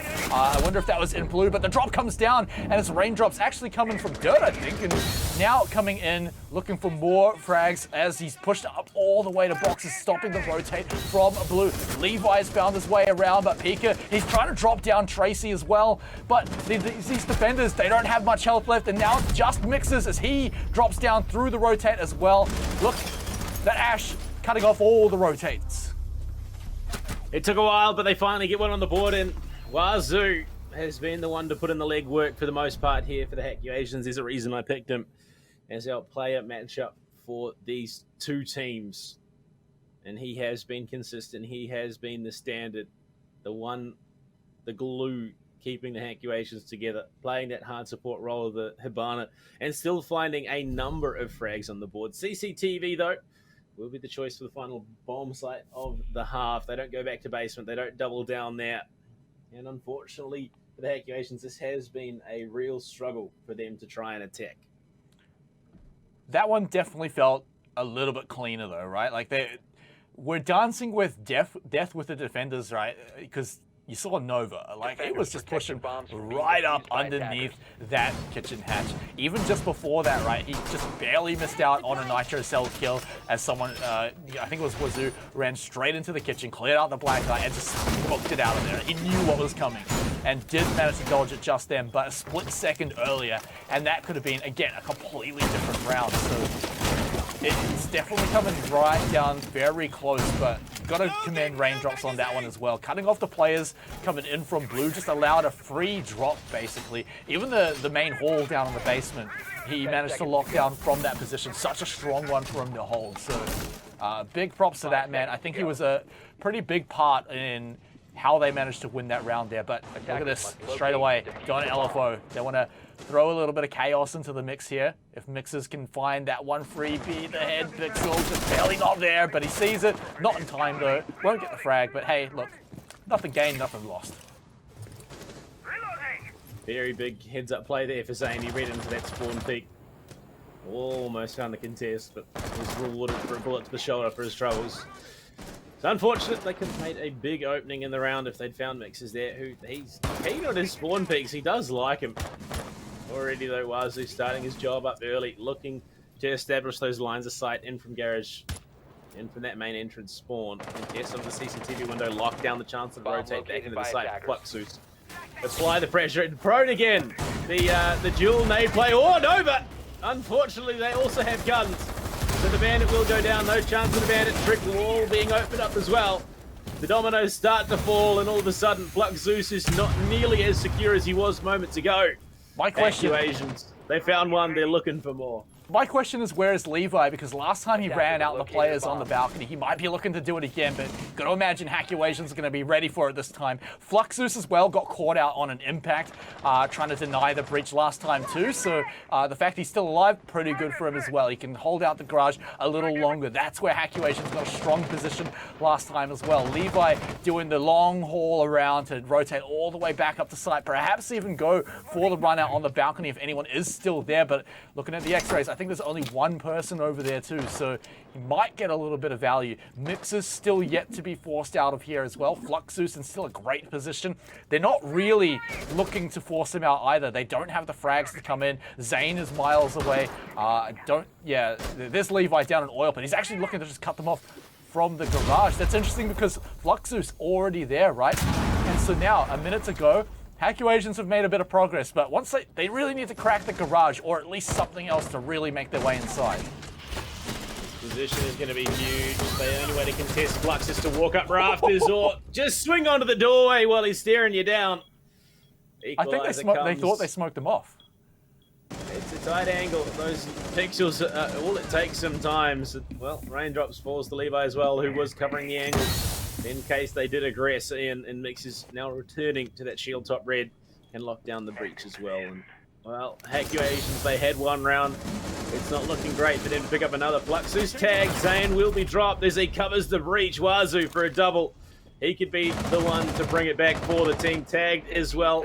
3 players on Donut are looking a little bit weak at 12 seconds left in the clock. Toxic canisters in play. Levi pushes up from behind. Tracy just pre-fired out of existence. Mixes with a nitro. Does drop Zane, who was already on the floor. Jump going for the plant behind the green box. In from behind. It's Mixes to find it. No time left. And Mixes will shut it down. Donut, LFO take the half. 5-1. And, well, it leaves them with only 2 rounds needed to close things out. Hackuations just did not give themselves enough time to go for the plant securely. Yeah, they had no time to deal with Mixes, right? No one really contested him at all. He got to sit in the doorway for such a long time, just at the top of red stairs, no one able to do anything. He had the C4 in hand like half the round, right? So even if the plant was going down in CCTV, he'd be able to contest it. But as we could see, time down, he managed to get the 1 frag he needed, and then the next one quick to follow. 5 rounds on the board for Donut LFO. Now, they're just about to hit match point, right? And that's, again, securing that 1 point, getting at least the overtime. That's always the one that feels great. So for Hackuations, I feel like if they don't win it here, then things are just going to go pretty downhill, right? All hope might start to lose as they would have to just go through overtime to even get a few points, maybe secure 1, right? But we're going back to where we started. We're going over to gym and bedroom, but this time it's the Hackuations. You see the Surya gate coming into play. And the Vulcan shields for Jumpstream Castle as well. They are going for what they run time after time. And Pika, the man on the Jaeger again, just being shut down here. Very, very quiet in their matchup so far, at least in the first half. Completely shut out last week. Week number 1, it took him round 6 to get frags on the board. Here he's got one at ready. Now in the defense, he wanted to start getting a bit louder.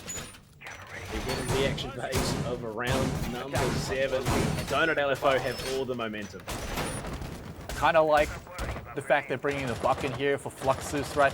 These guys can castle up CCTV and cash as much as they want, but that's some very soft floor, mate. So if they can get in on the ground floor, then, you know, Fluxus can just go a little bit wild, right? He can just move in, start blowing up the entire floor, make it so that you just have to run out incredibly early, right? Hackuations took control of these rooms very early when they were on the attack, so Donut LFO are probably going to have to look to do the same thing.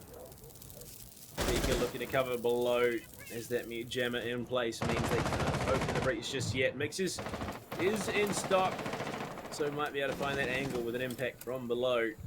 Pika covering top red, has a lot of security. Oh my lord, Zane. Goodbye, Levi. Just swings out, gets the job done, and pulls back. Attackers have located a bomb. Very deep roam for a gym bedroom bomb site. It's a tight angle, but it's all he needed. Kill does get found there. Losing out on the Ash, losing out on Levi as well, who has been up there in the frag department for Donut LFO. That's the ability that won't be dealt with going in the rest of the round. I feel like Wazoo's looking to just rotate up to blue, but unbeknownst to him, it seems, Donut LFO have all rotated up to the CCTV window to try and force them out of that, but they are just trying to play with the minds of Hackuations right now, try to make them question where are they going. They also really need to get rid of the wall denial here because it's being such a pain for them and they can't get through at all. Mixes also has his eyes on the rotate, but this is certainly a lot of time now being wasted by Donut LFO, who just haven't really made a huge amount of progress. Now starting to challenge the gym, but that's always a bit of a risky room. Teams just like to abandon it, leave plenty of sightlines, and just shoot you if you go inside, right? They can see your little feetsies as you're running by, so Mixers won't be able to just jump on in to that room there. Instead, just looking for anyone rotating through the master bedroom. Yeah, the gym does tend to turn into a bit of a kill box. Well, at the moment, at least Donut LFO have Jacuzzi wall open. They have an avenue in stuck contested for single bomb site. Mixers, Pika unwillingly walking out into the open gives him that opportunity to find the frag. Pika really struggling. Zane as well. Will fall as Flux pushes in. He's traded back out Jumpstream with that Vector to find one and equalize here. Mix is just not stopping for the moment. Jump falls. It's a big kill there. Tracy is in the bomb site as well. Nova chimes in to find Wazoo. Raindrops alone with the P10 only plant going down for Tracy. He's going to find the kill on Nova, but on the back side of things, he's being threatened too. Attackers are activating the bomb. Not a chance at the moment. Plant goes down. Raindrops to less than a quarter health. Pink's coming in. There's only so much you can do with that information. We'll rotate into Logi. Goes to the reload as well. Has to go for that last ditch here. Contest there. One outside. Tracy locks it down. Goes to the free fire. Reads that perfectly. And as a result, Donut LFO are one round away from picking up yet another win on the board.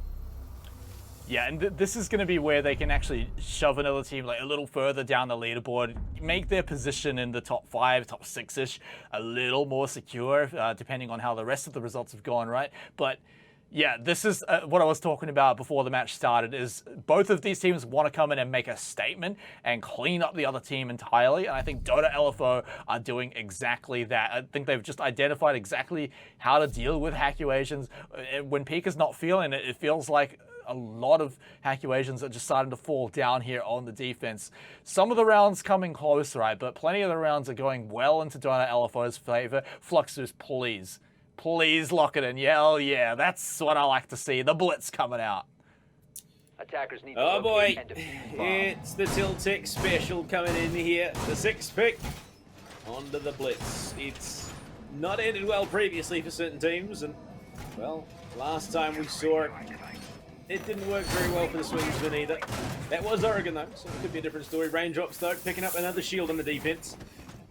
The Clash making their way through. Despite Zane and Wazoo's best efforts, they still find themselves down 5 rounds here. 5 rounds that they have to claw back. 5 rounds, the first of which being basement. And with a blitz 10 on the seconds board, to that insertion. utility that was desperately needed, no longer available. No sledge in this lineup. 5 seconds And only left. Levi bringing those breaching charges as well. I mean, Attackers' this objective is to locate a bomb is and defuse it. BM. Just let's be honest, this is exactly what it is. Yeah, I mean, even on a good round, getting through dirt tunnel against the smoke is always quite difficult, right? So this is definitely going to be a little troubling, I imagine. I wonder how long they've managed to hide the blitz for too, because they're very quickly taking out the cameras. But now he's got the little entry into dirt tunnel. How much is he going to be able to get from this? Because like you said, there's a lot sacrificed for this. No sledge means that the kitchen hold is going to have to be quite secure for you to sit around on an ash and just drop the breaching charges, right? You're quite vulnerable when that happens. So Fluxus, there's got to be a big payoff from this. He's bringing in Tracy with the diffuser as well. So they are going to be able to do quite a lot. Tracy's used pretty much all his Selmas too, so his job, I imagine, is quite done. And so, really, they're just relying on his very powerful gun to get the job done. They'll run into a Sharia gate here. The drone's being spotted as well. I feel like now, Accuations, they know what's coming. Oh, they spotted out Levi too, so going to shut down that kind of flank too. But quickly, moving up. No one's really stopped these guys making their way all the way through dirt tunnel. Here we go. Fluxus rushing straight to the Aruni, trying to blind him, and there he goes right down. The plant now being completed. But he's lost his buddy. Fluxus caught on the rotate. The plant should complete here, but at what cost? Activating the bomb diffuser. Well, Tracy does get it down. We're back in a 3v3. Mixes falls to Zane, who has just been going off round after round. Oh, unfortunately, Tracy just swifts the spray, but Nova does find raindrops to clash from above. It's entirely winnable here. It could be all over, and there we go. Tracy to find Zane. Triple for him in the round. One more, and it's Nova to do it. Donut LFO. Sweep pack you Asians aside. Like chaff in the wind, they will pick up the victory. 7-1 here on Clubhouse. Very, very similar to the match we saw in week number 1. Big Dogs versus Swingsman. And Hack You Asians again, they were able to beat Fury and OT. It raises so many questions for the coming weeks. But for the side of Donut LFO, I think this is just so great for them, right? And you can tell that this is a team of friends, right? Like what kind of, put together team, right, would run something like that on the final round, right? They wanted to have a bit of fun at the end, wanted to maybe throw their opponents off guard a little bit, maybe add in a bit of spice of the BM, perhaps, but at the end of the day, it looked like a team that was having fun because they were just trashing their opponents, right? They managed to just get such a solid win. I think that's a huge statement for them to make. We're not going to be sitting back and saying like, oh yeah, Donut LFO are going to be, trying to get into the top 5 at some point. I think they've got a real solid hope of sitting there, being able to make it through, and hold off the teams below them for now after a performance like that. Yeah, look, the big takeaway for Donut LFO is Flux. Believe it or not, you have to wait a second once you've thrown the smoke grenade into the Syria gate, because he threw it, he then tanked it, he then had his kill stolen. On the whole, about as good a Tiltec blitz showing as you could expect. They do pick up the round off the back of it, but that was, I think, mostly due to the fact that Tracy and Nova are kind of cracked when it comes to finding those frags. They lock down the bomb site in the post-plant situation. And again, another very, very well-deserved victory here tonight. All the matches we've seen tonight have been phenomenal. Yeah, honestly, we've had a real treat, right? Surprises, overtimes. Even that last one, I got a blitz round. I always love a blitz round when I get to watch it, and it went perfectly. So many times I get excited, and then it doesn't really pay off. But that time it did. So thank you, Donut LFO, for blessing me with that final round of the night. But speaking of that, Panda, that is all of our matches for tonight. We're now 3 weeks in, and look, do you think that this is where you'd be expecting all the teams to be sitting after about 3 weeks? I mean, look, it's still anyone's game coming into the end of it. There's no security in playoffs positions at the moment. I think Skyfire has the best chance of holding on to their playoff position, but no one's safe. No one is safe, especially with the big dogs going down 7-1 to Exeter, who were formerly at the bottom of the leaderboard. There is any number of possibilities coming into the final weeks of play. Yeah, we still have 4 more weeks of play to go before we hit the playoffs, which is where the real fun is going to begin. But, of course, you guys are going to have to take a break before we come on back. So, ladies and gentlemen, thank you so much for watching with us tonight. It's been me, Smite, and Blue Pandatron, bringing you all the action, and we'll be back next week when we see you again. So, have a safe week, and enjoy your time off.